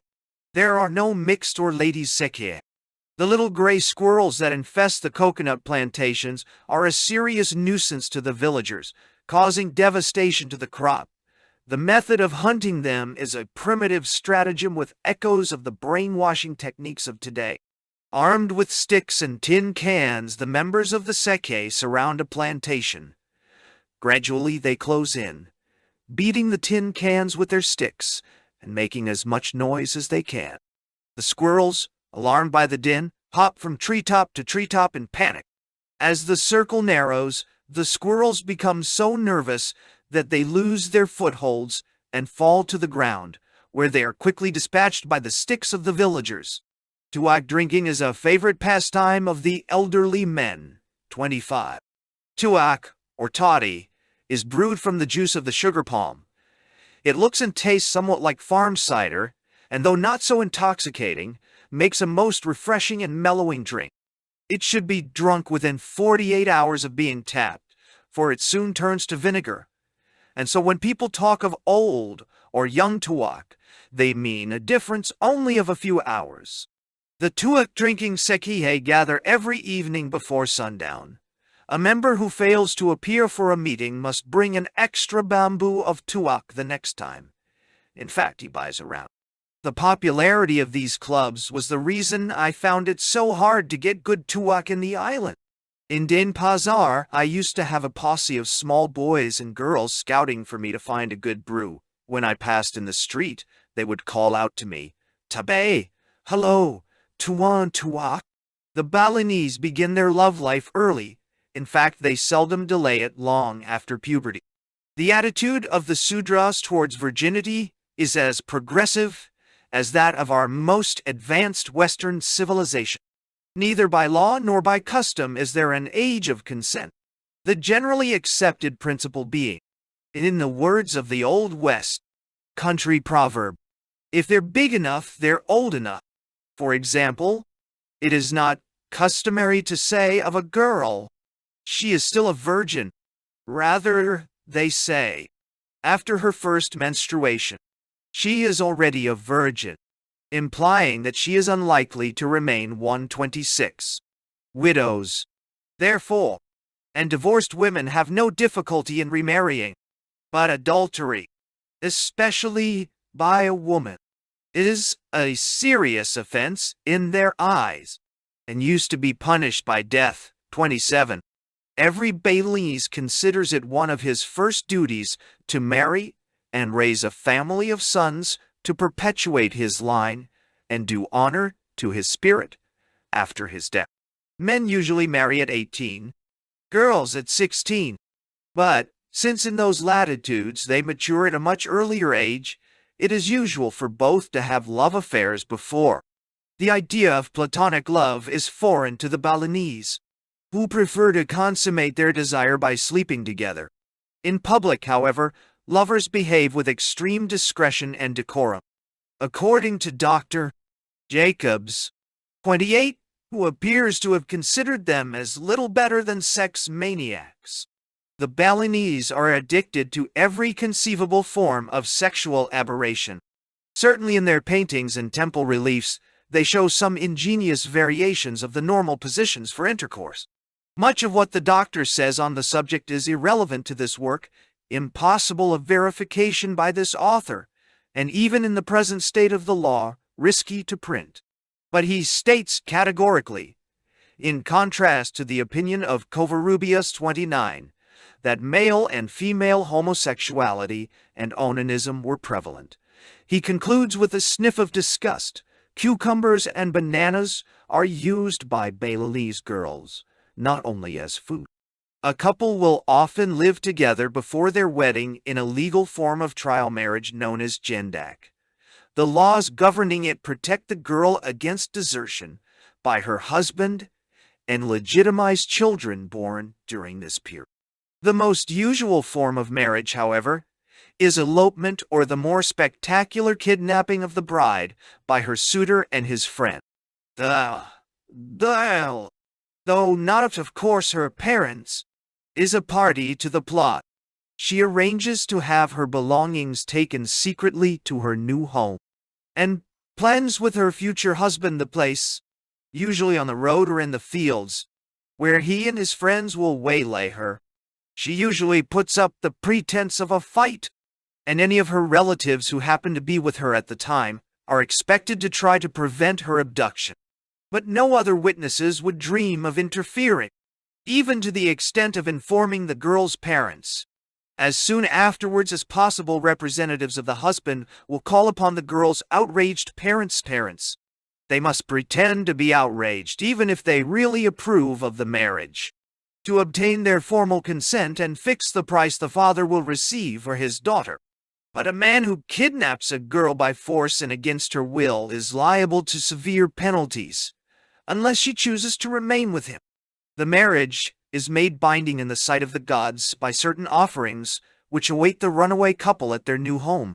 And it is an important point of law that the pair must consummate the wedding there before the offerings have wilted. A public ceremony and feast usually follow a few weeks later. After marriage, a girl leaves her own ancestral gods and worships her husband's. In families of the higher castes, a formal betrothal is more usual, often arranged by the parents. To the aristocracy, a bride's virginity is important. And in old-fashioned weddings, there is the barbaric ceremony in which the husband announces the declaration of his bride to the assembled guests, while her women attendants verify the evidence. 31. Until recent times, a Raja might order a new subject to reserve him his daughter when she came in of age. But children, though they may be betrothed very young, never marry before puberty. Among the peasantry, though not among the aristocracy, women enjoy a degree of freedom unusual in Eastern countries. Their rights are well defined and recognized by law and custom. They have the right to dispose of their own income and property without the consent or even the knowledge of their husbands. They manage the family finances and often contribute to them. Nearly all the marketing is controlled by women. Moreover, unlike the common law of England, Balinese law does not hold a husband responsible for his wife's debts. There are strict rules defining the work and duties of each sex. All heavy work requiring manly attributes, agriculture, building in wood or thatch, the care of cattle, as well as most of the trades and crafts, is the work of men.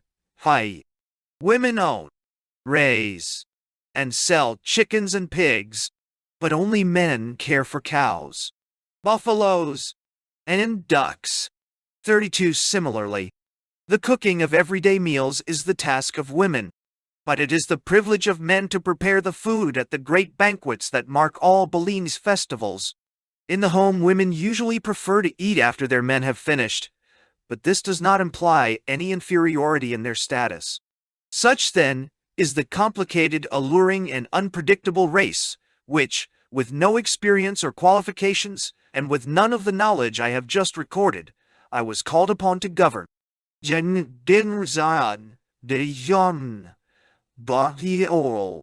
One foremost among works in the English language I would commend to readers, Miguel Covarrubias's valuable and informative Island of Bali and the more technical study, Dance and Drama in Bali by Beryl de Zoide and Walter Spies.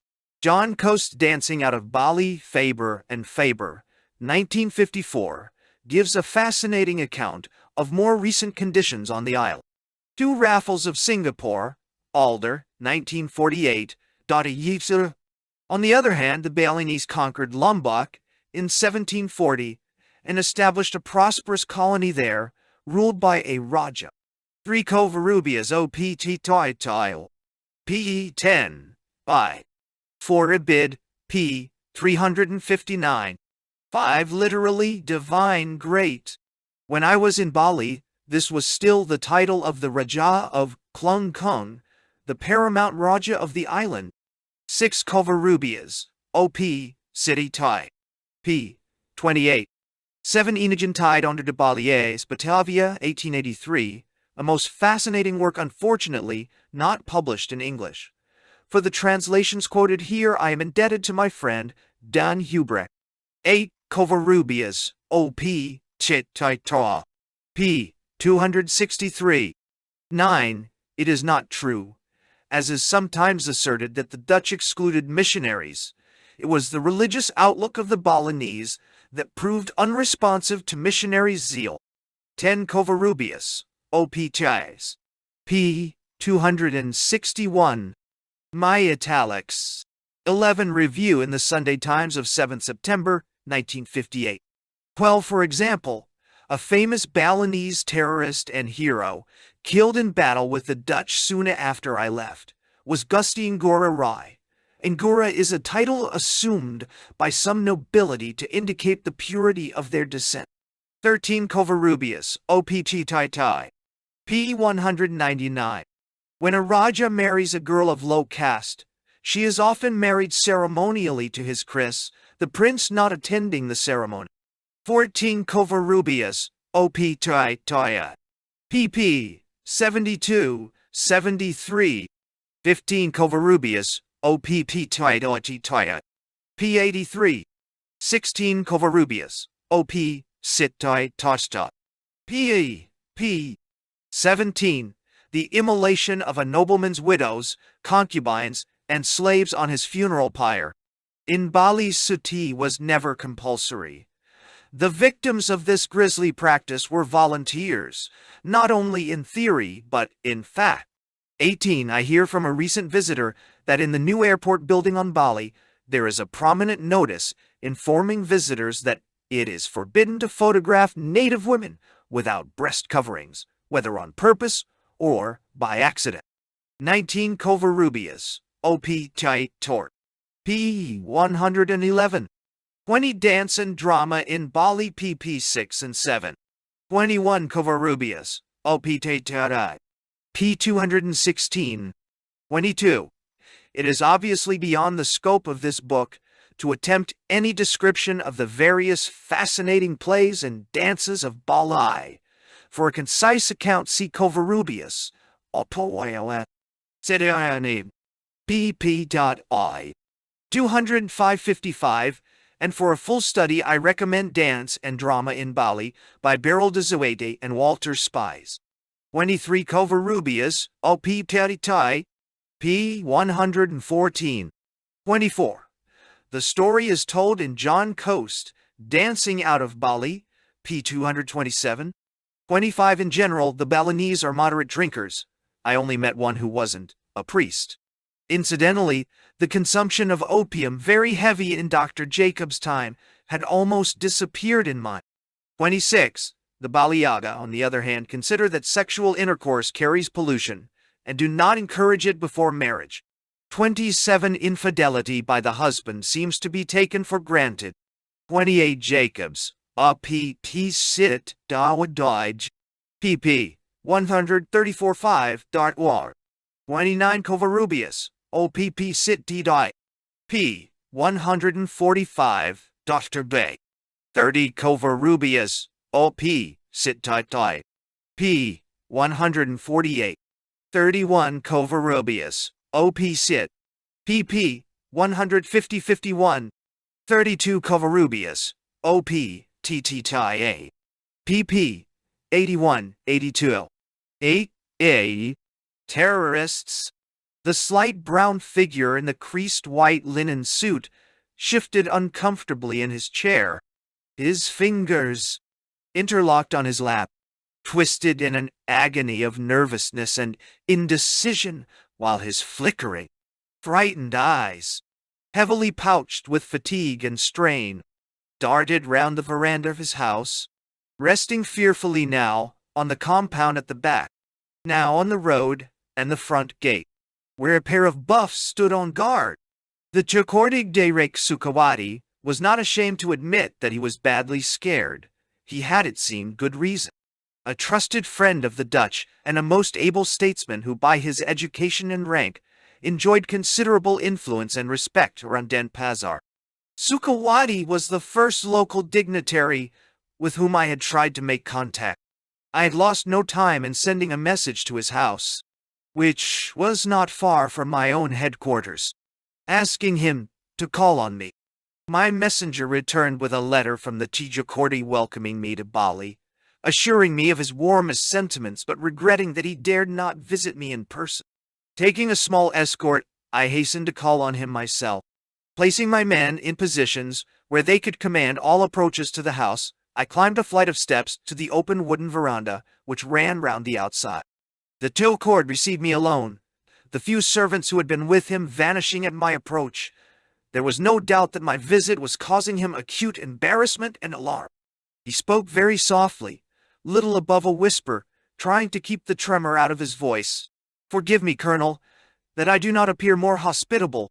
You do not know how dangerous is my situation. I am friendly to the Allies, and the leaders of the Sukerla, the terrorists, they know this. Once already they have taken me away. Yes, kidnapped me from my own house. They did not kill me then, for I have many friends among the people, but others that they took have been killed or have disappeared. They kept me for 2 weeks, and when they let me go, they warned me to have nothing to do with the Allies when they should come. Then, when you arrived 3 days ago, they threatened me again.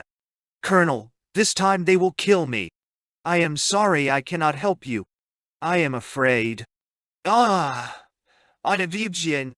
It was obviously difficult for me to reassure him.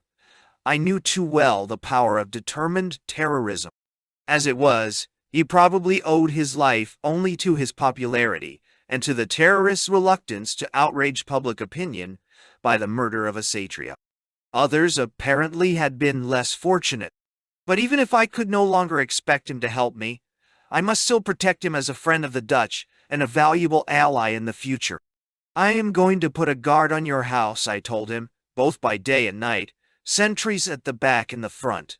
They will have orders to shoot on sight anyone trying to break in here. When you want to leave the house, please let me know, and I will provide you with an escort. Yeah. What guards can you give me? By day, a pair of British soldiers and a pair of Japanese. By night, a section of Japanese. Is that sufficient? Can you trust the Japanese? I smiled. At this moment, they are only too anxious to do all they can to help me. He seemed a little relieved, and went on to tell me something of the situation around Denpasar. In general, he said, the people were well disposed towards us. This much I must have gathered from my reception among them in the last 3 days. But there was a small, organized body of extremists, many of them Javanese, who by murder and kidnapping had so terrorized the district that nobody would dare to collaborate with me openly. Let me deal promptly and firmly with them, and he was sure that people would hasten to me with offers of help. I asked if he would give me the names of the leading terrorists. After some persuasion, he gave me a few, fearfully, and in a whisper, and told me the places where I might search for them. As I rose to go, he spoke in a more earnest and resolute voice than he had used before. Believe me, you have many friends in this island. The people are sick of the Japanese. When they heard you had arrested that criminal sergeant major of the Kemp as soon as you arrived, everyone was delighted. They want to return to normal times and finish with the Japanese and with terrorists. But I tell you this, if the people are going to help you, they must see you rule. He struck the arm of the chair with his fist. If they see you are weak, they will be afraid. One more thing. Let us hope that you have come to stay. In 1942, the Allies fled and left us to the Japanese. Now we are afraid you will go away again and leave us to the Javanese. How often during the following months was I to hear those same opinions voiced by Bellinis of every caste and rank? In my naive ignorance, it never occurred to me that they had any ground for such fears, let alone that they were speaking with the voice of prophecy. The guards I posted must have looked formidable enough to deter Sukawata's enemies, for there were no more attempts on his safety. He remained in seclusion until the arrival of the Dutch, when he put his exceptional qualities at their disposal, rendering great service to them and to his own people. When the Dutch handed over power in 1947 to the Indonesian Federation, he was elected president of the state of East Indonesia, which included Celebes, Bali, and Lombok, with the capital at Makassar. But after the suppression of this state by the Javanese central government of Dr. Sukarno, in flagrant breach of the treaty with the Dutch, Sukawati retired from political life. When I last heard of him, he was doing very well as a motorcar salesman in Jakarta. As soon as I had given orders for the posting of the guards, I signaled General Mansert asking for authority to arrest the terrorist leaders and hold them until the arrival of the Dutch. Also to publish a proclamation I had drafted, inviting the K.O. operation of all Balinese in the maintenance of order. Permission came back immediately for the arrests, with the express proviso that they must be carried out by Japanese troops. I was categorically forbidden to issue any proclamation. The arrests, however, proved far from easy to achieve.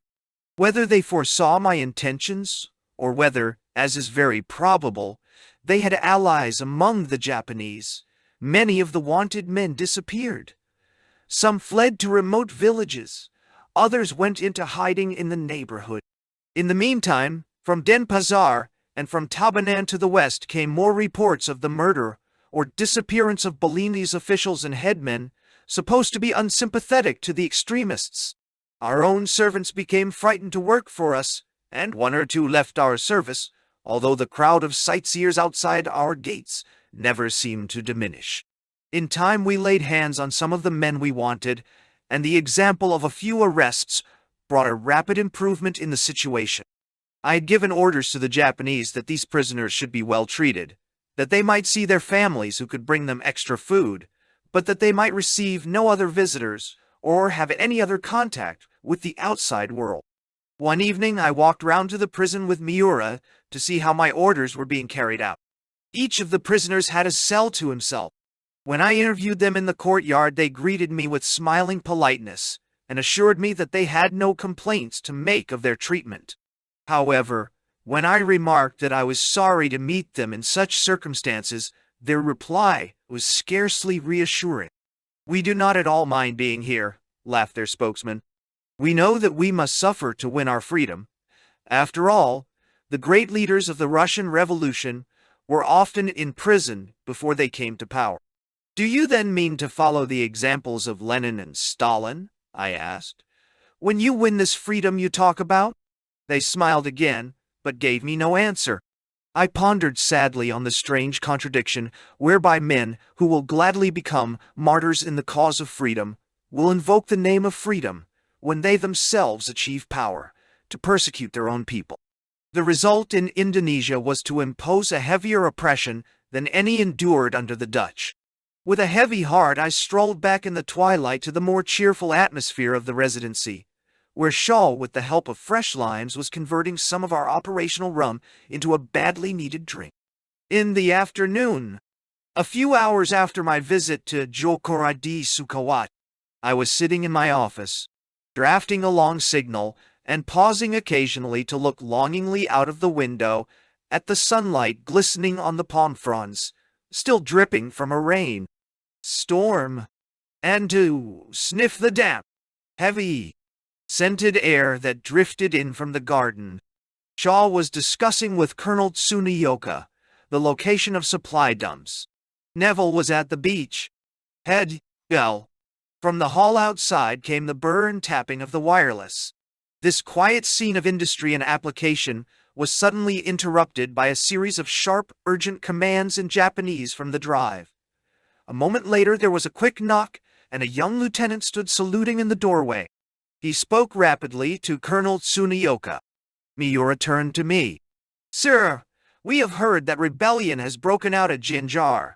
The Raja has just telephoned to one of our posts. He says that a force of 300 extremist elements has assembled south of Jinjar and is marching against him. They have some rifles and spears. The Raja is very alarmed and asks your help." I turned to Shaw. "This, I imagine, is the kind of situation General Mansur had in mind when he warned me against the indiscriminate use of force.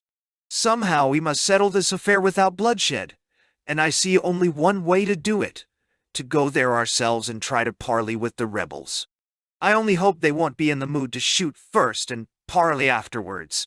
Now will you collect a couple of buffs and tell Shimada to get the Chevrolet ready? I'll get Tsunoyoka to send round a lorry load of nips with a light machine gun to keep us company."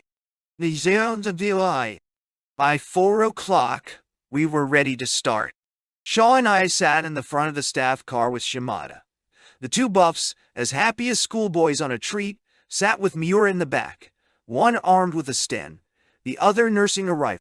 10 solemn-faced Japanese infantrymen, under a subaltern, followed in their lorry. Infected with the cheerfulness of our 2 soldiers, I felt a thrill of excitement at the thought that now I was really on my mettle, and that on the decisions I might have to make in the next few hours would probably rest the peace and security of the island. On the other hand, I could not suppress a twinge of dismay when I contemplated the possible cost in lives if a mistake or misjudgment on my part should let this revolt get out of hand. I cannot deny that I was also daunted by the ignoble thought of how my own reputation would suffer in the eyes of General Manser and the world if I should fail, although I was unlikely to survive to endure the disgrace. What, after all, did I yet know of these people? In particular, what did I know, beyond a vague report by telephone, of the situation I was driving so light-heartedly to meet?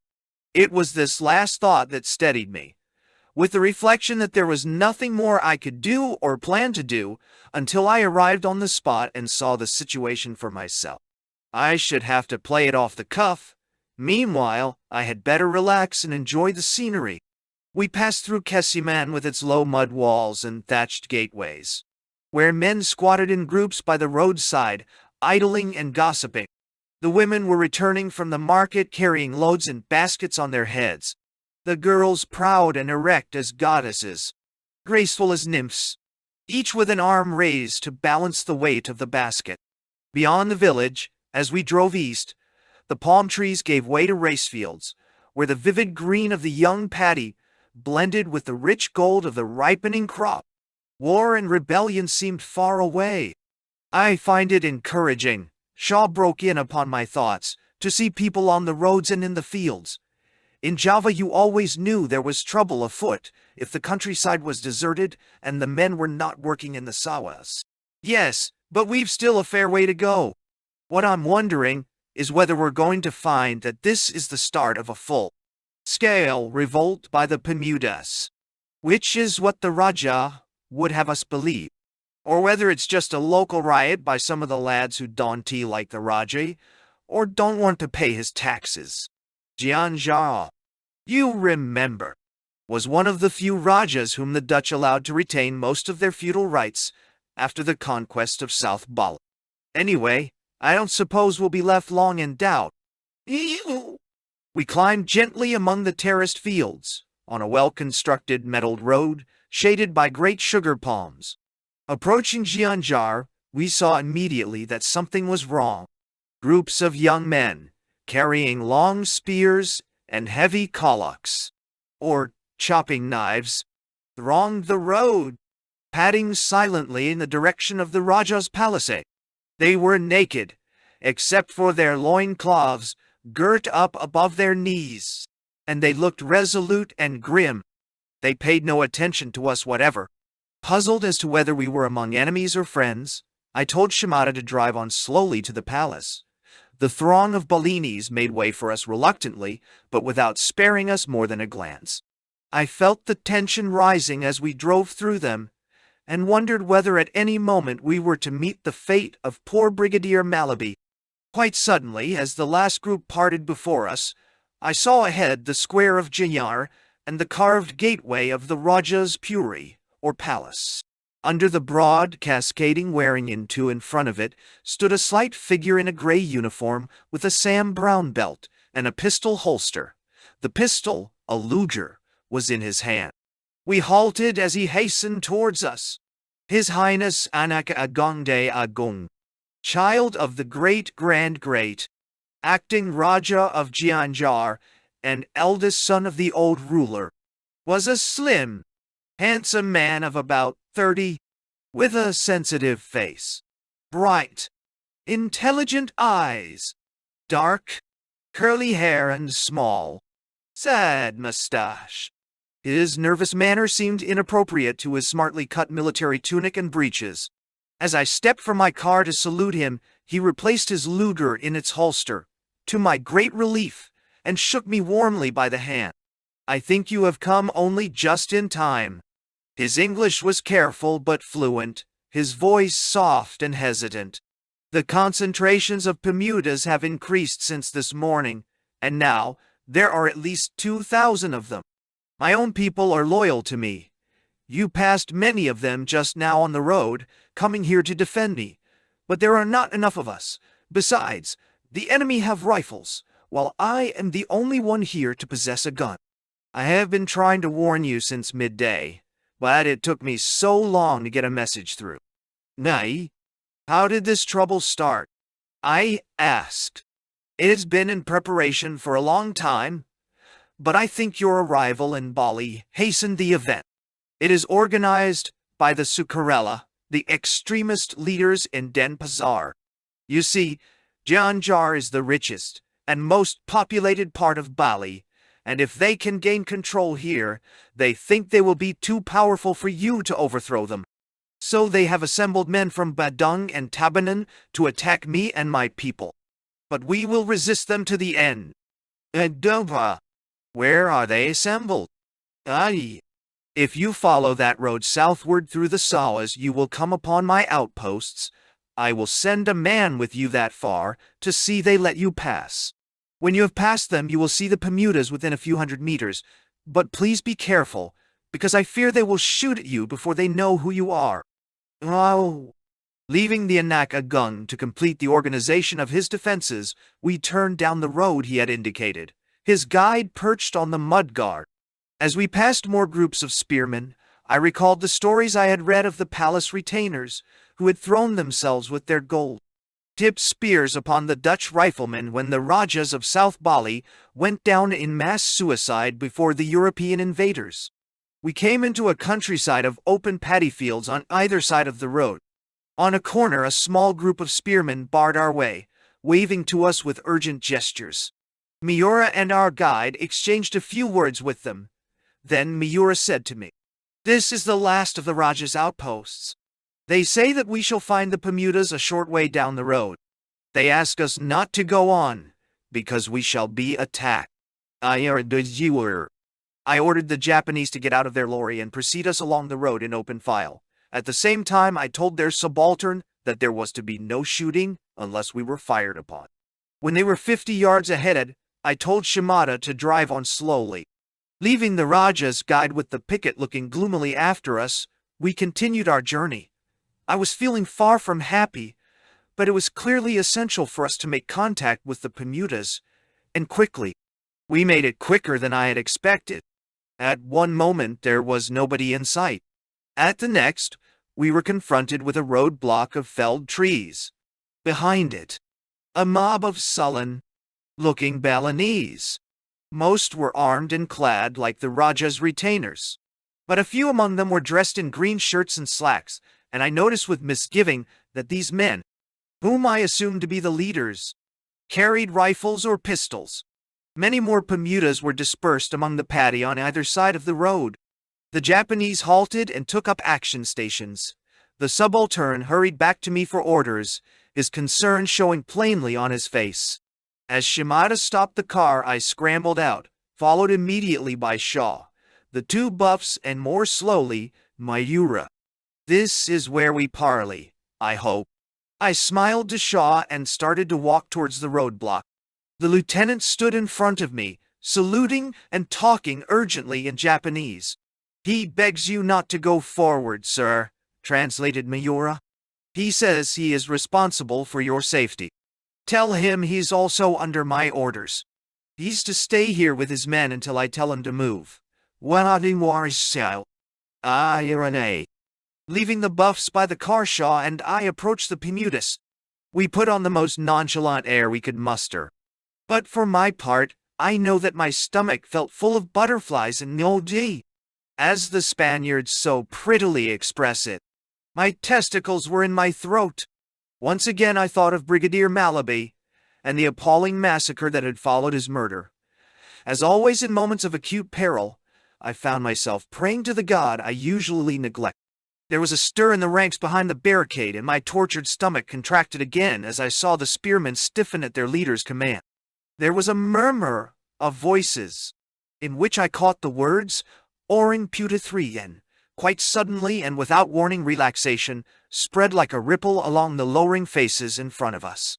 There were cries of Taibe, Tuan, and several men gave us the Merdeka salute.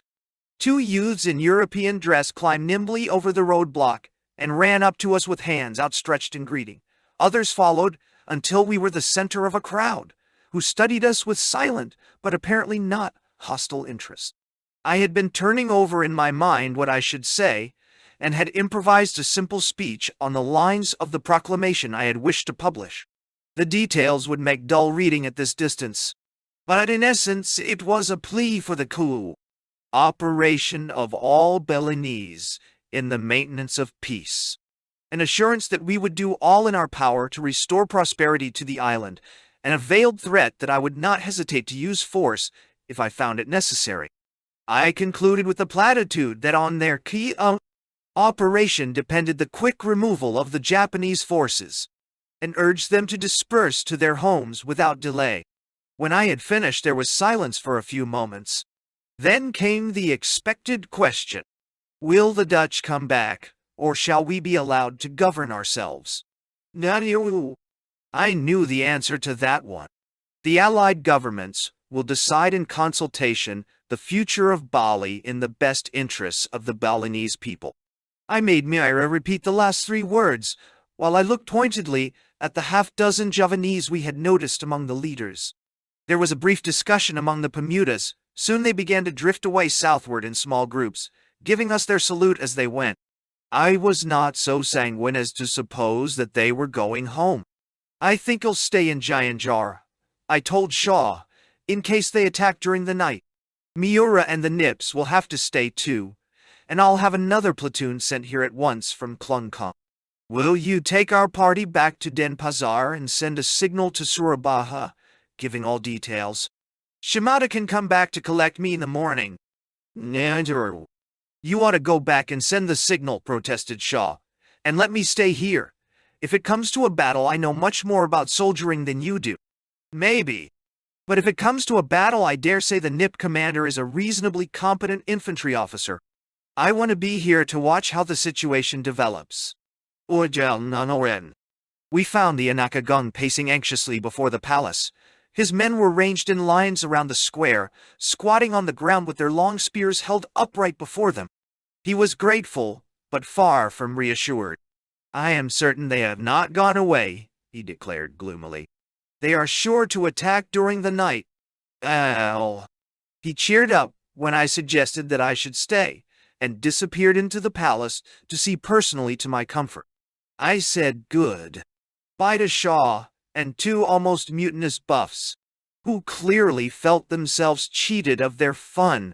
Shaw's parting handshake was a little too firm and stiff upper lip for my comfort, and I watched the Chevrolet disappear in the twilight with a curious feeling of desolation.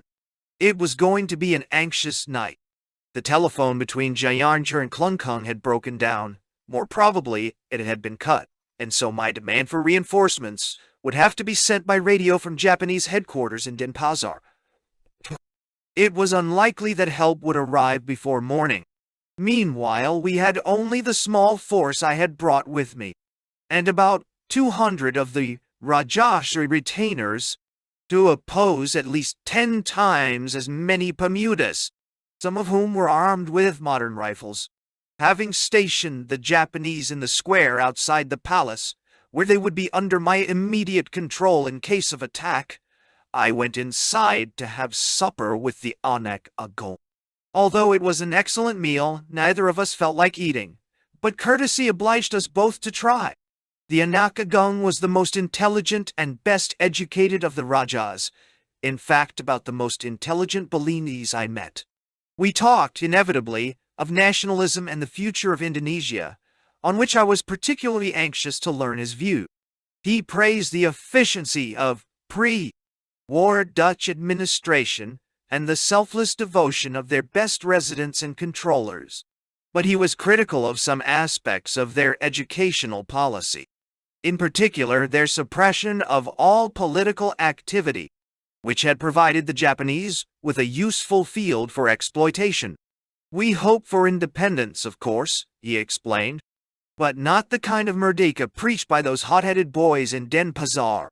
He spoke of the Council of Rajas, through which the Dutch had to some degree governed Bali, and it occurred to me then that the council might prove the answer to my own problem of establishing a temporary civilian administration. I decided to explore the possibility as soon as the present trouble was over. When we had finished eating, we went to bed. The Raja led me to the guest pavilion, a miniature bungalow on the opposite side of the courtyard from the main building of the palace. Its single room was plainly but comfortably furnished. I hope I shall wake up if there is an attack. I tried to put on an air of indifference. I should be ashamed to sleep through a battle. Do not worry. If there is an alarm, we beat the kolkol, the great drum in the tower above. Nobody can sleep through that noise. Do. I took off my belt and pistol and boots, and stretched out on the divan bed. For all my pretense to the Anakagung, I felt no inclination to sleep. My thoughts were chaotic, my mind torn between anxiety over the hazards of the coming night and a childlike, even snobbish elation at the glamorous circumstances in which I found myself. A guest in the palace of a powerful feudal prince, surrounded by enemies from whom I was pledged to protect him. I began to wonder whether the Anak Aging's hospitality would extend to providing me with a beautiful Balinese girl to share my bed. I had heard such stories before, and confess that I kept my ears pricked for some sound that might herald the arrival of a concubine. It was a different sound that woke me a few hours later. The deep, urgent throbbing of the kolkol, its fast, panicky beats bursting through the heavy pall of my unconsciousness. A blaze of light appeared in the doorway, where I saw a servant in a girded loincloth carrying a flaming resin torch and beckoning me urgently to get up. I struggled into my boots and ran out after him, buckling my belt on the way. Outside, the great Waringen threw its dark, domed shadow across the moon-drenched square. Its smooth leaves reflected the soft, silvery light in 1,000 tiny stars. The Anakagung was giving orders to a group of his chiefs and pungawas. Most of his retainers had vanished, I hoped to battle stations, but a small bodyguard remained by the tree. I walked over to the Japanese, who sprang to attention at my approach. The subaltern looked at me attentively, awaiting orders. Myra stood beside him, looking at the ground. Having satisfied myself that they were ready to go into action at once, I joined the Anak Agung. Despite his obvious anxiety, he preserved an admirable self-control, and when he spoke, his tone was calm and resolute. The attack is coming in from the south, from the direction of the roadblock you saw this evening. They have been concentrating there for the last half hour. I could see the lights of their torches from the tower. We must be ready to fight. I have sent my men to their posts. I called Miura and the Japanese subaltern, explained the situation to them, and told the subaltern to take up a position, commanding the enemy line of advance. As soon as the Bermudas came within easy range, the machine gunner was to fire 3 separate bursts over their heads. If they still continued to advance, the whole section would open fire to kill. We may be few, I tried to reassure the Anakagung as the soldiers trotted off into the darkness, but I doubt if the Bermudas will stand up very long to machine gun fire. Let us hope, he answered glumly. We stood together in silence, listening for some sound that would tell us the attack had started. But no human voice or noise of battle broke the tense, uneasy stillness of that lovely night. Only the shrill humming of the cicadas strummed a ceaseless accompaniment to our gloomy thoughts. Moonlight flooded the countryside that sloped away to the south, west in numerous narrow ravines, and glittered silver on the smooth sheets of water covering the terraced ricefield. The air was soft and heavy with the sweet, intoxicating fragrance of champaka flowers, the strong, heady smell of the Balinese night.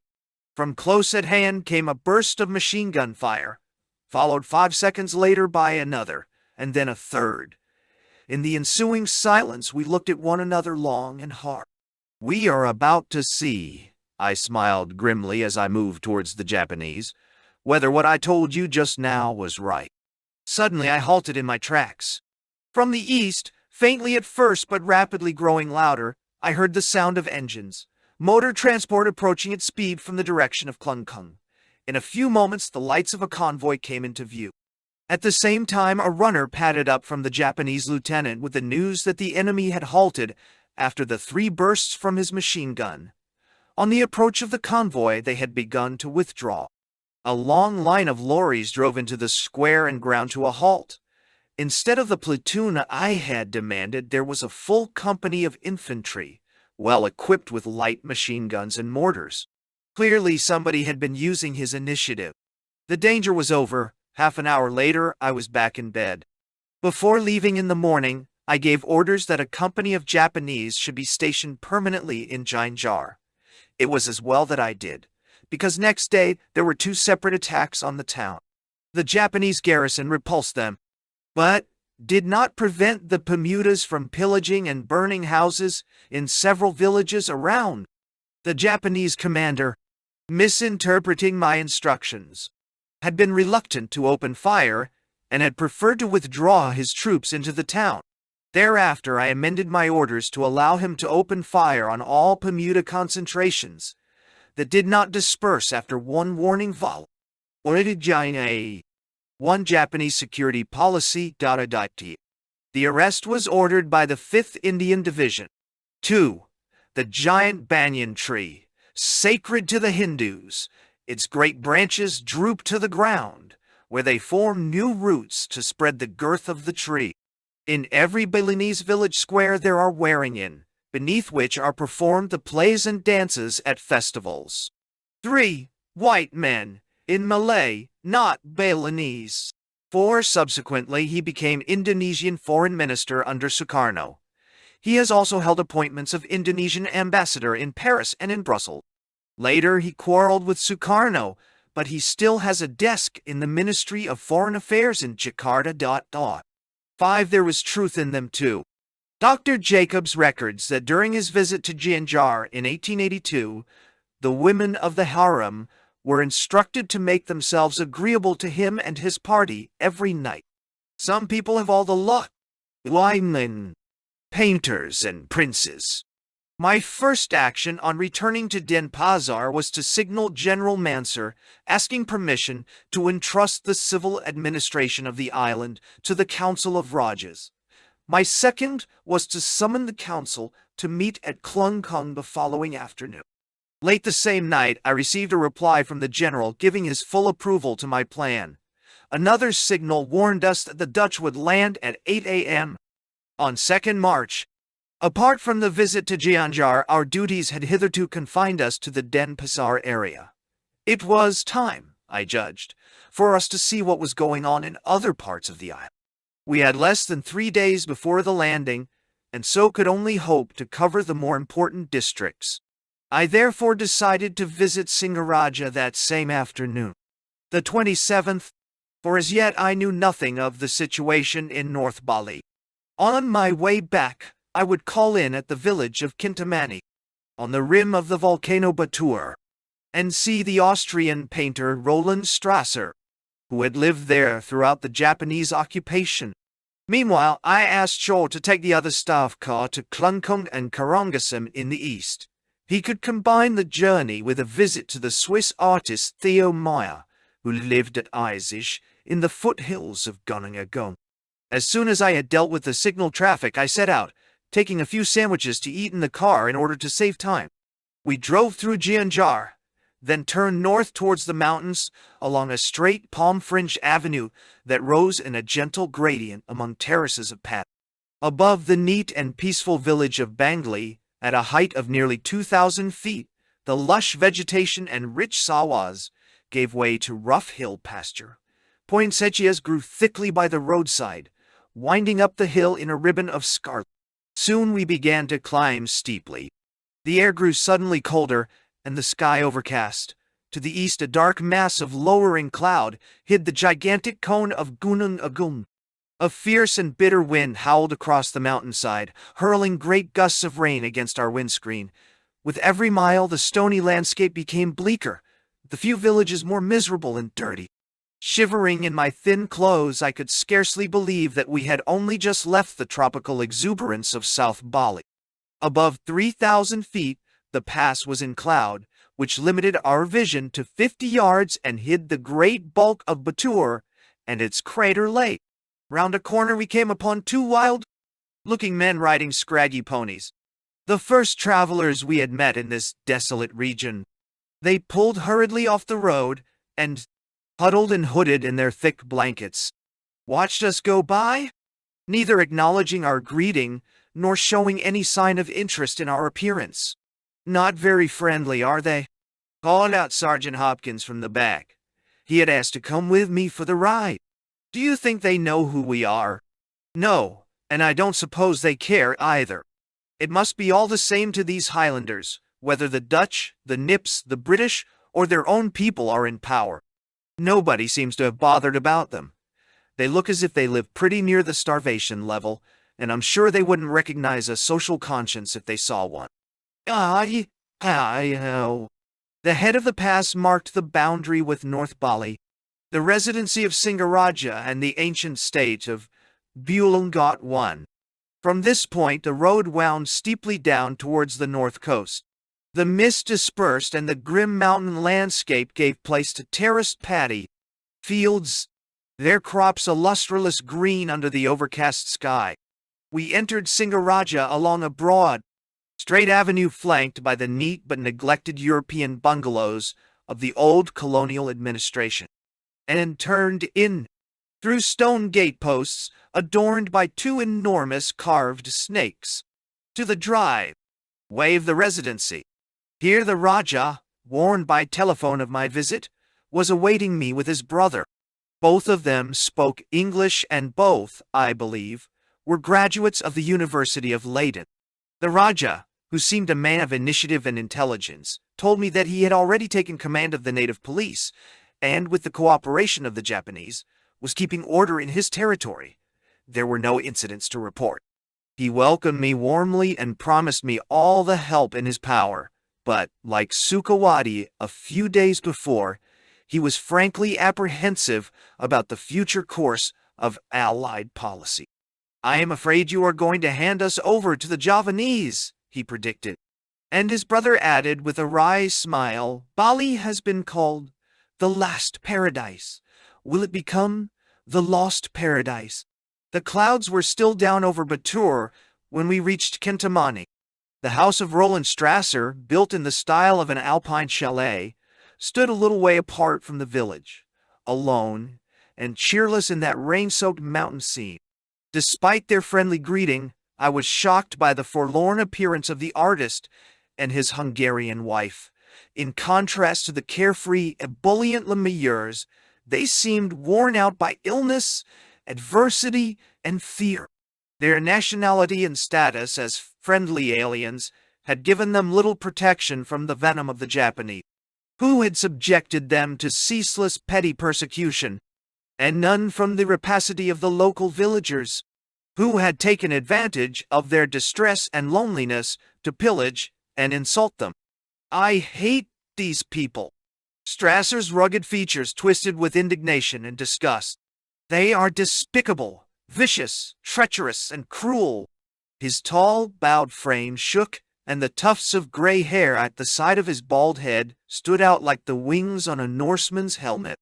"Now all we want is to go away from here," murmured his wife, a gentle, slim blonde whose pretty face was marred with the pallor of sickness. "We should like to go to America, or even back to Europe, anywhere outside Asia, and especially away from Bali, with its hateful memories."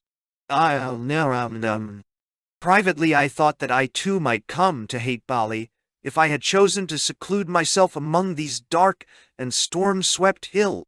But Strasser took me aside and whispered urgently, "Erica is very ill indeed. She must have an operation, a very serious operation, you understand, as quickly as possible. I implore you, Colonel, to do something to get us away from here."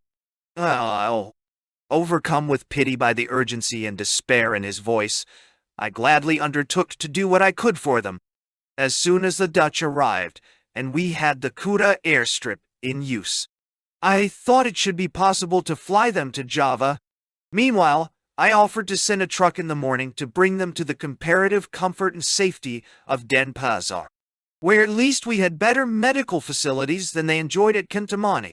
But they would not hear of leaving their house and possessions to be looted, and preferred to remain for the moment at Kintamani. Later on, however, they made their way to Denpasar, where I was able to introduce them to General Mansur during his visit. He immediately had them flown in his personal aircraft to Surabaya and thence to Australia. The operation on Frau Strasser was successful, and they now live happily in California. The mood of despondency brought upon me by my visit to this stricken pair evaporated as we came down from the mountains in the mist, and saw below us in the evening light the richly colored pattern of reese fields and palm groves falling away towards the sea in tier after tier of green and gold. By the roadside between Bangli and Gianjur, men and women were bathing in the ditches and streams, splashing, laughing and chattering happily. Less pleasing were the numbers of miserable dogs, with mangy coats and ulcerous backs, that thronged the approaches to each village. The outcast, scavenging offspring of the watchdogs kept by every Bellini's household. At night their howling chorus keeps away the witches. Near Gianjar we saw a file of ducks strutting across the fields, making their way homeward in neat and orderly column behind an old man who carried an improvised flag, a bamboo topped with a bunch of white feathers. Bellini's ducks are curiously well trained. Every morning, soon after sunrise, they march out from the village to feed in the rice fields, following in perfect formation behind their herdsman, an old man or a child carrying a white flag. When they reach their feeding place, the herdsman plants the flag in the ground and returns to his other duties. The ducks will stay near the flag all day, eating the weeds and insects that damage the rice, but never touching the shoots. In the evening, half an hour before sundown, the herdsman returns and picks up the flag. The ducks assemble round him and strut off in solemn procession behind him to the village. Here in Bali, as in the Greece of Sappho, evening was gathering in all that bright morning scattered. Huge water buffaloes, dark gray or pale pink, lumbered and slouched their way home, each of them led or ridden by a tiny naked urchin in a preposterously large straw sun hat, shaped like an inverted shallow bowl. These powerful and treacherous brutes never seem to turn their ill temper against the little boys who look after them. But to adults, and to Europeans in particular, they are notoriously dangerous, which may account for the saying, once popular in India, that the ugliest creatures in the East are water buffaloes and British officers' wives. Shaw reported extremely satisfactory interviews with the Rajas of Klunkung and Karangasam. Both had promised us their full support, the Dewa Agung, adding that he was looking forward eagerly to the day when the Dutch should return and restore normal conditions, a remark on which Shaw had wisely declined to comment. From the Swiss painter at Isaac he brought me enthusiastic messages of welcome and a pressing invitation to pay him a visit. I should certainly go when you get a chance, he added. Theo Meyer's an extraordinary little man, full of energy and vivacity. Knows a lot about Bali too, and is extremely popular with the villagers. He runs a sort of amateur clinic at Isaac, and has his own home guard to protect him from the Bermudas. He also has his own homemade arak, which he calls whiskey, and I reckon you need something to protect you from that. In fact, he seems to do pretty well one way and another. He has the most glamorous collection of girls in his house, not the least glamorous of them being his wife. Ah, nay. She's Balinese, isn't she? No, I isn't. Yes, she comes from Sonor. I don't quite know who the rest of them are. In-laws, servants, or concubines, I suppose. But seriously, Peter, you ought to go and take a look for yourself. They're well worth the journey on their own account. Now see, how's the political situation up there? Nay. Quiet, for the moment. Theo's given me a long document to pass on to you, explaining his views on the state of Bali and how we ought to run the place. I don't know if you'll be able to make head or tail of it. It runs on rather like his conversation, in a mixture of English, French, German, and Malay, with a few Balinese phrases thrown in for luck. Yeah, well, I'll certainly drop in on him as soon as I see an opportunity. Quite apart from the Swisky and the harem. And don't think I'm not keen to have a taste of the one, and at least a glance at the other. He sounds as though he would well repay a visit. But I don't see how we can fit it in before the landing the day after tomorrow. I sat down to digest the 12 closely written pages of foolscap which Theo Meyer had sent me, not an easy task in view of the strange mixture of languages in which they were written, and the very curious syntax and spelling of the English. However, I read them carefully, because I knew from Don Hubrecht that Meyer had lived 8 years in the island, that he had acquired an intimate knowledge of the folklore and customs of the people, and that he enjoyed the friendship and confidence of all castes and classes, being one of the few Europeans who had taken the trouble to learn their language, or rather languages. In general, his thesis served to confirm what I had already heard from other sources, that we must lose no time in asserting our authority and showing the people that we meant to rule. I will quote a few extracts. I have nothing to do with ruling Bali, he wrote, but I learn from the facts that are happening in Denpasar today. Please learn it too and take the tragic consequence, and be strong now. Being strong now means no bloodshed, but in a week it may be impossible without. Oriental people have no respect for weakness in cases like these, the murders around Denpasar, and your land, humane behavior, is just mistaken as weak, and no Oriental people trusts or believes in or even honors weakness. All my Balinese friends are afraid about your weakness. Act now, rule as strong as possible, and then make forever friends in keeping your word of giving them freedom when there is peace. No. I was disconcerted to learn that I had given such a widespread impression of weakness. There was little I could do about it in the 2 days still left to me before the arrival of the Dutch. But at least it seemed we were not unpopular. Freedom not believed, Jessica, he went on. But 99% of Bali wants you, believe in you. A high Pedandatu told me today, if you like Bali, come and rule in its greatest moment of Susa trouble, and when is and PC give us the present of our country. But conquer first. My friend the Pungawa of Selat said nearly the same. Don't ask any more if the Balinese officials want to work with you and the Rajas now. Take it for normal that they do, and make it plenty hard known to them that they stand trial for murder, or helping murder, if not working. Everyday loss means that most of the loyal Balinese functionaries lose confidence in the Rajases, and their own power and influence. After a few years of Japanese terror, most functionaries' nerves are near a breakdown, and only medicine is immediate personal contact with you and strongest actions against crime.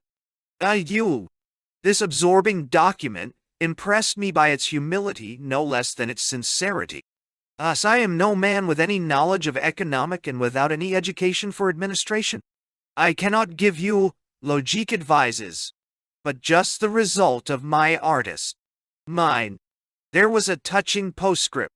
Now take no risk more. Take Theo Meyer the ink and paper away. Give him brush and color and buy his paintings. Andrew.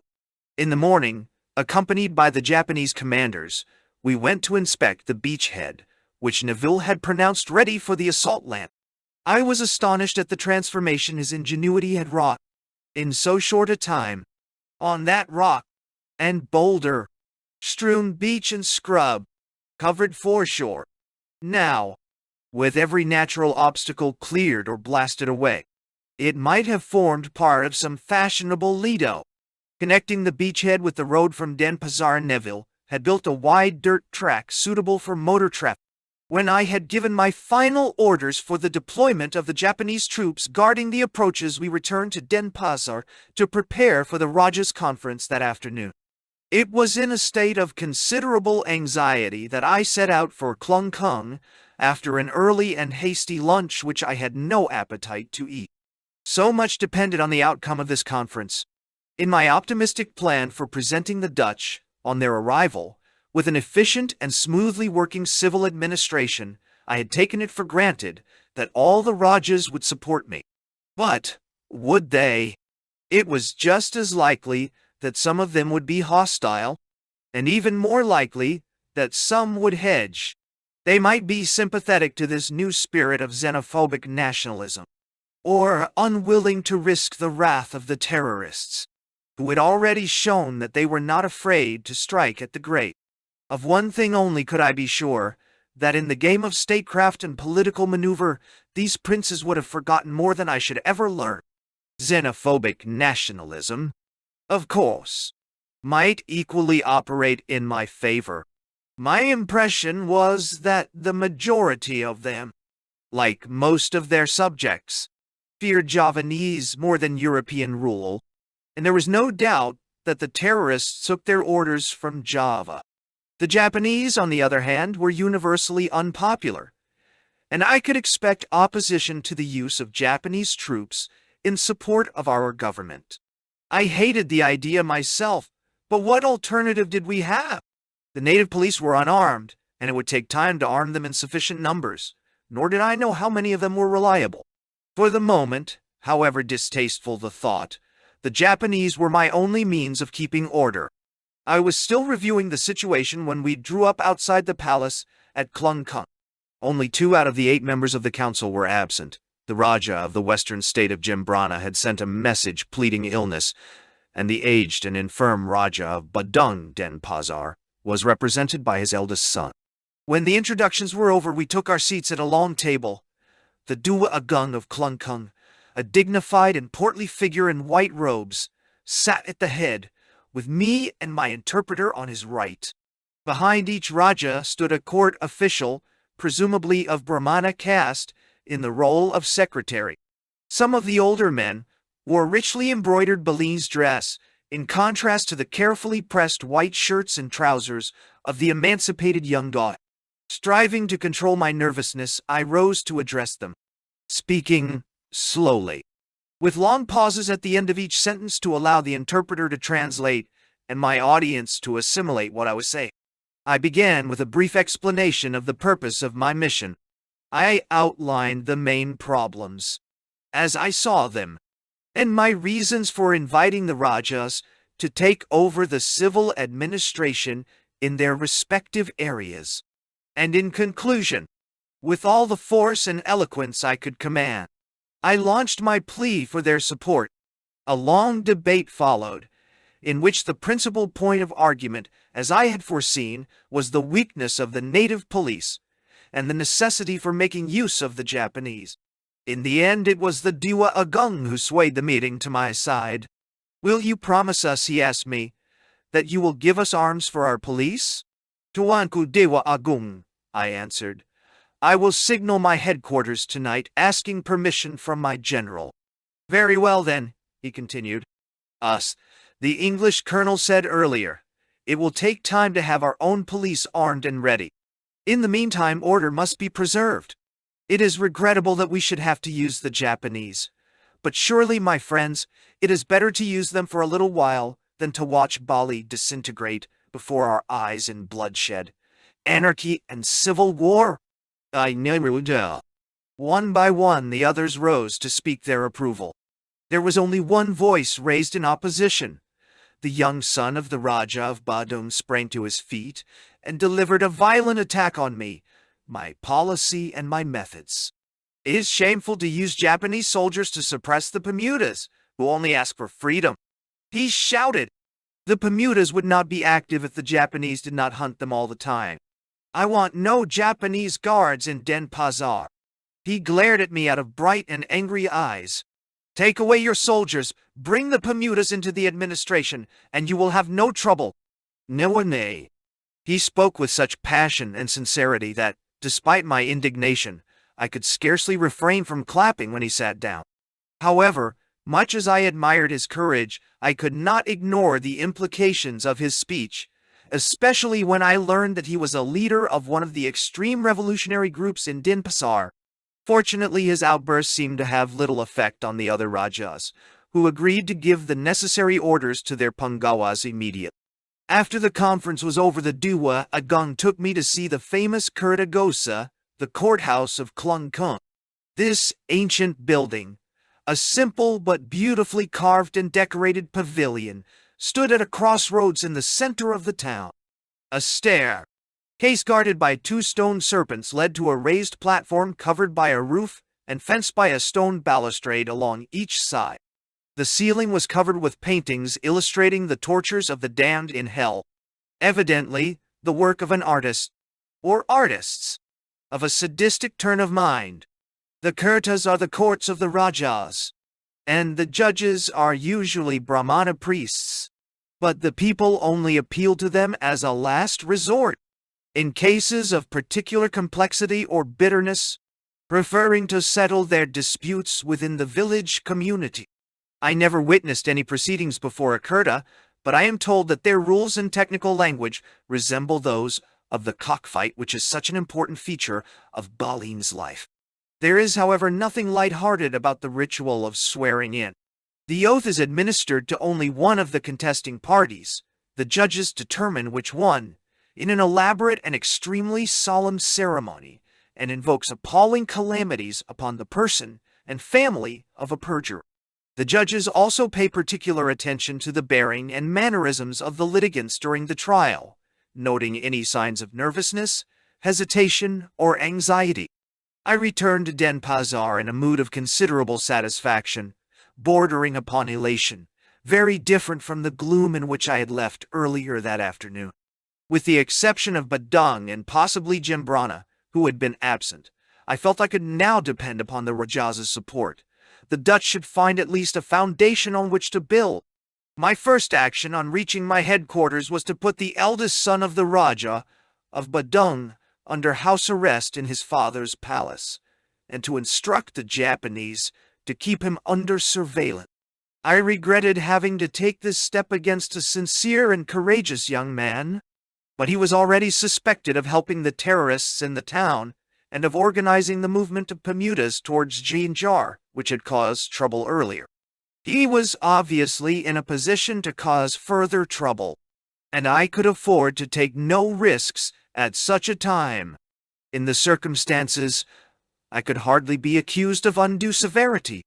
I also told the Japanese to increase their day and night patrols in an effort to stop the movement of Bermudas to Gianjar, and to increase their watch on the Javanese in the town, from whom I was sure we had most to fear.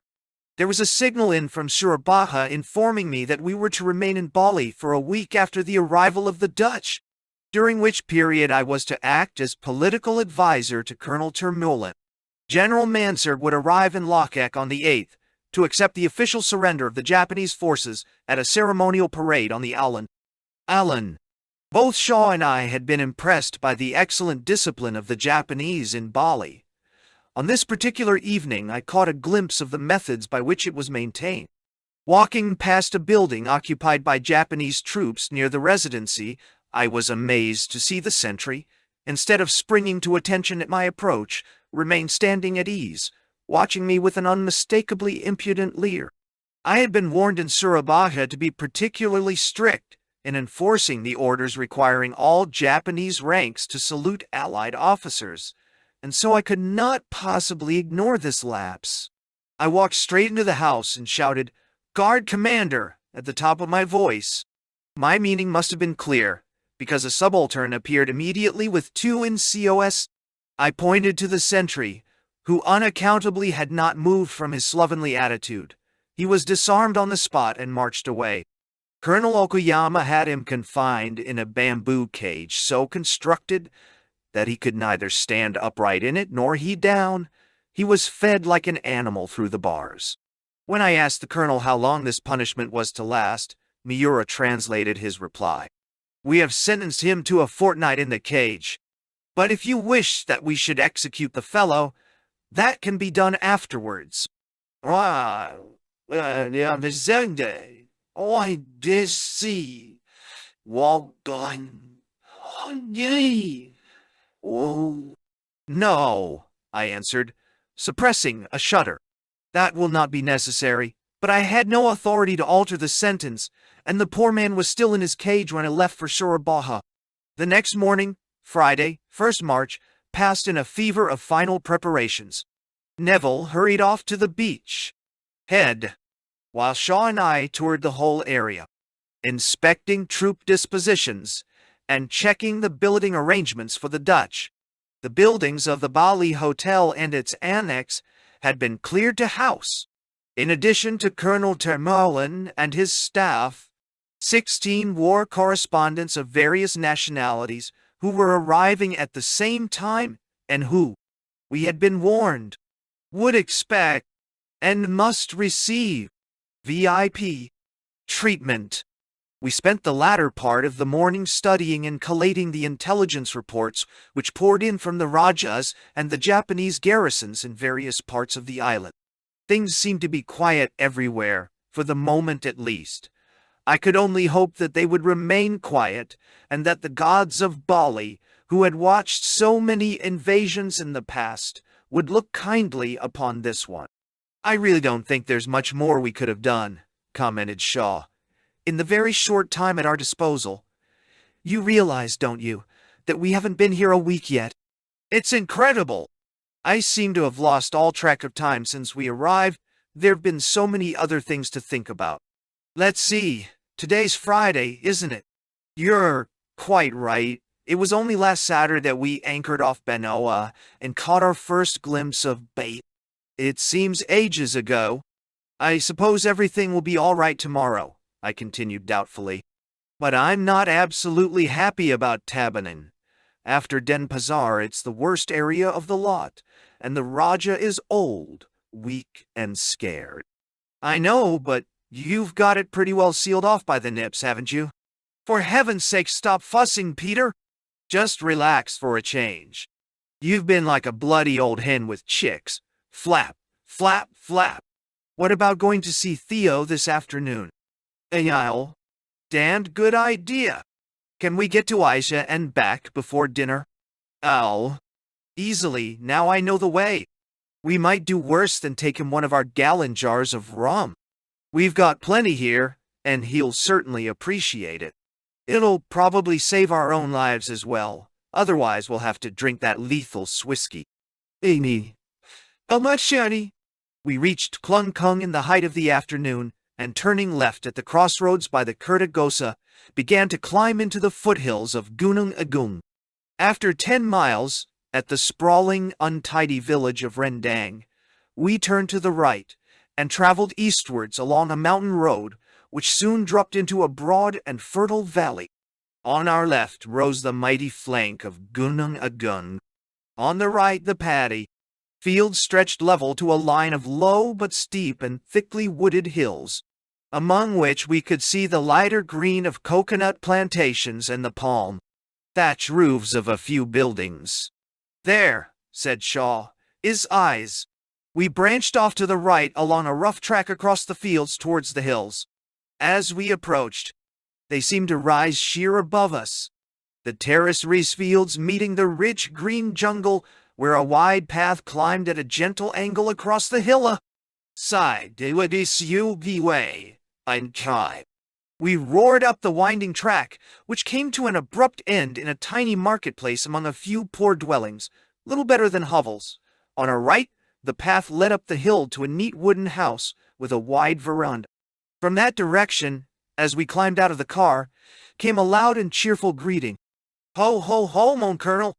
I turned to see a figure in a striped singlet, dark blue shorts, and sandals running down the hill towards us with arms waving in welcome. Ho, ho, ho! Theo Meyer makes you welcome to his house.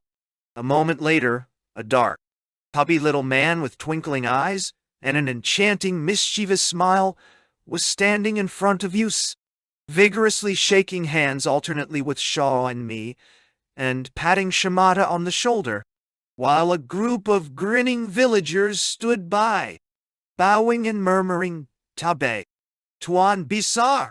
His merry eyes lit up when he saw us pull a wicker jar of rum from the car and start to carry it up the hill. Ho, ho, ho! Ausgezeichnet! He chuckled. Now we drink together, patut, patut. But first you try my Swisky. Shaw caught my eye and gave a faint shudder. Theo Meyer's home was almost a village in itself. In addition to the house, there were several bales, or pavilions, for his servants and dependents, and one containing a single room for the exclusive use of his wife.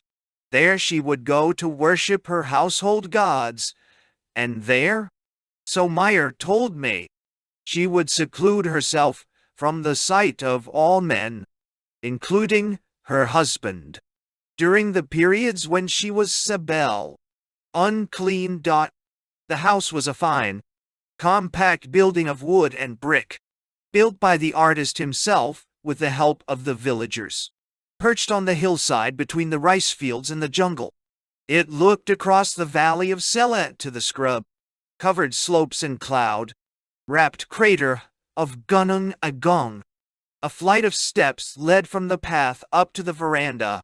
At the top stood two of Meyer's retainers, a slim, good-looking boy in a loin cloth, who saluted us with a cheerful grin, and an old man with a straggly, drooping mustache and a fringe of gray, flecked stubble round his chin, wearing a green robe. "I call him the Monkey Man," said Meyer, indicating the boy. "When we go hunting the monkeys on the hill up there to keep them from robbing the plantations, he is my shikar." He chuckled to himself. He is fantastic, that one, at finding monkeys. The other man was probably younger than he looked at first sight, but his slack, half-open lips and red-rimmed watery eyes indicated a constant and heavy drinker. He mouthed us a slobbery greeting, his shaven head bobbing up and down as he mumbled his words. "He used to be a priest of Siwa," Meyer explained, "at the temple of Bisaki over there on Gunung Agung, the most holy temple in Bali. But, as you see, he is always drinking. He used to appear drunk at all the ceremonies and sacrifices, and so they sent him away. Now he lives here and is my very devoted friend." The old man's face lit up in a fond and childish smile that was strangely moving. From the shadow of the doorway, three girls were watching. Their ages ranged from about 21 to a bare 13. Gravely and gracefully they bowed us welcome, and then, at a sign from Meyer, stepped forward each in turn. Shaw had not exaggerated. They were indeed beautiful. "This is Made Peggy, my wife." Meyer put an arm round the shoulder of the eldest. "Now she only speaks Balinese and Malay, but soon we teach her to speak English, we three together." "Of course," I answered. "But first we must learn." I broke off, staring in wonder at the beauty of this slender girl. Her dark eyes gazed steadily back at me from an oval face beneath a smooth, broad forehead from which the hair was combed back in the shape of a high arch. A soft, shy smile curved the corners of her fine and sensitive mouth. In a gentle voice she murmured some words of Balinese, which Meyer translated, but I scarcely heard him. I was conscious only of that exquisite face and slim figure, and the swell of the young breasts beneath their covering of gold and crimson brocade. There seemed a certain wistfulness about her serenity, but in those lovely eyes and delicate lips glowed a disturbing intensity of passion. "And this is Injoman Pespis," Meyer's voice, faintly amused, brought me to my senses. With an effort I turned to smile back at a stocky but comely girl of 15 or 16. "Pespis," he continued, "means riches in Balinese, but her family, who live in Isish, are very poor, and so she lives here and helps Made Peggy. Oh! Now this one," he patted the youngest, "we call Hungry Eyes. She was a mischievous, slant-eyed urchin, as bright as a beet. She is living with us also. Since 6 or 8 months," he lowered his voice confidentially. "At first I would not permit myself to go to bed with her. But afterwards," he grinned impishly, "I find the Monkey Man with her. Et alors, she is no longer vierge." He pinched the little girl's cheek. She answered with a little crow of laughter and a saucy wink. We sat on benches at a long table while the girls fetched us glasses and bottles of Meyer's home-distilled Arak, as drunk by the Swiss mountain sailors, the labels assured us. Our host kept up an incessant flow of chatter, darting sharp glances at each of us in turn, his brown eyes flashing merrily, and his head jerking from side to side like an agitated jackdaw. He raised his glass. Selamat minum.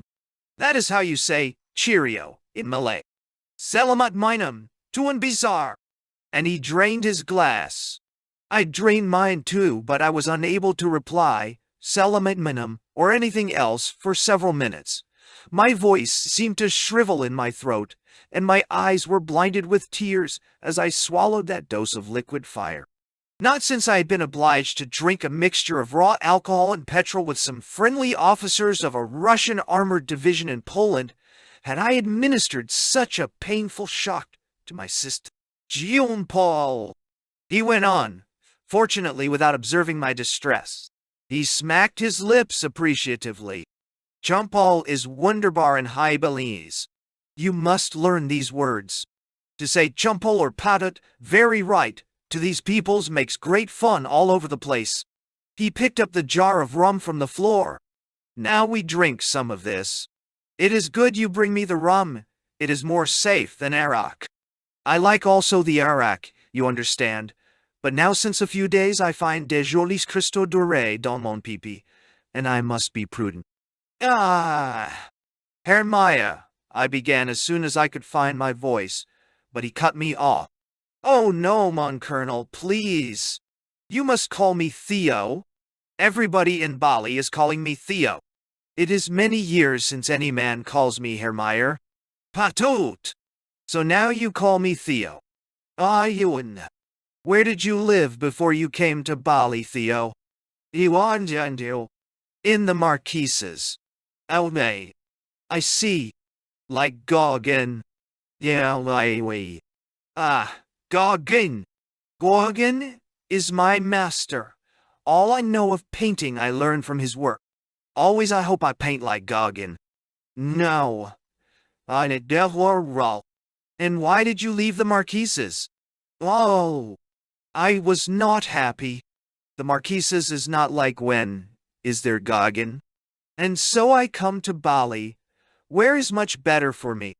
Nyunji, Demnaloansra. You came at once to Aish. Ay. He shook his head. At first we lived near Senor by the sea, my friend Schlager and I. Dr. Ernst Schlager. He is director for the Orient of the Sandoz chemical fabric. He comes from Basel like me. He has made the study of the Bali music and has transcribed it in European tones, and we both together make the study of the custom and religion. Also we drink plenty arak, and most, that is tuak, and make great fun all the time. Then Schlager is going to Switzerland, and I come here. In Zielwall. And you are happy here alone? No. He jerked his head towards the girls and smiled. Our talk turned inevitably to the state of Bali. What did you mean, I asked, when you wrote me that freedom is not believed here? He smiled. You know about Launter's 3 good. Well, in one important Launter is written, it is fair to lie to wives and enemies. And so, no Balinese man believe you when you promise freedom. She. But why should they think of me as an enemy? Eve. Why? 4 years miserable life, 4 years first-class Japs propaganda, and many serious patriots, not only the Balai Nazi terrorists, created the idea that every foreign country is enemy as soon as they land. He laughed, shortly. Silly public idea is often fact, more real than verite. My friend Schlager and I find out that we are in front of a primitive people with high culture and high standard of life in its way. Moral don't exist here. Not in our way of thinking. Don't speak to primitive peoples in abstract, logic way. They are never ready to be moved by it, but they are immediately moved by their way of thinking. Like this, you are Raja, you are strong, you trust them, You don't make speeches, you can rule. You forbid rebut. Violence, you are the twins. You know everything. His earnest little face relaxed in a wide grin. I see, I answered, not quite truthfully. But I have no authority to promise them freedom. My duty is simply to keep the peace. Listen, please. You know what is a Genossenschaft? Well, Switzerland is a country with several different native populations living together as eine Genossenschaft. Up to its present form was much organic development, through hundreds of years. It started small, and was in time of 700 years enlarged. Religion and foreign wars unified us. Now Bali has never been a Genossenschaft. Since always one county, one state, has fighted the others, and if for a certain time the Dua Agungs kept most of it together, it was by definite ungentle pressing. He ground his fist on the table. Yes, the Raja's power was merely on Takut and rarely on Malu based. The Holland government unified almost the land of Bali and the Japs kept on. But the chaotic structure of Balinese country has had not enough time of organic development towards peaceful understanding one the other. There are more as is ordinarily known. Village republics and Sipan Verbende going crisscross through Bali, and religious differences too. The greatest part of Bali is just now quiet, at least looked upon from far, but the organic joining together of the last 30 years is exhausted and needs immediate friendly kind help in administrative matters. This is the cause of the murders in Badung and Tabanan. You mean? I asked, somewhat confused by his efforts to explain a difficult problem in a language he had not spoken for at least 4 years. You mean that these murders are the result of personal or family feuds, not the work of political terrorists? Nay. Terrorists? Yes, without doubt many of them are made by politic terrorists, Bali Nazis I call. But many killings also are for because the breaking up of organic unity. I say. He sat back and swallowed a glass of rum. I was silent for a while. I understood what Shaw had meant when he described Theo's writing as rambling on like his conversation. Whatever the value of his opinion, it was clearly too late for me to profit from it. But the Dutch might find it useful, and so I readily accepted his invitation to visit him again as soon as possible after the landings. I would bring with me his old friend, Don Hubrecht. Before leaving, I asked Theo if there was anything we could bring or send him from Din Pazar. His own needs, he replied, were simple: canvases, paint, and brushes. They would probably have to come from Singapore, but I promised to order them at once. However, he begged me to send him immediately a supply of medicines for the clinic, which he held every morning in the village. He had virtually nothing to give his patients, who suffered, as far as I could gather, chiefly from skin complaints, gonorrhea and trachoma. The last two were common sources of infection to the children's eyes. When did you start this clinic? I asked, wondering also where he had acquired his medical knowledge. My friend Schlager and we started when we come here.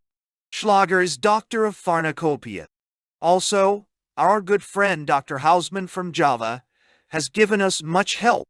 From them, he smiled proudly, I learned all my skill. 5.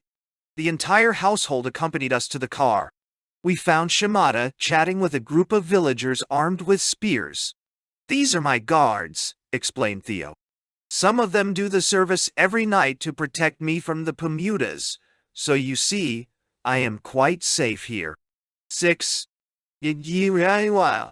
Although Singaraja was the Dutch administrative capital of the island, the adjacent port of Boulogne was the seat of the Balinese Raja. 2 Brahmana high priests. 3 ancient manuscripts, written on the leaves of the lontar palm, recording the history and literature of Hindu Java. 4 village law and custom, a word adopted from the Arabic. 5 according to Covarrubias, APY, Citated. PL. 351.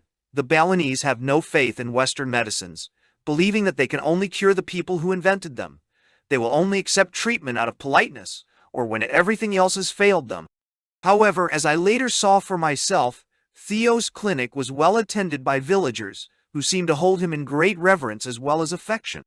4 years later, even Theo had to flee from another outburst of anti-European terrorism. The landing. In the cool freshness of a brilliant morning, I stood with Shaw and Neville on the beach, gazing seawards through my glasses at the two large landing ships of the Royal Navy as they discharged through the gaping ports in their hulls, a swarm of soldiers and equipment into the smaller craft that were to ferry them ashore. Beyond I could make out the long, low silhouette of a Dutch destroyer. A mile to the west, the sparkling blue sea creamed in breakers on the reef of the Sanara Lagoon. But here in the shallow little bay, the waves lapped quietly along the stretch of shining sand. Behind us, in the scrub-covered hinterland that separated the foreshore from the road, Japanese troops had been in position since the previous evening. Small groups of infantrymen crouched silently at action stations in the sandbagged weapon pits that formed a wide semicircle protecting the beachhead. Others were posted in strategic positions all along the roads leading to Denpasar. These military precautions that intruded so grimly on the lazy, colorful, sun-drenched landscape were a chilly reminder of the menace that lay hidden but still alert beneath the sensual tropical beauty of this enchanting island.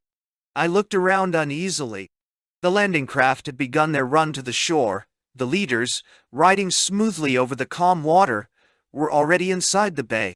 A few groups of villagers and fishermen watched the scene from a distance, but with curiosity rather than excitement, and certainly not with any evident hostility. Surely we had done everything conceivable to prevent bloodshed on this morning? At my side, Shaw gave a gasp of surprise. "Look who's here!" Forgetting the traditions of Eton and the Royal Horse Guards, he extended his arm to point at a couple of figures hurrying with short steps along the beach towards us. I recognized Pollock's green sash and magenta cambit. "What's brought you here?" I asked Lemire when we had exchanged greetings. He pointed out to sea. "When we saw those ships at sunrise, I knew it must mean that the Allies were going to land. So we came along to watch. You do not mind?" "Why?" "On the contrary. My one fear has been that some trigger-happy Dutchman might loose off at one of those groups of Balinese and cause an incident. But now I can relax. The sight of your lovely Pollock is just what we need to ease the tension." I see." I turned to watch the first wave of the assault come in. The landing craft ran on to the gently shelving beach. The ramps came down and the troops, in full battle order, splashed ashore. The operation was proceeding with the smooth precision of a well-run training exercise, which indeed was what it most resembled. The green-clad, steel-helmeted figures, tall, sun-tanned Dutchmen and lithe, dark-skinned Eurasians, swept forward up the beach, their faces set and grim, their bodies bent forward over their leveled Tommy guns. Then they caught sight of Pollock, bright-clad, Juno-esque, and smiling. For a moment they paused. Their mouths sagged open in amazement. The barrels of their guns wavered uncertainly and swung towards the ground. And then with a great cheer and flourish of hands they surged forward off the beach to their assembly points round the bridgehead. I gave a great gasp of relief and turned to greet Colonel Termolin, who was stepping ashore with his staff. With him was that amiable and distinguished soldier, Brigadier Geoffrey Bourne, C.R.A. to 5th Indian Division, who was accompanying the invasion force as observer on behalf of General Mansur. From this moment Termolin was in command on Bali, and I was only his advisor. I could almost feel the weight of responsibility roll from my shoulders as I shook his hand. Mission completed. Shaw sighed happily and poured another round of rum sours. The three of us were sitting with Brigadier Bourne in my office at the Residency in the cool of the evening before dinner. We had reason to feel content. The entire Dutch force consisting of 2 battalions and numbering some 2,500 men, had landed without incident and dull, for the moment at least, without encountering any sign of hostility. The Japanese had provided all the necessary transport and, as the Times correspondent wrote in his dispatch, by midday Dutch convoys were pouring into the interior, taking over vital points from the Japanese, and the Allied military administration was in control. 1. Even the journalists, who included such formidable American personalities as Martha Gellhorn and Bob Sherrard, seemed satisfied with our arrangements for their reception, although there was an indignant outburst from Miss Gellhorn when she was asked by the management of the Bali Hotel to share a room with an Eurasian girl. There was no other room available in the hotel, but I solved the problem by giving her my bedroom at the Residency and moving my own bed into my office. Now that the operation was over, I could not help wondering why the Dutch had chosen to make an assault landing instead of coming ashore, as we had done, in the harbor at Bednoa. When, long afterwards, I put this question to Colonel Carroll, he chuckled. Nothing would convince them, up to the very last moment, that they weren't going to be opposed. By whom? The Japanese or the locals? Why? The locals. It seems that Japanese propaganda had made its mark even on the Dutch High Command. You know, the landing force had strict orders to withdraw on the first sign of opposition. I notice, observed the brigadier, that the people here have developed that odious nip habit of bowing 3 times from the waist when we pass. The Japanese taught them that, I explained. We tried to stop it, but we couldn't in a week cure them of a habit they've learned, and learnt the hard way, over a period of 3 years. I suppose not. Let's hope the Dutch will put a stop to it. By the way, Termeulen seems most grateful to you all. I only hope he feels the same way after a week or two. Why? You think they're going to have trouble then? I don't honestly know, sir. I believe that the great majority of Balinese don't want trouble. What they want above all else is peace, and the chance to till their rice-fields and follow their old delightful, easy way of life, without interference and without fear. But when have the great majority, especially in the East, ever been able to make their wishes felt against the determination of a ruthless, well-organized minority? As long as we were here on our own, the terrorists were content to lie low and watch, confining their actions to a few carefully selected incidents in order to demonstrate their power, to show the flag, you might say. It's possible that if this force that landed today had been a British or even an inter-allied force, they might have remained comparatively quiet. But now they know the Dutch are back, they may start serious guerrilla warfare, and the country's ideal for that. You don't think they'll get much help from the mass of the population? Oh, no, but they won't get much opposition either. Some of the population, I'm sure, really welcome back the Dutch. Others are just indifferent. But all of them are much too frightened of the terrorists to give the Dutch any help, even if their Rajas told them to, which they certainly won't in Denpasar or Tabanet. These terrorists, are they Balinese mostly, or Javanese? Yes, Shaw intervened. Numerically, they would be mostly Balinese, wouldn't they, Peter? But we're convinced that the inspiration, the leadership, and the organization of the movement is Javanese. It is directed and controlled from Java. Hence, of course, its lack of popular support. And they know. Do you think the terrorists are getting any help from the Japs here? Anyway, we can find no evidence of it, I said. Of course, they probably have informers among them, but we'll never know who they are. How many Javanese would you estimate there are in Bali? Only a few thousands, of whom about 300 are active and dangerous. I'm talking of those in the towns and villages. I don't know how many there are with the gangs in the hill. Oughtn't you have done something about the dangerous ones? We certainly ought, looking back on it now. We should have clamped down on them the moment we arrived. But we didn't have the information or the resources then. Also, I wanted to avoid anything that might savor of repression. But now I'm convinced that one of the first things the Dutch should do is to round up those 300 and either deport them to Java or keep them here under strict surveillance. The brigadier laughed. Well, it's no longer your problem. You can talk to Termulin about it in the morning. Although released from the pressure of the previous weeks, I had during the following days neither the opportunity nor the inclination to be idle. With Brigadier Born or with Sherard and Miss Gellhorn, we toured the island from Karangazam in the east to Jembrana, in the west and northwards to Singaraja. I spent long hours in conference with Colonel Termulin. Whether out of courtesy or because he really thought it useful, he sought my advice on almost every aspect of the political and military problem, and, to give us the benefit of that remarkable officer's ability and experience, he attached Dion Hubrecht to us for liaison duties between the two headquarters. The day after the landing, 3rd March, we accompanied Termulin to Klungkung for his first meeting with the Council of Rajas. After a simple and informal lunch given by the Dua, the business of the conference proceeded smoothly, without any of the tension of the previous meeting.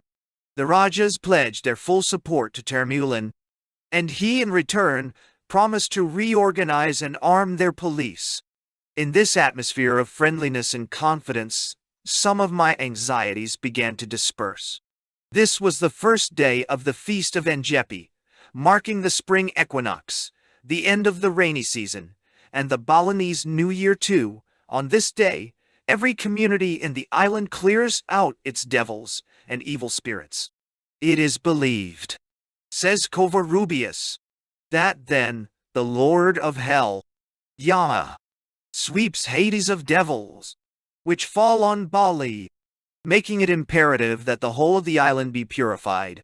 The festival lasts 2 days, the Metjaru, the day of purification, and the Enjepi proper, the day of silence. In Denpasar that morning we had seen men carrying fighting cocks in their curious coconut baskets to the meeting halls for the cockfights, which are an essential part of the celebrations, for the land is cleansed by the spilling of blood upon it. The purification rites take place before sunset, when the devils and evil spirits are lured to the Metjaru, the great offering for the ceremony of expulsion. The Metjaru is a strange assortment of objects laid out on the ground in the form of an 8-pointed star and surrounded by a low palm leaf fence. There is every kind of food and strong drink, money and household utensils, samples of every seed and fruit growing on the island, and a piece of the flesh of every wild and domestic animal in Bali. A low-caste priest, the Sungguhu, dedicates these offerings to the evil spirits, who converge all unsuspecting upon the sacrificial ground. Once assembled there, they are expelled in a body by powerful mantras, chanted by the waiting high priests. The populace take over the work where the priests leave off, and in Denpasar we were treated to a noisy night. To the accompaniment of the furious throbbing of the kulkals and the sharp explosions of firecrackers, groups of men roamed the town carrying torches, beating drums, gongs, empty petrol tins, the ground and the trees, and shouting at the tops of their voices to frighten away any lurking devils, any Kalas or Buddhas that might have evaded the curses of the priests. In normal times, the day of silence was most strictly enforced. No fires might be lit, for cooking or any other purpose.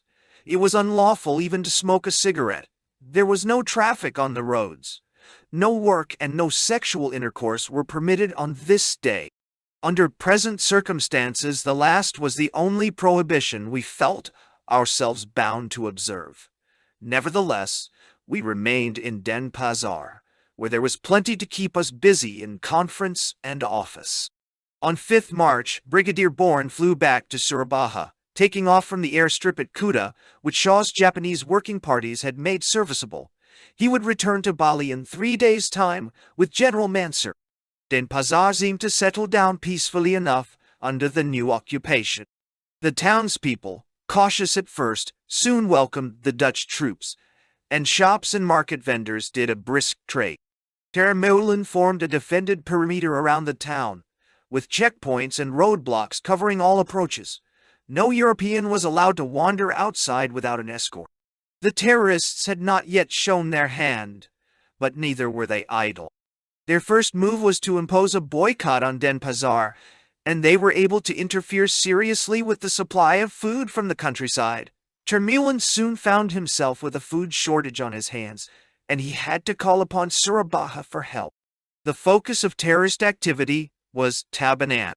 Whatever the feelings of the Rajah, he was much too frightened of the terrorists to take any action against them, or even to ask Termulen for protection. Murders continued on a large scale, so that no Balines suspected of sympathy with the Dutch could consider his life safe.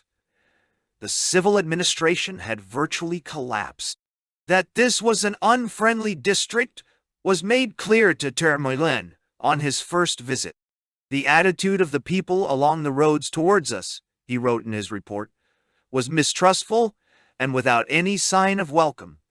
And he concluded, the situation in Tabanan is most alarming. It was not long before the trouble spread. To divert ourselves from this depressing picture show, Hubrecht and I drove up to Isash to see Theo Meyer, taking with us another jar of rum, and on Termulen's orders a substantial escort.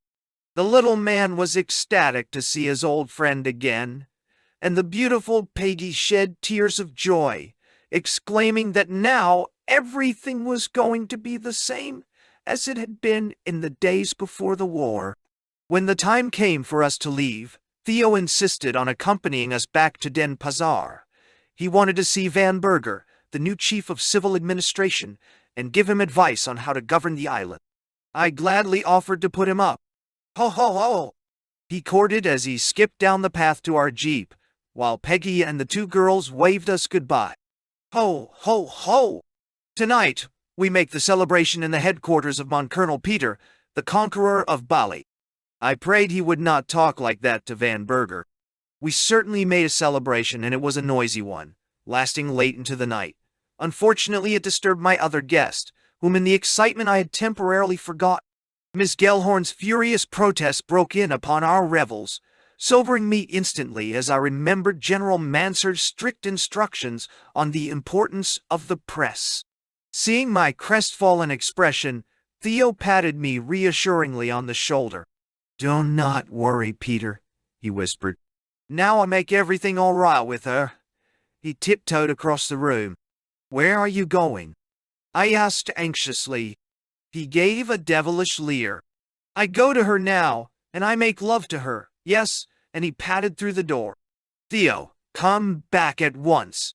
I stopped him in his tracks with a voice of command I had not used since my arrival in Bali. "I don't mind your getting your face slapped, but I'm not going to end my military career with a court-martial." Shaw and I stood in silence on the quarterdeck of Lockek as she glided over the calm water towards the sunset. The previous day had seen the culmination of our work in Bali, when, at an impressive ceremony on the Alan Alun, General Mansur had officially accepted the surrender of the Japanese garrison. The next morning, he had flown back to Surabaha with Brigadier Bourne. In the afternoon, I had embarked my party in the frigate to follow them and prepare for our mission to Lombok. Warmed by General Mansur's praise and the effusive thanks of Termulen and his officers, I had good reason to bless my luck.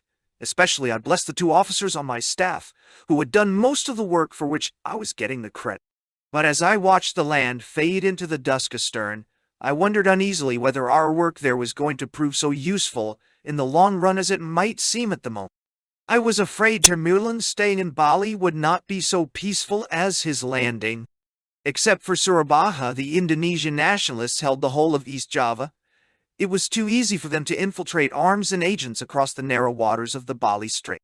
They had already shown that, in Bali, they had an organization efficient, cunning and ruthless enough to impose their will on large sections of the people. while the Dutch had nowhere near enough troops to winkle them out from that difficult, wooded, broken country. With foreboding, I remembered the words spoken to me in Singaraja. Bali has been called the last paradise. Will it become the lost paradise? Ida, Mz, Dao, Inadzalorima, Bahidye. 1 The Times, 4th March, 1946. I. Tunjepi is the only festival of the old Hindu Saka calendar still celebrated throughout this island. This calendar was superseded in Majapahit times by the Wuku calendar, divided simply into weeks. 3 For a detailed description of this ceremony, see Island of Bali, p. 279, 282. 1 Zaid, Lombok. Lombok is smaller than Bali, measuring some 30 miles from east to west and 45 from north to south. The Lombok Strait dividing the two islands is one of the main waterways for shipping between Southeast Asia and Australia. It holds some uncomfortable memories for Allied submariners of the Pacific War, who suffered much from Japanese patrols in its deep but narrow waters. It is also, according to the naturalist Wallace, the demarcation line between the flora and fauna of Asia, still found on Bali, and those of Australia, which begin to appear on Lombok. There have been various modifications of Wallace's line during the 90 years since its promulgation, but Professor Dobby has noted that the drier climate of East Lombok has an almost Australian aspect, with prickly pears and cockatoos indicating the migration of Australian flora and fauna. 1. The north of the island is bare and mountainous. It rises steeply from the sea to the cloud-topped and still active crater of the great 12,000-foot volcano, Rinjani, where, so the simpler islanders believe, dwells the spirit of the well-loved Liefding, first Dutch resident of Lombok, forever keeping watch over his people. In the south is a barren limestone massif, about 1,000 feet high, waterless and almost uninhabited, covered with scrub and bamboo thickets. Across the center of the island, beneath the gentle southern slopes of the volcanoes Rinjani and Nangi, runs a fertile, well-watered and intensely cultivated belt of terraced rice fields and plantations, which produces enough food for the entire population of nearly 1 million. Almost 9/10 of this population are Sasaks, a simple agricultural people of Malay stock without the highly developed culture of the Balinese, but with an infinite capacity for enjoyment and a remarkable aptitude for clown. By religion they are what is called lax Muslims, and indeed Islam rests so lightly upon them as to be recognizable only in a few of their names. They are exceedingly promiscuous in their sex life, bringing to the pleasures of love a skill and enthusiasm unsurpassed by any people in my experience. Although given overmuch to robbery, but not to murder, they are an irresistibly lovable and friendly race, and they nurse remarkably little resentment for the wrongs they suffered under their former Balinese overlord. The Balinese completed their conquest of Lombok in 1740, and for more than a century and a half a line of semi-independent Rajas ruled the island from their fortress palaces at Mataram, the capital, and Jokra, Nagarta. In 1885, the Sasak chiefs rebelled and asked the Dutch for help against their Balinese governors, but it was not until 1894 that the Dutch sent an expeditionary force to occupy the island. After a bloody campaign, in which the invaders suffered one severe defeat, the Balinese fortresses were destroyed, Mataram was razed to the ground, and the old Raja was sent to die of a broken heart in Batavia. The Dutch allowed his successors a limited jurisdiction over the 40,000 Balinese in Lombok, but they annexed the island and governed it through their resident in Mataram. Friction between Balinese and Sasaks died down, although the Balinese, who remained in possession of the richest rice fields, naturally attracted some jealousy, especially from the old and impoverished Sasak nobility. In addition to Sasaks and Balinese, There is a small but commercially active Chinese community in the port of Ampenan, an Arab colony, and a few villages of Buji traders. There was nothing complicated about the orders I received for this new operation. They ran as follows. You will land in Lombok to transmit latest military and political information and prepare for the landing of Dutch troops on Lombok. But the written brief that accompanied them was far from reassuring. Japanese forces, totaling 409 naval and 1945 Army personnel, are concentrated in Mataran. They cannot be expected to control the civilian population in the event of a major disturbance, except in the immediate vicinity of Mataran.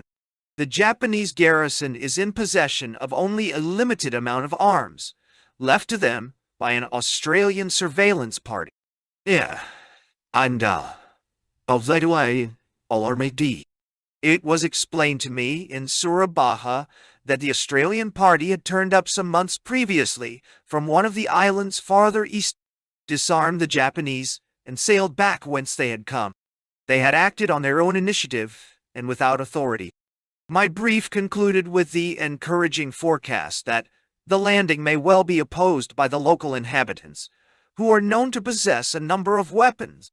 To keep the peace, therefore, until the Dutch arrived, I must rely on a virtually disarmed and almost certainly demoralized Japanese garrison, reinforced by General Ando and his 2 officers, and on my own formidable party, consisting of Shaw and Neville, Sergeant Hopkins, 6 signalers, 1 cook and my escort of 1 NCO, and 5 troopers of the Royal Berkshire Yeomanry. I had been obliged, reluctantly, to leave our buffs behind in Surabaya. But this new escort, though all of them equally young, were all just as enthusiastic as their predecessors, and would, I was certain, give a good account of themselves in trouble. One thing's for sure, I observed to my 2 officers as Lockheck carried us across the smiling blue waters of the Lombok Strait towards the gleaming white houses of Ampen. We don't repeat the mistake we made in Bali. One squeak out of any agitator, and he goes straight inside. Once we let trouble spread in this setup, we haven't a hope of controlling it. With this amiable resolution, I stepped ashore on the little pier at Ampenan on the morning of 19th March, to receive the salute of a Japanese guard of honor and drive the 4 miles inland to my new headquarters in the residency at Mataran, where servants and interpreters were already waiting. Ampenan, though the principal port of Lombok, was too exposed to the westerly monsoon to be suitable for an assault landing. The Dutch had therefore decided to come ashore at the small, locked harbor of Lembar, about 15 miles farther down the coast. I sent Neville there immediately with a Japanese working party of 200 and a strong armed guard. He seemed to enjoy himself, for the work of preparation was much simpler than at Sanur, and the local inhabitants gave him an enthusiastic welcome. After my ominous briefing, I was agreeably surprised at the friendliness of the people of Mataran and Ampenan, Balinese and Sussex alike. From the moment of our arrival, whenever we went out, groups would gather round us in the streets, calling out greetings in Malay and asking us whether we intended to remain. They seemed genuinely delighted to hear that we did. There were a few truculent shouts of Merdeka from young men in European dress, but they were almost pathetic in their isolation. On our first evening in Mataran, the leaders of the Balinese, Sussex and Eurasian communities presented themselves in turn at the residency to offer us their support. The Balinese warned us to be very careful of the Sussex leader. The Sussex advised us to have no dealings with the Balinese. The Eurasian urged us to trust no one. They were followed by an urbane and well-groomed Chinaman bearing an invitation to dinner with the Chinese Association of Ampenan. He gave us no advice or promises of support, but wished to present me with a typewriter. Purely, of course, as a token of esteem. We enlisted the Eurasian as an extra interpreter, for besides excellent English, he spoke Dutch, Malay, Balinese, and Sasak. He was a soft-voiced, desiccated man in late middle age, with thin, silvery hair, a pronouncedly European cast of features, and a melancholy, timorous expression. With his emaciated body, lean, sad face, and long, scrawny, undulating neck, he reminded me of some weary and disillusioned old vulture. He had been a senior police official under the Dutch, and his name was Mr. Smith. Despite their suspicion of each other, Smith and the Balinese and Sasak leaders all agreed that there was on the island a small but potentially dangerous movement, under Javanese leadership, pledged to resist occupation by the Allies. They assured me that it had little support among the population, whose interest was in farming rather than politics, but they hinted that the Japanese were giving it clandestine help.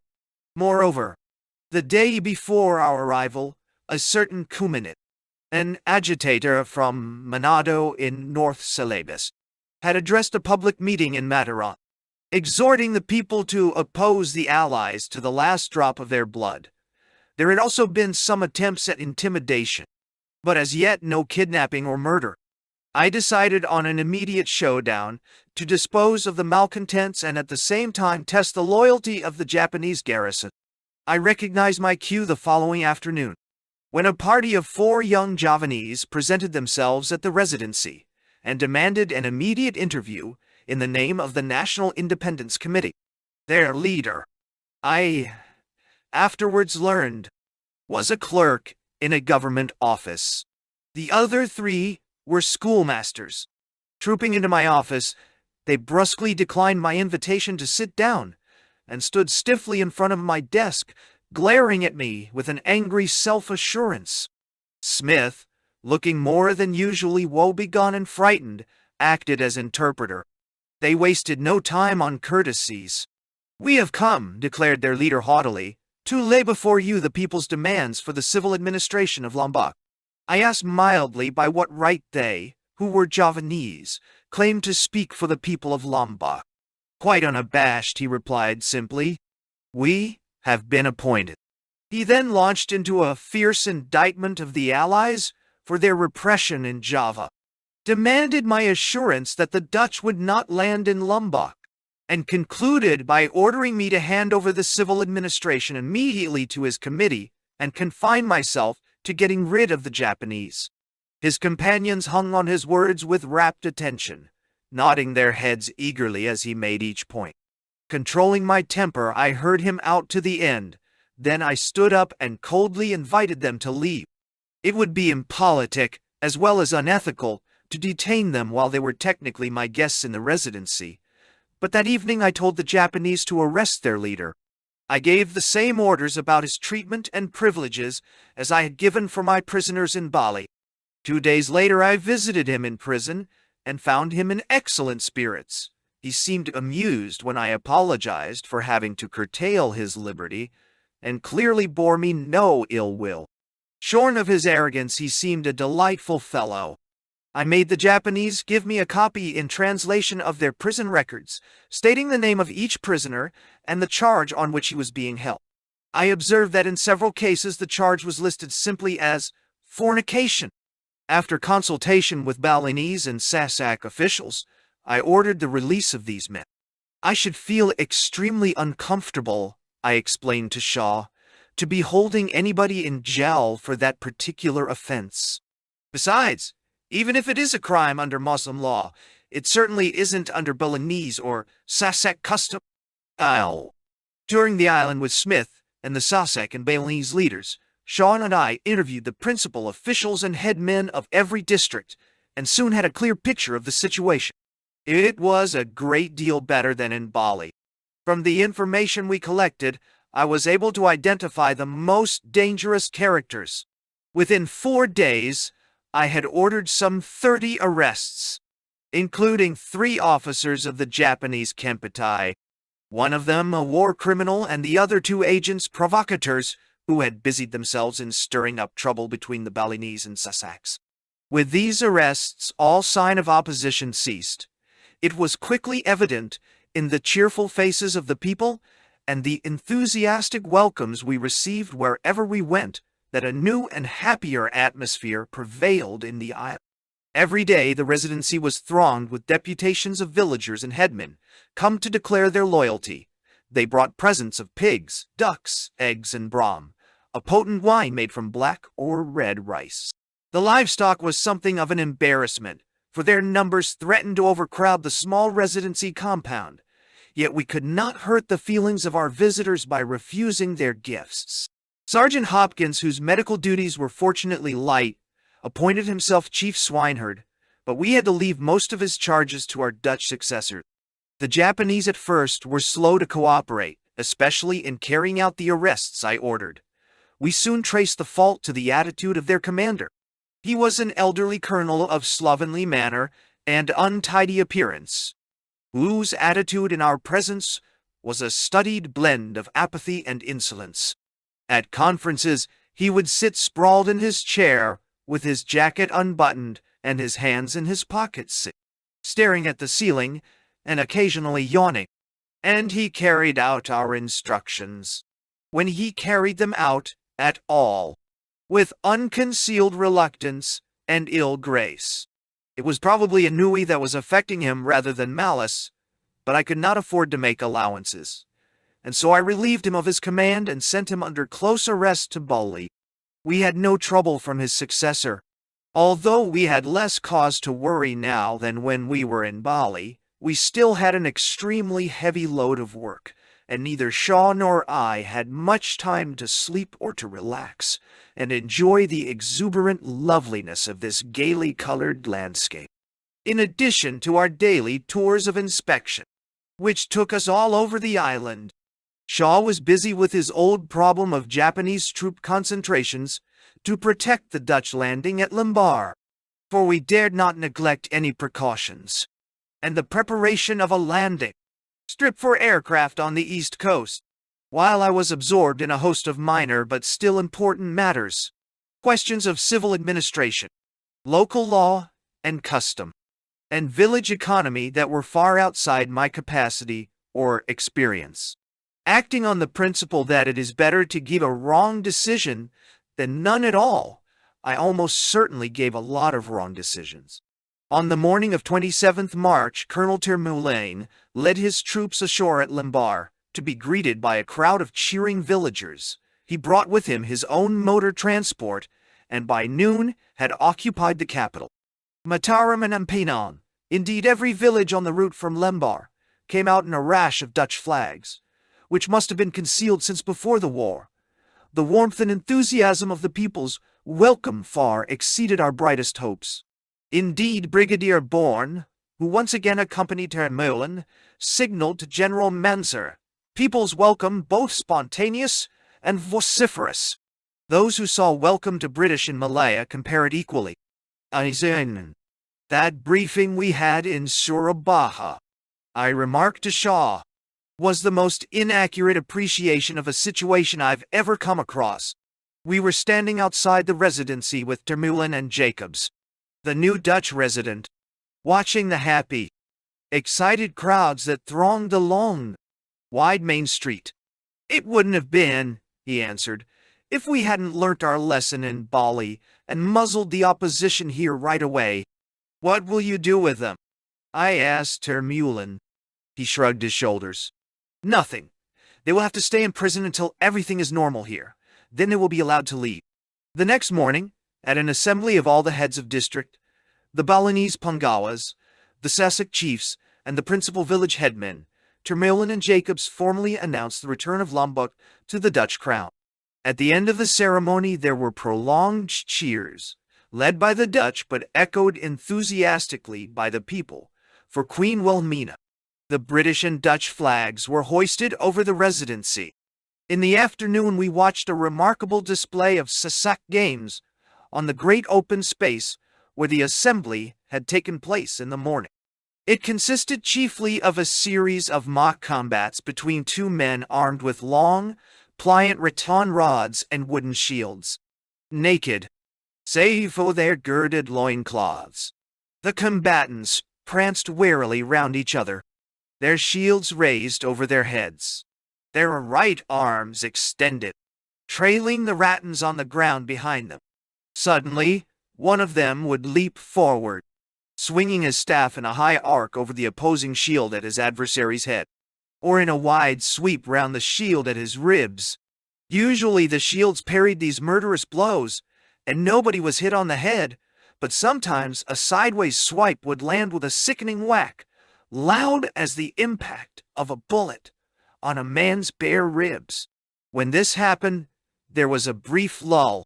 The striker would execute a small dance of triumph in the middle of the arena, while his victim capered round the ring of spectators, grimacing horribly, pointing to the rapidly swelling wheal on his flank and in turn giggling, crying with pain, and shouting to his friends to admire his pluck. When they had finished their clowning, they would resume the battle. The victims seemed to get more applause than the victors, but no shred of sympathy from the delighted crowd. I never saw a man show the least sign of temper, although some of the bruises almost turned my stomach and the pain must have been excruciating. 4. By contrast with this virile spectacle, the dance we gave in the residency that night for the Dutch officers and nurses was a pallid affair. But Shaw and I had no longer any worries to inhibit our enjoyment, and the 15 gallons of operational rum which 5th Indian Division had given us for this operation, and which we had scarcely broached since our arrival, proved an ideal lubricant. The Chinese Association had provided us with the elements of an orchestra. In the manner of Chinese merchants all the world over, they had dug up out of nowhere a piano, a trumpet and drum.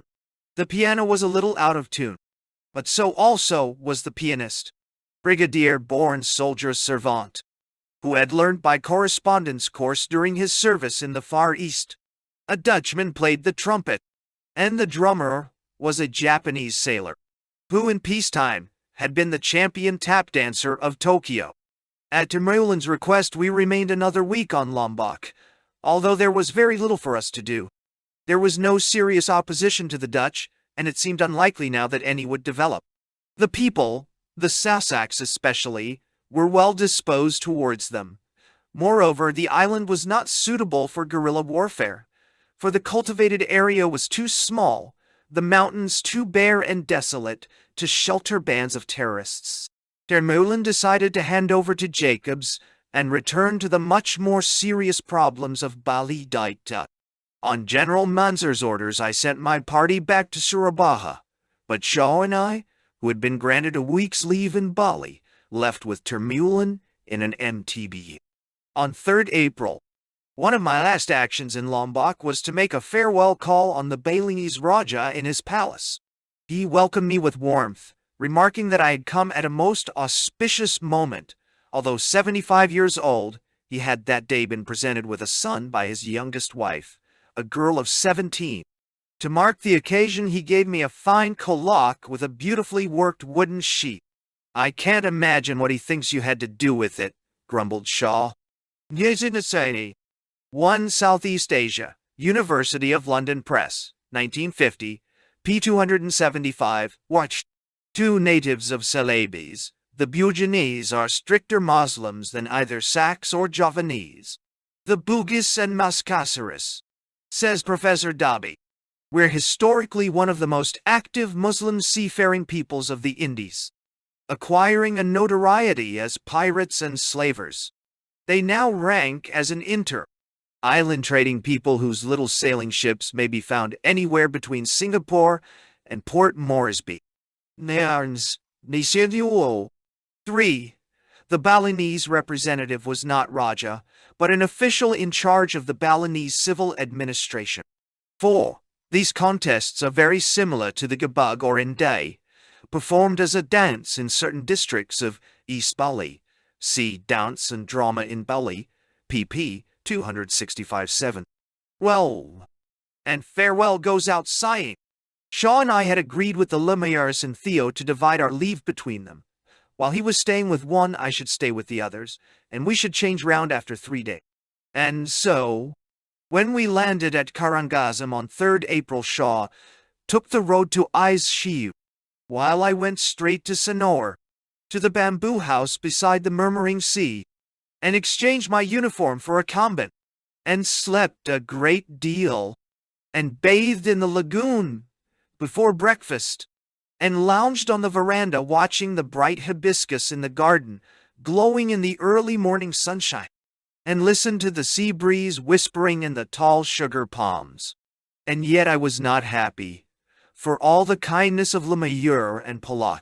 For the first time, almost, since I had dropped into Siam, I had no responsibilities or urgent problems. I had plenty of time to think, and my thoughts were heavy and full of misery and self-reproach. In Lombok, I had received a letter telling me that my wife had remarried. There I had been too busy, or I could make myself too busy, to think about it.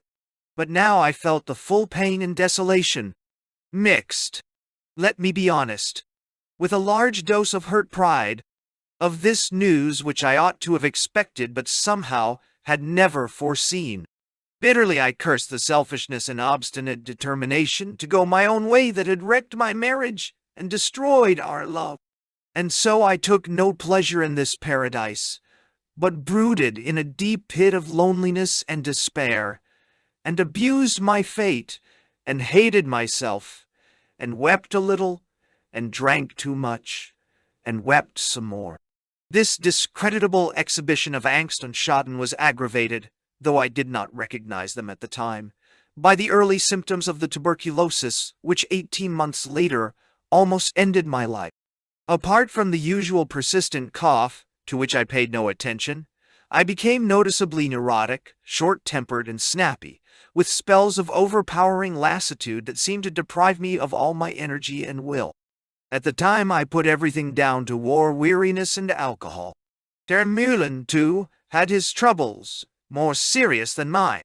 On my way to Sonor, I had called at the hospital in Denpasar to visit Van Berger, the resident, who was lying in bed with a bullet wound in his stomach.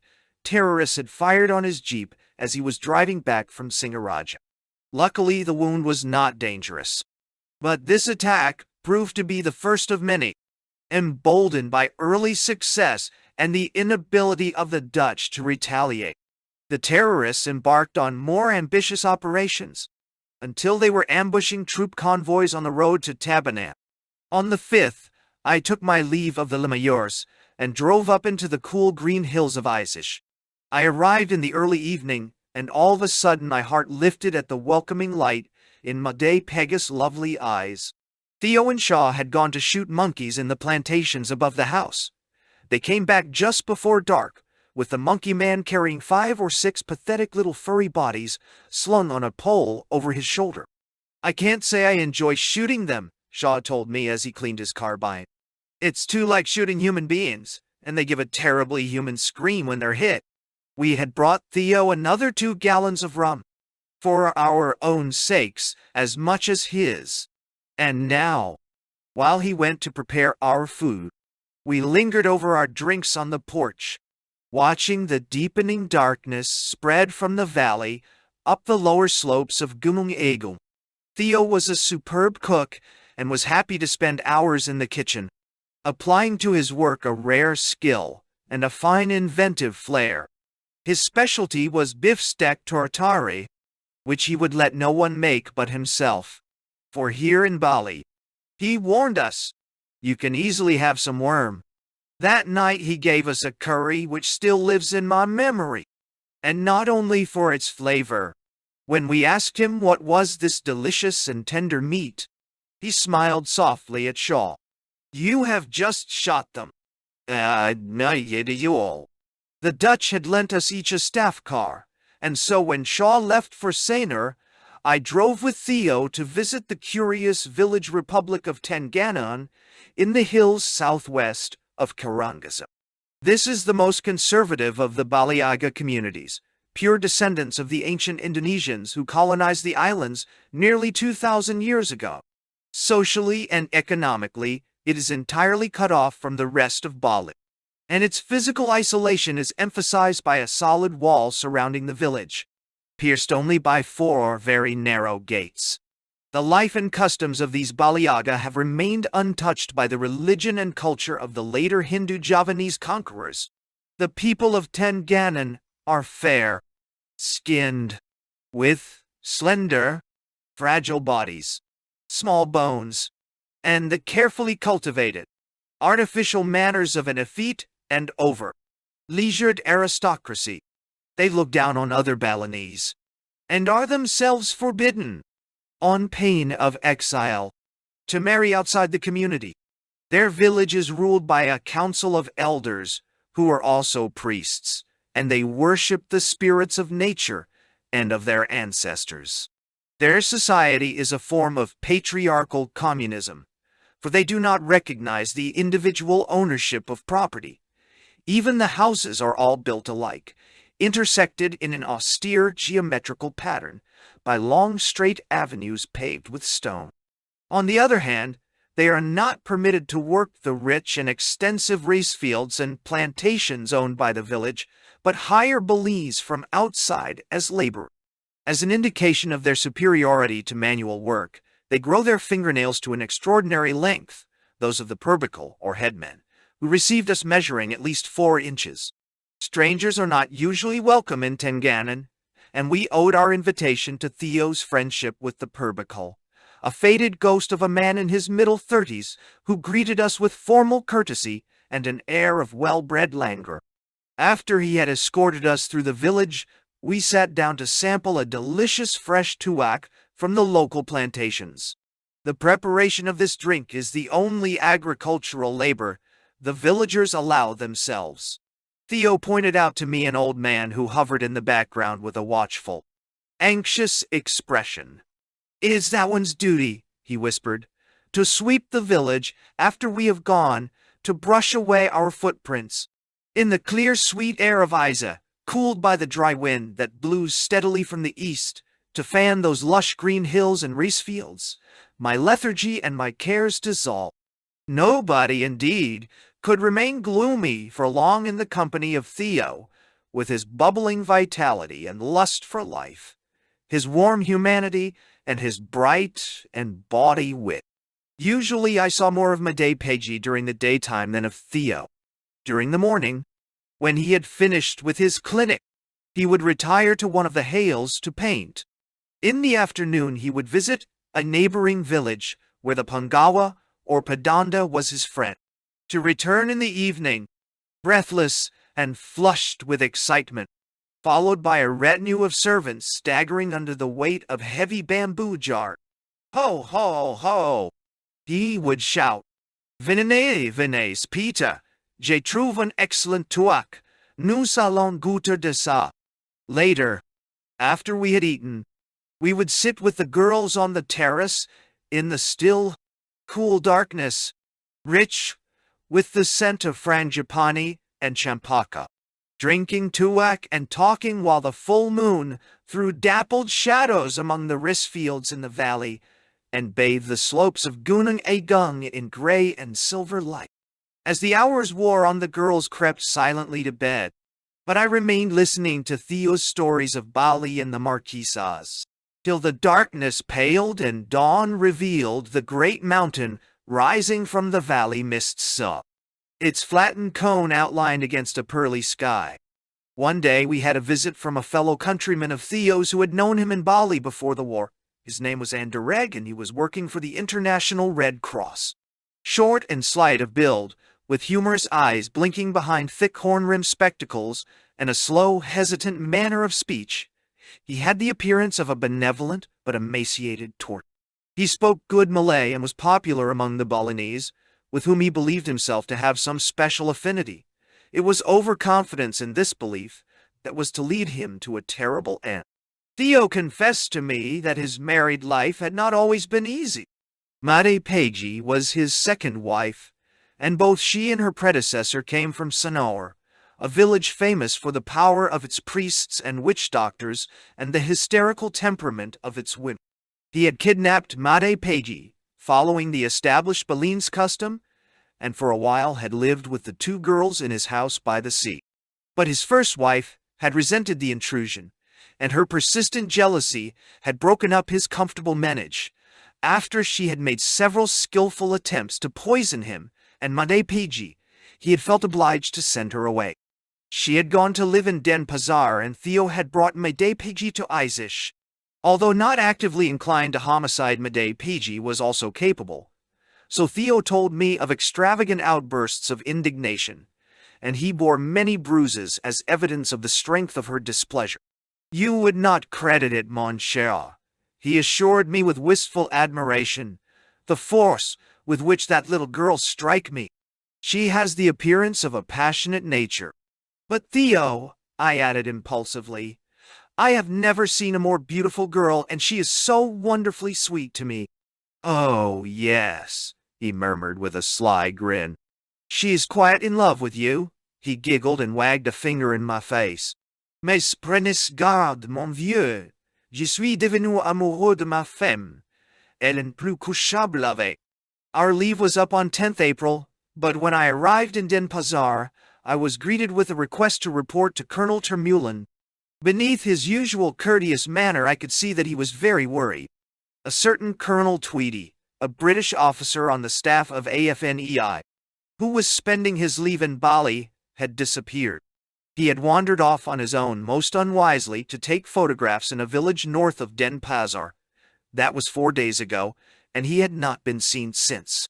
Termulin suggested that Shaw and I might like to remain in Bali to help with the search. We readily agreed, and General Mansur immediately signaled his approval. We persuaded Termulin to let Hubrecht join our party, and to lend us a jeep, together with our old chauffeur Shimada. Hubrecht brought with him a Eurasian lieutenant, Jack Hageman, one of the keenest and most efficient young officers I ever met, who spoke not only Dutch and English but perfect Malay. I never knew how beautiful a language Malay could be until I heard Hageman speak it. Our search for Colonel Tweedy developed into a search for leading terrorists or terrorist sympathizers who might know something about the murder. That he had been murdered, there was little doubt. We obtained from the Dutch, from Theo and the Leo Mayors, and from our Balinese contacts, the names of suspects or possible informants in the area between Denpasar, Tabanan, Bangli, and Gianjar, and these we set out to find and interrogate. We operated principally by night, partly because we could hope to surprise them sleeping, partly because at such a time they would show less resistance to questioning, but partly, I am sorry to admit, in the belief, naive and childish as it now seems, that our sudden appearance in a hostile area in the dead of night would have a profound effect on the morale of the terrorists. We ran into trouble on the first evening, driving back from Kesiman, where we had been questioning the Pungawa, an old man high in our list of suspects who pleaded ignorance to all our questions. We came upon a large tree felled across the road. As we slowed down, a heavy machine gun opened fire on us from a plantation on the outskirts of Denpasar. Fortunately, the aim was high, and we were able to remove the roadblock and drive on without lights, until we met a Dutch picket. They too had heard the firing, but by the time they had arrived on the scene, the enemy had vanished. We patrolled the whole area systematically, planning each operation carefully beforehand on our maps. We would drive to a point near our objective and walk the rest of the way, leaving Shimada with a heavy service revolver in his hand and a broad, happy grin on his face to guard the jeep. I had the greatest admiration for his courage when I thought of him standing there alone for 2 hours or more in the silent, hostile darkness. But someone had to stand guard, and Shimada begged so insistently to come on every operation that we hadn't the heart to leave him in Denpasar. I am thankful that he came to no harm. I felt pretty scared myself as we padded silently through the night along narrow paths, through thick undergrowth, or among the tall, black trunks of palm trees that looked cold and evil and menacing in the pale light of the moon. By nature, A timid person, I imagined an army of dangers, real or ghostly, lurking in the surrounding darkness, and I would halt suddenly, gripping my carbine in a sweat of terror, ready to shoot at some shadow that I thought had moved. I cannot pretend that we met with much success. The few suspects we caught either knew or would tell us nothing, but usually they had vanished before we arrived. The countryside was broken up into deep, narrow ravines between perpendicular walls of rock, overgrown with vegetation, where even in daylight 50 men might hide while we passed within a few feet. Once or twice, indeed, we had an encounter with a terrorist outpost or patrol, a brief, wild exchange of shots, the quick shadow of a running figure, and then silence in the empty night. Looking back on it now, it all seems a most amateur, schoolboy performance and an irresponsible risk out of all proportion to anything we could hope to gain. The wonder is that we never met serious trouble. We must have been so easy to ambush. Years later, some of the terrorist leaders told Hubrecht that on many occasions they had watched us, and sometimes they had had us in their sights. Why they made no attempt to kill us all is something I can only attribute to Hubrecht's personal popularity with the Balinese, and to the well-known Oriental affection for lunatics and children. After 2 weeks, Shaw was summoned to Singapore, where a new post awaited him in Sikh, and early in May, I received orders to report to General Mansur, now Commander-in-Chief AFNEI, in Batavia. Tweedy's murderer was caught by the Dutch military police, trying to dispose of the poor man's watch. The motive of the murder was not political after all, it was plain robbery. Tweedy was carrying the 3 possessions most coveted by Balinese: a watch, a camera, and a pistol. It was for these he was killed. The murderer, a man with a bad criminal record, stalked him and struck him down from behind. Then he rolled the body into an irrigation ditch about a kilometer north of Denpasar, cut off the flow of water with an improvised dam of earth, covered the body with stones, and let the water flow over it again. If there were any witnesses, they never talked. It was the watch that gave the criminal away. This murder led indirectly to another tragedy. Theo's friend Anderegg, who had visited us at Isesh, decided to look for Tweedy on his own. Trusting in his knowledge of the Balinese and in their affection for him, and disregarding all the warnings and entreaties of Termeulen, Hubrecht, and even Theo himself, he put on Balinese dress and set off on foot alone into the countryside. He wandered from village to village, staying at night with the various Pungawas and headmen whom he knew, and following any leads they could give him. Every 2 or 3 days, he would turn up in Denpasar to report. Then he too vanished. For 10 days nothing was heard of him. By that time I was in Java, and I was on the point of returning to Bali to look for him when news arrived that he had been found by a Dutch patrol. He was lying dead in a rice field with a rope round his neck and more than 30 sword slashes in his poor mutilated body. I shuddered to think how very easily his fate might have been our own. Lying on my stomach in the perspex nose of a Mitchell bomber, I shaded my eyes from the full glare of the declining sun and peered down to let them linger for the last time upon the lovely island dropping away beneath me as the aircraft straightened on her course towards Java. I was ashamed to feel the prickle of tears against my eyelids, and suddenly I could no longer stifle my sobs. On the airfield at Kuta, in front of Theo and Peggy, the Lemayeurs, and Hubrecht, I had just been able to control my feelings. Although the sight of Shimada standing a little way behind the others with the tears streaming freely down his ugly face brought a sudden shock of pity and surprise. He must have enjoyed himself with us more than I had realized. And now he would have no more fun. But when I came to say goodbye to Made Peggy, I could scarcely hide my misery. I felt her trembling too as she kissed me. Theo put his hand gently on my own.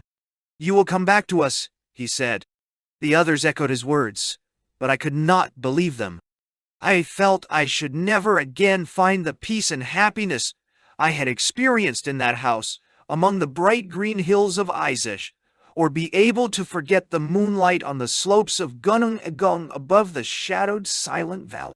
I stayed only 24 hours in Surabaya, where I found the atmosphere less hospitable than before. This was due to the recent arrival of 2 Dutch Marine brigades who had just completed their training in the United States. They were ill, disciplined, truculent and trigger happy, and nursed against the British, whom by some curious process of reasoning they seemed to hold responsible for the collapse of their empire, a resentment scarcely less violent than their hatred of the Javanese. The following evening at dusk I landed at Batavia and was driven straight to the Hotel des Indes, where some kindly staff officer had booked me a suite. The standard of luxury for which this hotel was once so justly famous had, as I have already remarked, deteriorated since the war. One symptom of its decline became immediately clear to me on arrival. When I opened the door of my sitting room, switched on the light, and started to carry my luggage through to the bedroom, halfway across the room I was arrested by the sound of agitated scuffling, and turning my eyes to the wall on my right, I saw a large brass posted bed draped with a mosquito curtain suspended from the ceiling. The bed was shaking violently. From behind the curtain came the sound of heavy breathing, and dimly through the gauze I discerned the outline of a struggling figure.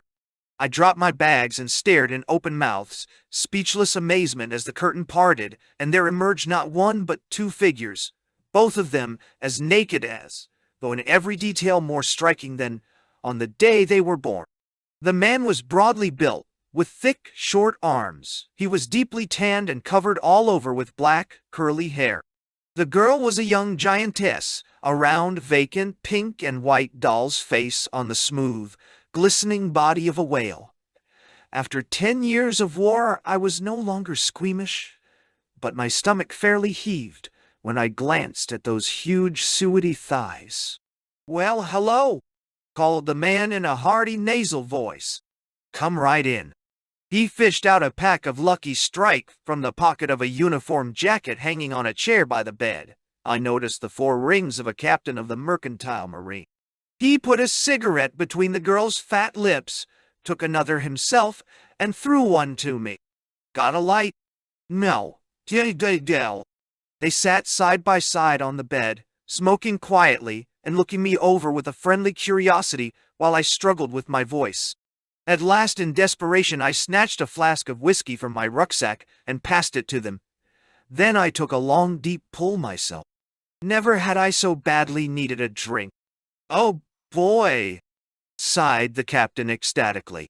"That was real Scotch." Then he appeared to remember his manners. "I'm sorry," he apologized. "I never introduced you." He laid an enormous hand on the girl's bare shoulder. "Honey, meet Colonel Kemp, Peter Kemp, Dut." I bowed awkwardly, for I was still badly shaken. He heaved himself to his feet and shambled towards me, stretching out a hairy arm and beaming like some friendly forest gorilla. "Yeah, Pete, this is just great. Now you call me Mike, see? I'm he." I looked down at my dirty, sweat-sodden bush shirt and slacks, and came out with probably the silliest sentence of my life. "I'm most terribly sorry," I began, "to be looking so untidy. You see, I've been traveling all day." I dived for the shelter of my bedroom. A few minutes later, as I was about to take a shower, the captain appeared in the doorway. "Mind if I come in?" He didn't wait for my answer. As he had put on a few clothes, our positions were now reversed. He lowered his voice to a hoarse whisper. "See here, Pete, Greta and me, we've been having a little talk about you, and she thinks you're swell. Now I'm sailing tomorrow, see? So why don't you kind of take over for me? See what I mean? She's a great girl," he added with unconscious humor. "Well now, Mike, that's awfully kind of you," I began, hoping my face wouldn't betray the mounting horror inside me. "But, oh hell!" I winced as he slapped me on my unprotected back. "You'll need to thank me, Pete. We're all pals out here. You'd do the same for me." She'll be at one of those tables out front of the hotel after lunch tomorrow, and she'll be looking for you. Ah, what? Thanks for the tip, Mike, I said with deep feeling. Okay, Pete. Bye now. Greta and me were for another shack down. In order to escape, I arranged to fly up to Bandung, about 100 miles inland, as the guest of an Indian cavalry regiment. In this cool and picturesque mountain resort, surrounded by my genial and hospitable friends, I felt safe. Bandung, held by 23rd Indian Division, was invested on all sides by hostile Indonesians, and the only safe approach to it from Batavia was by air. Several convoys had been ambushed on the road with very heavy casualties. The Indonesians made no attempt to attack, at least while I was there, but there was a good deal of sniping in the town, and it paid to be wary. Social life, however, was brisk, beginning after sundown and continuing, despite the curfew, late into the night. Even a sharp attack of gastritis, probably alcoholic, did little to spoil my pleasure. Returning to Batavia a week later, I learned that I was at last to go home. The War Office had written to AFNEI, pointing out that I was well overdue for demobilization. I reported for the last time to General Manser, who greeted me with his usual warmth and kindness. "You've earned an air passage," he said at the end of the interview. "I'll sign an order now to give you priority." And say, on 15th June, I took off from Batavia for Singapore, on the first stage of my homeward journey. As the Dakota circled low over the city and turned out to sea across the harbor, I gazed back sadly on my last view of Java. I knew I was bewitched forever by the strange, sultry beauty of those islands, and I felt a deep and painful longing for Bali and Lombok, for the charm of their people and the easy peace of their life. Above all, for the gaiety and kindness of PG and Theo and my friends at Sanur. Europe, I thought, will seem a drab place after all this color. It occurred to me now that I was just 2 months short of my 31st birthday, and for 10 years I had been almost continuously at war. I wondered how I should make out in peace. About the author. Peter Kemp was an English soldier and writer. Educated at Wellington College and Trinity College in Cambridge, Kemp was preparing for a career as a lawyer before, alarmed by the spread of communism, he volunteered to assist the nationalists during the Spanish Civil War. Kemp saw extensive combat in both the Requetés militia and later the Spanish Foreign Legion. After the Civil War ended, Kemp was recruited as an agent for the British Special Operations Executive, taking part in numerous commando raids and other irregular warfare activities in France, Albania, Poland, and several colonial territories throughout the Pacific during and after the Second World War. His adventures are recorded in the books mine were of Trouble, No Colors or Crest, and Alms for Oblivion. After that war ended, he worked as an insurance salesman and international journalist, continuing his life of distinction and courage. He passed away on October 30th, 1993,